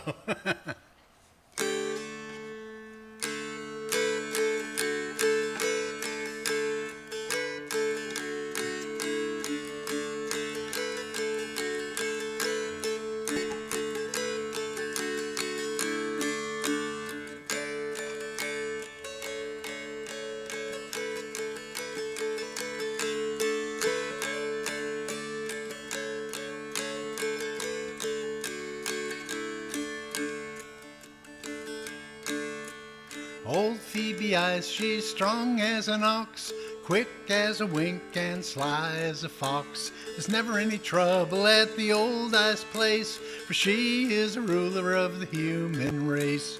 Old Phoebe Ice, she's darn near dead, raring and a tearing with a pain in her head. With her toes turned out, her eyes turned in, she's a darn good gal for the shape she's in. Old Phoebe Ice has laid a plan that every woman should have a man. So don't be shy, step right in line. You get yours like I got mine. Old Phoebe Ice, she's darn near dead, raring and a tearing with a pain in her head. With her toes turned out, her eyes turned in, she's a darn good gal for the shape she's in. Old Phoebe Ice was out too late. She didn't get home until 8:30. She fiddled all night, and the folks all said it was best darn dance in the wagon shed. Old Phoebe Ice, she's darn near dead, raring and a tearing with a pain in her head. With her toes turned out, her eyes turned in, she's a darn good gal for the shape she's in. Oh boy. Yep, I have to say those folks at the retirement home are looking younger and younger. I've been playing there for years. Anyway. Let's see. I'm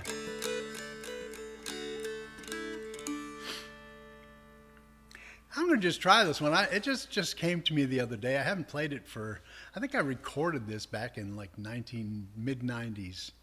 And I hadn't thought of it for years and years. And it just come back to me. It's another one of these tunes. It's a Kentucky tune. I learned it from Bruce Green called Old Tobacco Hills. Now there's another one called Can You Dance a Tobacco Hill that kind of makes it around the rounds. But I hadn't heard this one too much. Old Tobacco Hills, if I can get it here.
Yep, just another one of them old ones. Well, let's see. Well, I'll do a couple more, I guess, and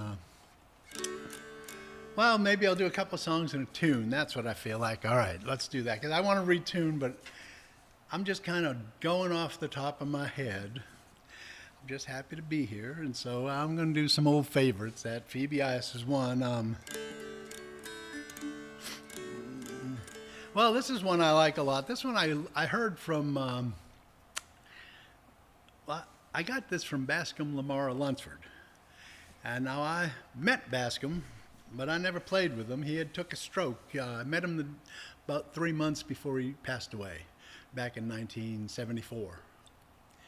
I did get to be familiar with his music through recordings. I used to teach a class for a few years with his youngest daughter, who was in her mid-80s at the time, on the history and dance in the mountains of western North Carolina especially.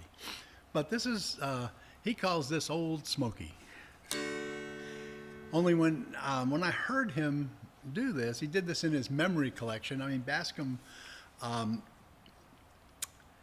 as far as I know, still has the largest memory collection at the Library of Congress, something 350 songs and tunes, by sitting down just doing them. And so I thought that was interesting. But anyway, when the recordings I heard of him doing this, he never mentioned Old Smoky, but I threw the verse in because it fits good and I like it. So.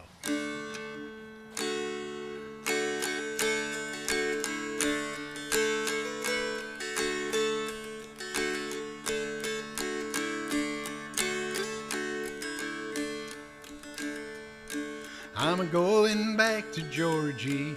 I'm going to Rome. I'm going back to Georgie for to make that my home. On top of Old Smoky, all covered with snow, I lost my true love here by courting too slow. Young ladies, take warning by me. Don't put your affection on a green growing tree. They'll hug you, they'll kiss you, they'll tell you more lies than the cross ties on the railroad or the stars in the skies. I'm going back to Georgie, I'm going to Rome.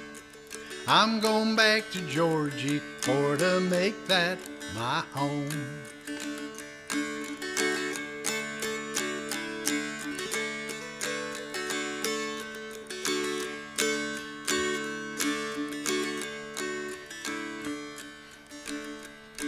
My father's a drunkard, my mother, she's dead. My sweetheart's a little joker, and I wished I were dead. I'm a-going back to Georgie, I'm going to Rome. I'm going back to Georgie for to make that my home.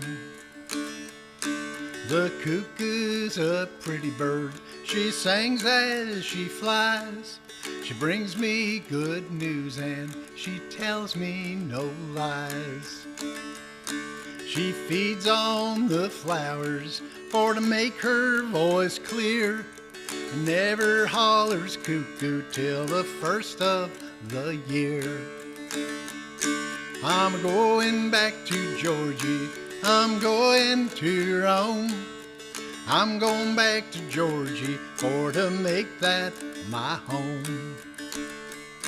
I'm gonna build me a cabin on a mountain so high, where the wildcats and the hoot owls can hear my sad cry. I'm going back to Georgie, I'm going to Rome. I'm going back to Georgie for to make that my home.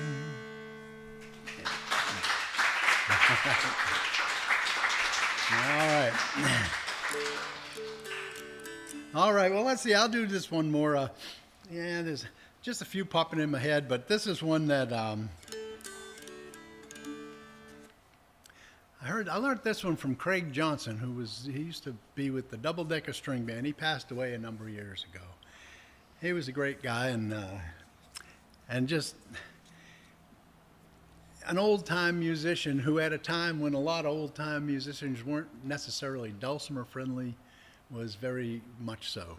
And I remember at a festival, he said, "Come play with us, with the group, just hang out and jam a little." I walked over and they were sitting there and kind of had my dulcimer. I was just getting out of the case, had about this much of it out of the case. He goes, "This would be a good dulcimer song." And then he played it, and I've been playing it ever since. And it's one he learned from, I believe it was Reverend Hendricks up in West Virginia. I don't know why I'm in West Virginia mode today, but here it is. Down the river I go.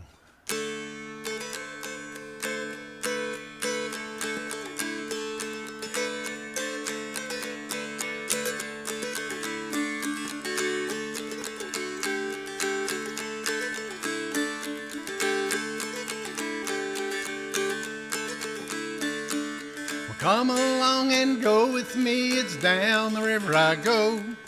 Carry you back to Tennessee and down the river I go. Down the river I go, Uncle Joe, down the river I go. Down the river I go, Uncle Joe, down the river I go.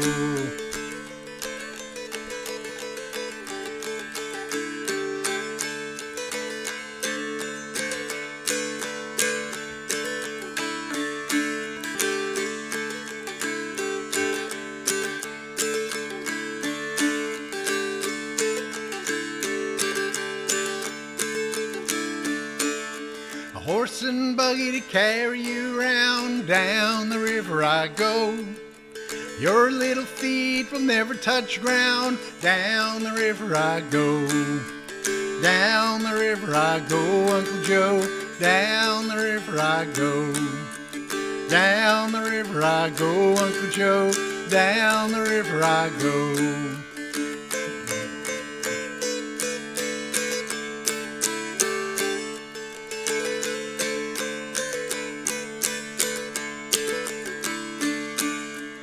16 miles away from home, chickens crowing for day.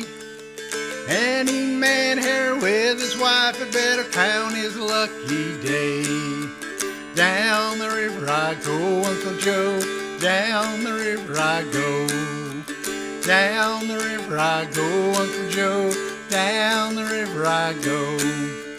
If I had needle and thread, fine as I could sew my love to my shirt tail, down the river I'd go. Down the river I go, Uncle Joe, down the river I go. Down the river I go, Uncle Joe, down the river I go. All right, I'm going to do one more fiddle tune, if that's all right. I'm going to just do this one because I've thought of it for... You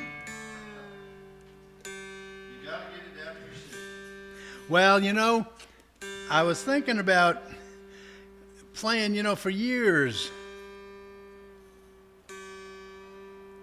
You know, when I'd come up here for Family Folk Week or for this event, whatever, I'd always get to spend time with Lee Sexton. And I loved old Lee. Yeah. And Opal, I mean, and Johnny, they're just family in a way. Well, anyway, Lee would come down to North Carolina and play at the Swannoa Gathering as, you know, one of the afternoon master classes. And he'd always get Bruce Green and myself to play with him. And whenever we would ever do anything that was like, you know, feature something other than just Lee, or any situation where we were where it was he wanted to break and have me play something, he would always be tickled to death that I would play old Leather Britches. It's just an old tune, but I was going to play a little of Leather Britches for memory of Lee. And I appreciate being here, and I do. I mean, Doug, I just have such great respect and admiration for what you do and for the whole, this whole situation. It's just great. We need more of this in the world and a lot less crap. I'm not going to say it. That's all I'll say on it. No, my pleasure. I mean, I wouldn't have come for about anything else that I can think of. I mean, really. I mean, and my wife was like, "Are you sure you're going? Are you?" And I said, "Gene, we got to do it." You know, I'm doing it. I'm doing it, period. And Bill drove me up, and so it's all good. Little Leather Britches.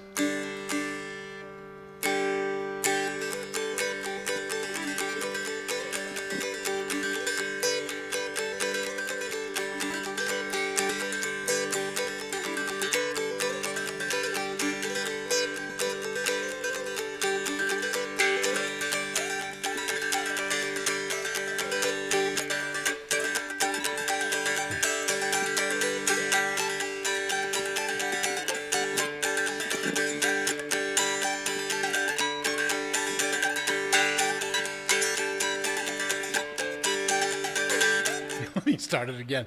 I'm just out of it here. All right, here.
Better quit while I'm ahead. All right.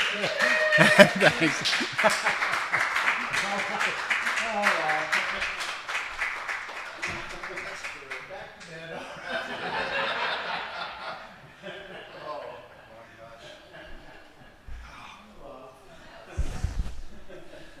That's amazing.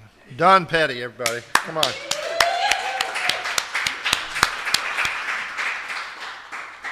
Yeah, speaking of Bill driving him up here, I need to also thank Dulcimer Player News, who have been kind enough to sponsor us in part for this event, which of course would not be possible without the generous support of the Berea College Appalachian Fund. We have a lot of partners. A lot of things go into making this event, but I always try to remember, that none of us can do this on our own. It's through community, it's through friends and family. Speaking of which, we have somebody who is in the unique position of being one of our kids, but also a visitor and also a newlywed and a champion banjoer. How do you say that? Banjo player? Is that it? All of it. She'll take it all. As long as I put champion in the front of it, you're good. Listen, everybody, I'd like for you to welcome from Melbourne, Florida, and there's a lot more to that story, and I'm not going to start because it's late, but from Melbourne, Florida, our own Willow Cartier Berrien.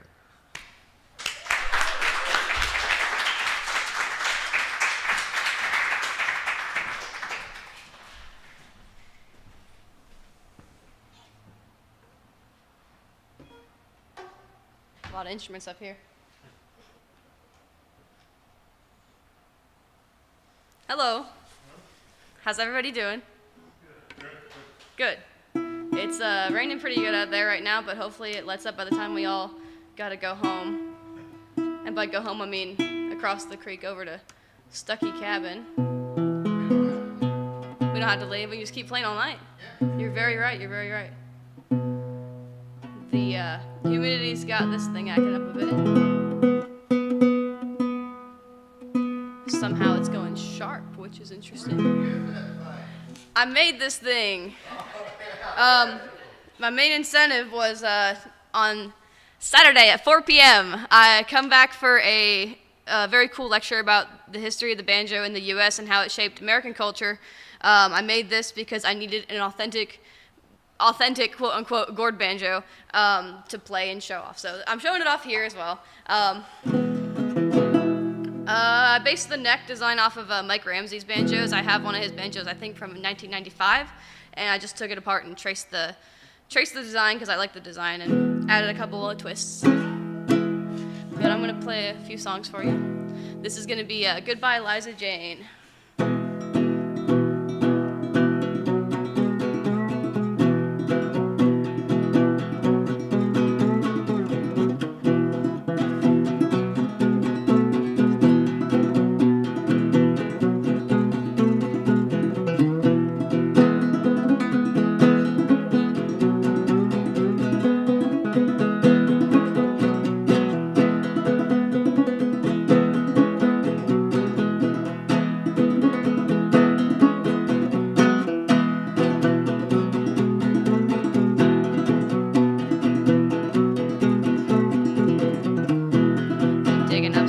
Bottom of the sea, goodbye, goodbye. Digging up sand from the bottom of the sea, goodbye, Liza Jane. Oh, how I loved her, ain't that a shame? Oh, how I miss her, goodbye, Liza Jane.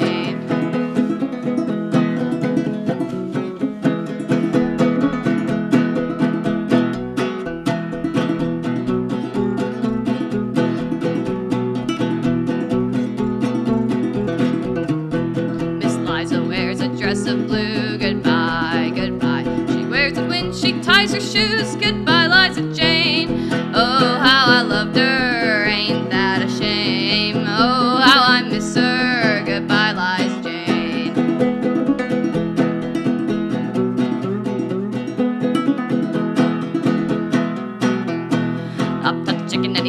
upstairs. Goodbye, goodbye. Up topped the chicken and he flocked upstairs. Goodbye, Liza Jane. Miss Liza wears a dress of red. Goodbye, goodbye. She wears it when she bumps her head. Goodbye, Liza Jane. Oh, how I loved her, ain't that a shame? Oh, how I miss her. Goodbye, Liza Jane.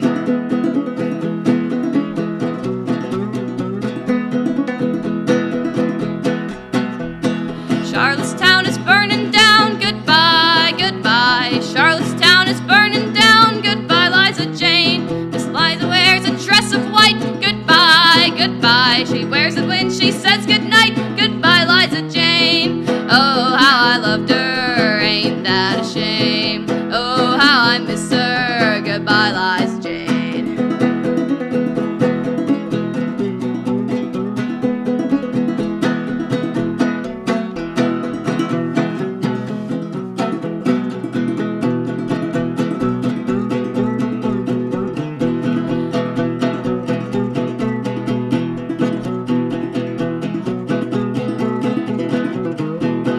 Oh, how I loved her, ain't that a shame? Oh, how I miss her. Goodbye, Liza Jane. Oh, how I loved her, ain't that a shame? Oh, how I miss her. Goodbye, Liza Jane.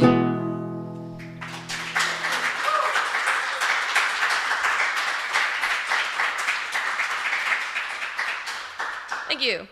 We got that one from Eric Bryan out of Melbourne, Florida. He was the dude that introduced me to playing the banjo. And he does a lot of great work in the community, a lot with getting kids into orchestra, but that's a lot of funneling kids into eventually playing the fiddle, which is awesome. This is one I learned from Burnett and Rutherford, and since Randy was playing some ballads earlier, it reminded me of this one. This is Willie Moore.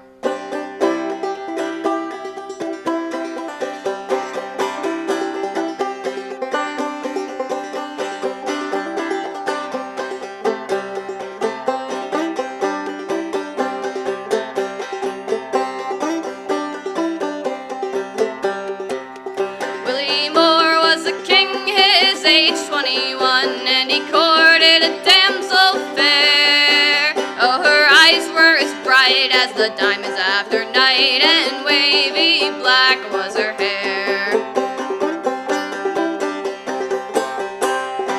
He courted her both night and day, till on marriage they did agree. But when he came to get her parents' consent, they said it could never be.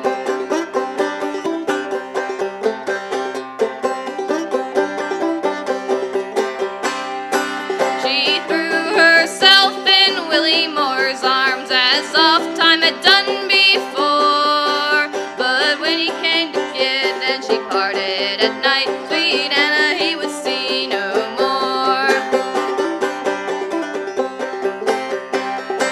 Sweet Anna was loved both far and near, had friends most all around. And in a grassy brook before the cottage door, the body of Sweet Anna was found.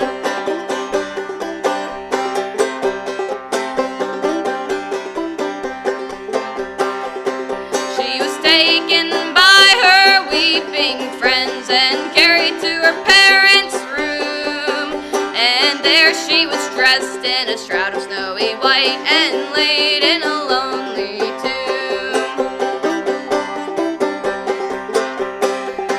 Her parents now are left alone. One mourns while the other weeps. And in a grassy mound before the cottage door, the body of Sweet Anna now sleeps.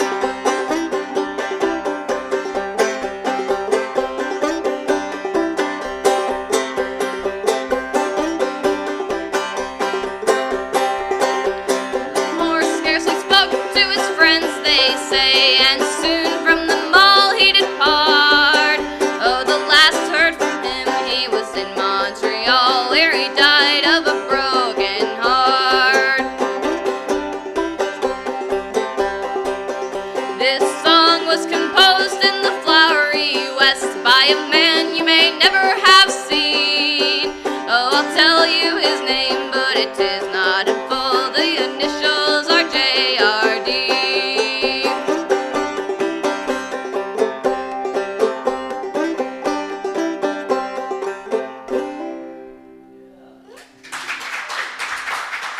Thank you. I remember doing some research about that one years ago, and I was trying to figure out about that last verse, about who JRD was, and I think the consensus was we don't know when that verse was added, we don't know what those initials stand for, or even if they are JRD. So the results, I'm just going to say inconclusive. I'm going to do one more, and then I'm going to have a guest up here. Special guest that no one can guess. A special guest that no one can guess who. This is Bill Boyd and his Cowboy Ramblers. A lot of 1920s stuff, but I like this band, and they did a lot for the recording industry with Western Swing. This is Devilish Mary.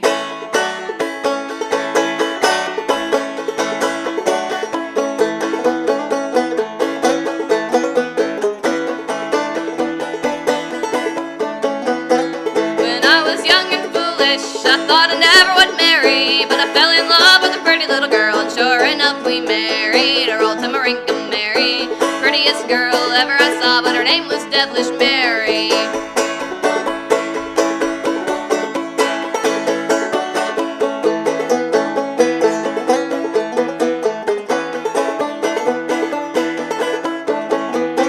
We both were young and foolish, she was just a girlie. We both agreed upon one word, our wedding day was Thursday. Our old Tamarinka Mary, prettiest girl ever I saw, but her name was Devilish Mary.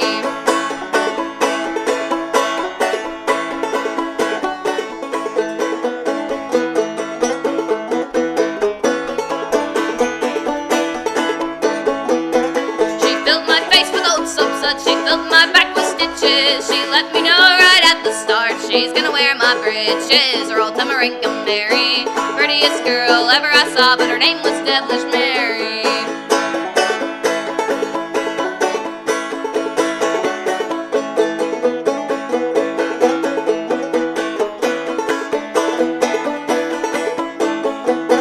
We only were married for about 6 months, and we both agreed to be parted. So she up with her little duds, and down the road she started. Her old Tamarinka Mary, prettiest girl ever I saw, but her name was Devilish Mary.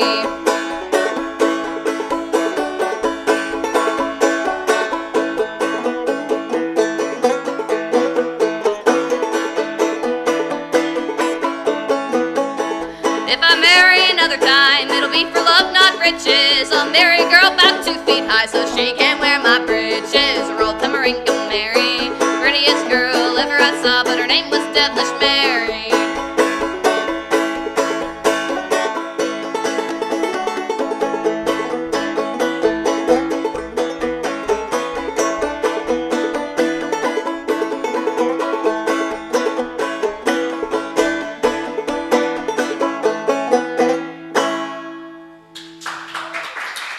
Thank you.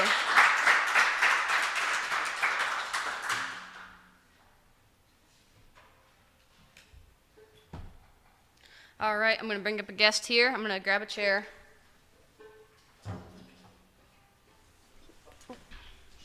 Thanks, Mikey. Should I move the mics around so we got both of us in here? All right, sounds good.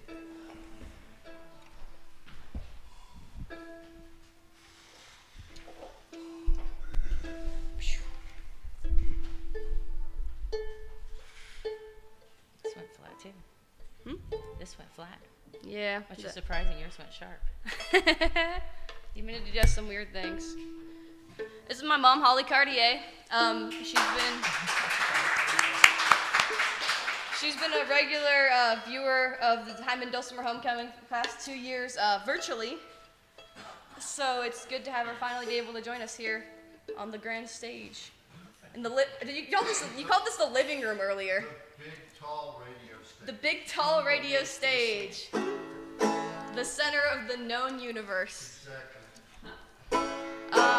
Ooh, mine went out of tune as well. What do you know? So is playing the fiddle that I rumored to be almost finished at last Dulcimer homecoming. It's got curly oak back and sides that I scrounged from the scrap box here. The top is also some spruce that I scrounged from the scrap box, and the back is black locust, and the neck is sapelli, which is a close relative of mahogany that was from her dad's wood shop. He was a wood turner for many years, and I've been going through his supply of wood recently, and I've set up shop down in Melbourne at his old shop. So got some new machines, and I've been building a couple more of these fiddles recently, actually. So it'll be fun to see how they turn out. I like the design with the shorter end here. You get and the carved top and back. You get a little bit more resonating space and a little bit more open tone, which is nice for a fiddle. Fits in a case too, in a regular fiddle case. I don't have to custom make a case for everyone, which Yep. saves a lot of time. We're gonna play Sour Mountain, which we learned from the Carolina Chocolate Drops.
Take the stage.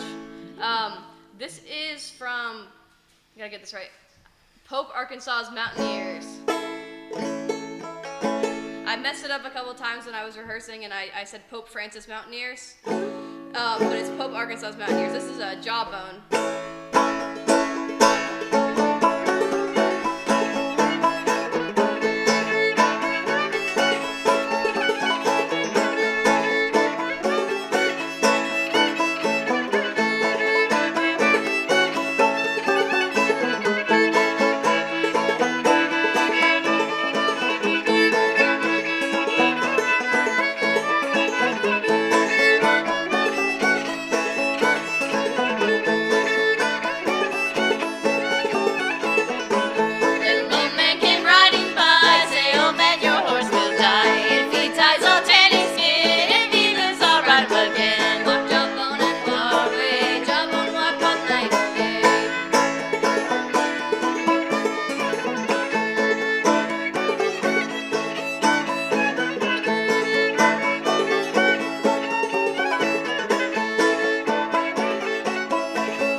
very much.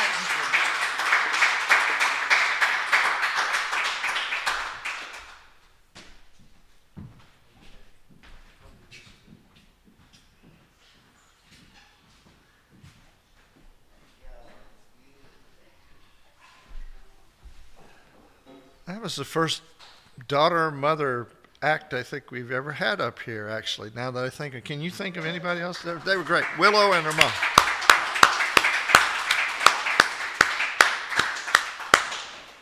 Well, we have another first here tonight. We managed to somehow persuade our good friend Carly Dawn Milner to come down. And it's a bit of a drive, like it is for a lot of us.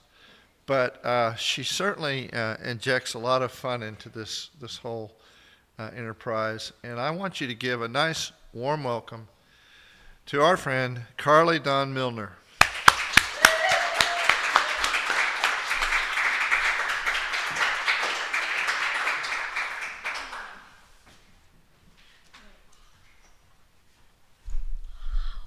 Well, thank you. My goodness. Doug sure makes you knows how to make you feel sure feels nice. Thank you. I said it earlier today, but I'll say it again. I'm so thankful and thrilled to be here. I've tuned into this Hindman Dulcimer homecoming for the last few years now, and you know, I was at home watching on my screen and up there with my little family, but kind of feeling far away from home. And this sure pulled me in and made me feel the love and the warmth and the friendship of the mountains that we have here in East Kentucky and thereabouts. Well, let's see. I played my dulcimer earlier, so we packed a couple different instruments in the car. So I'm going to play this one. This is my son's banjo now, but this was my first one, I guess, that was in the family, that wasn't borrowed or...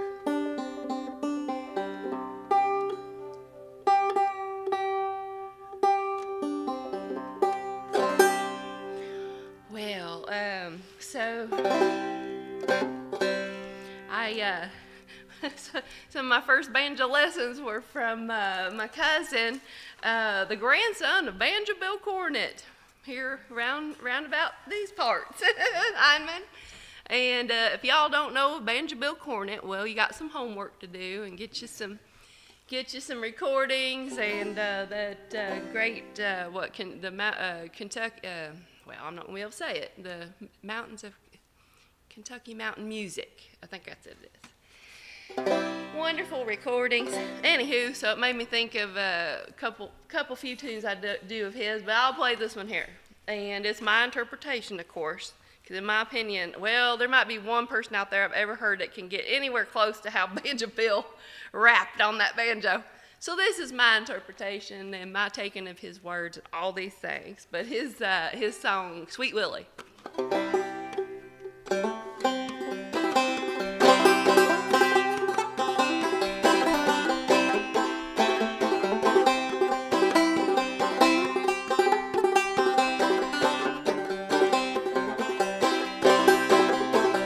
Come all ye fair and tender girls, take warning from a friend, then learn the ways of this wide world, upon these words depend. When I was in my 16th years, Sweet Willie courted me. He said if I'd run away with him, his life would bright I'd be.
Guess I persuaded you away from your home. Now I must bid you adieu.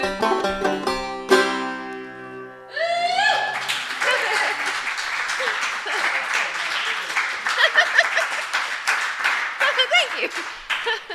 I kindly dusted that one off here recently. I was like, oh yeah.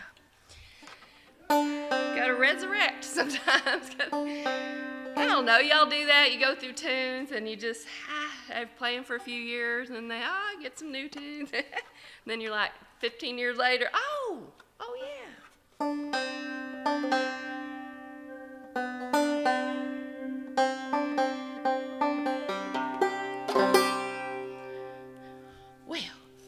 I thought maybe I'd do one. Let's see. It's a tune we all learned from Gene Ritchie, and then kindly up close from George R. Gibson. Last possum up the tree. Our good buddy old George. We love George and love to get to talk and learn from him and visit. Always learning something good from George. So we like to play this song here, Jubilee.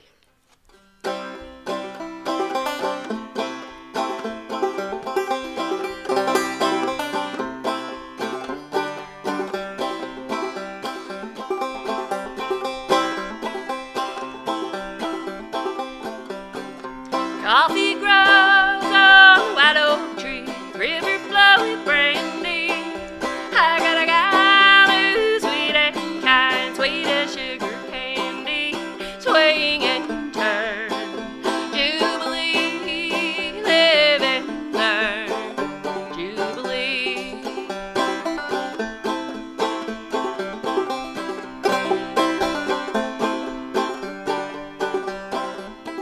Some come around on Saturday, some come around on Sunday. If you give me half a chance, I'll come around on Monday, swing and turn. Jubilee, live and learn. Jubilee.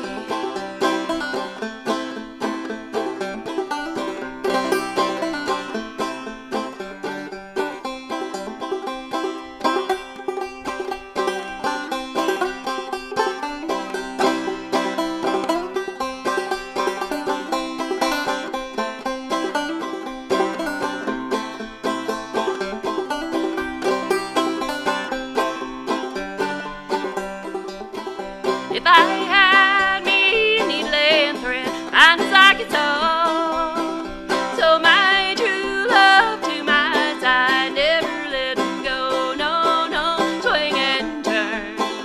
Jubilee, live and learn. Jubilee.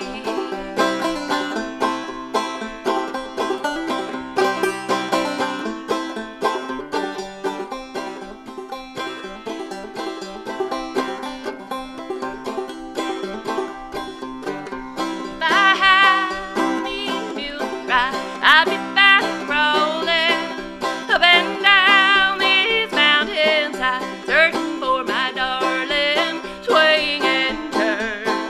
Jubilee, live and learn. Jubilee.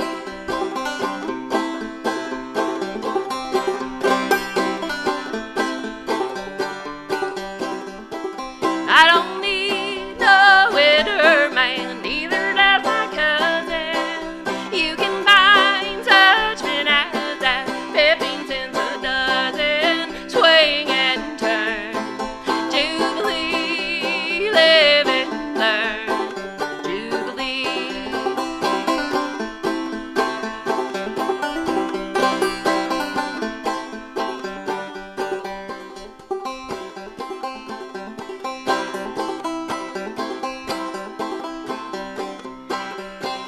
Coffee grows on the white oak tree, river flow with brandy.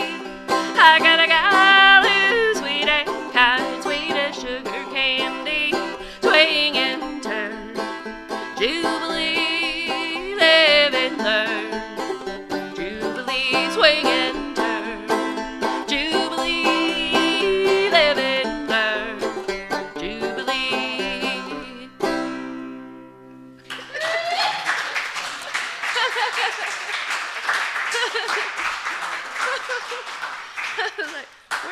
go? There it is. Oh, it's in there somewhere, I guess. Well, all right. Well, I told myself I'm going to try to retune this banjo. It needs to be, I need a screwdriver and tighten it so we won't get out of this tuning or anything. And I brought my guitar, my new guitar. I thought I was going to play it, play a couple originals. Maybe we'll do that another time. And I just thought I'd maybe play this old tune. Let's see. I've heard a couple different people do it, and I remember Dora Mae Wagers. This old recording I had of hers. Oh boy, I need to find it. A bunch of good stuff on it. Jesse Wells gave me years and years ago, and I had this on it, and I feel like there's been some others do it too. I don't want to go on, but it's Morning Train. Y'all might know the Morning Train. Let's see.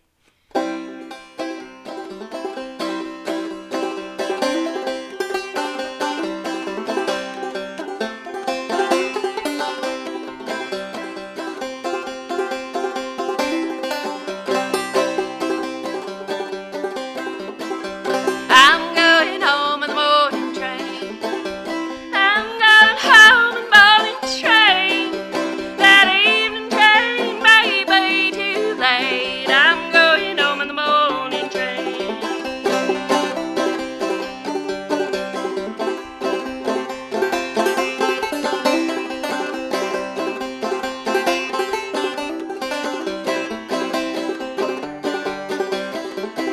Oh, broken heart loves your feet. Lay it at your Savior's feet. The sun's gonna shine and the birds are gonna sing when you get home in the morning train. I'm going home in the morning train. I'm going home in the morning train. That evening train may be too late. I'm going home in the morning train.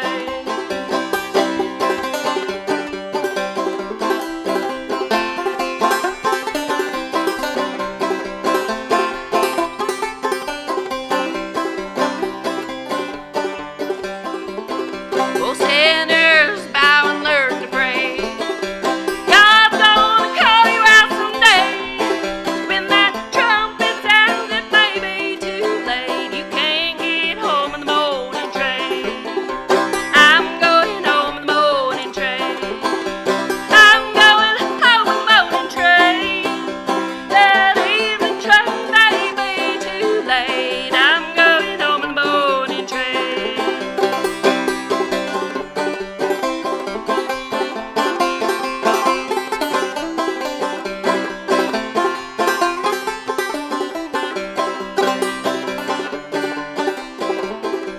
I'm going home in the morning train. I'm going home in the morning train. That evening train may be too late. I'm going home in the morning train. I'm going home in the morning train.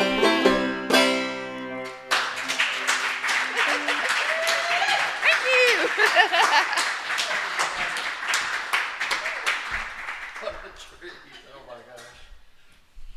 Oh my goodness. Well, we've had a wonderful, wonderful day of it here in Hindman. There's just no two ways about it. And we're going to wish you all a good night tonight from the Hindman Dulcimer homecoming. Our first day is behind us, and I don't think it could have been any better. So everyone, we'll see you in the morning. I think we start back up at 10 o'clock in the morning. And in the meantime, sweet dreams, y'all.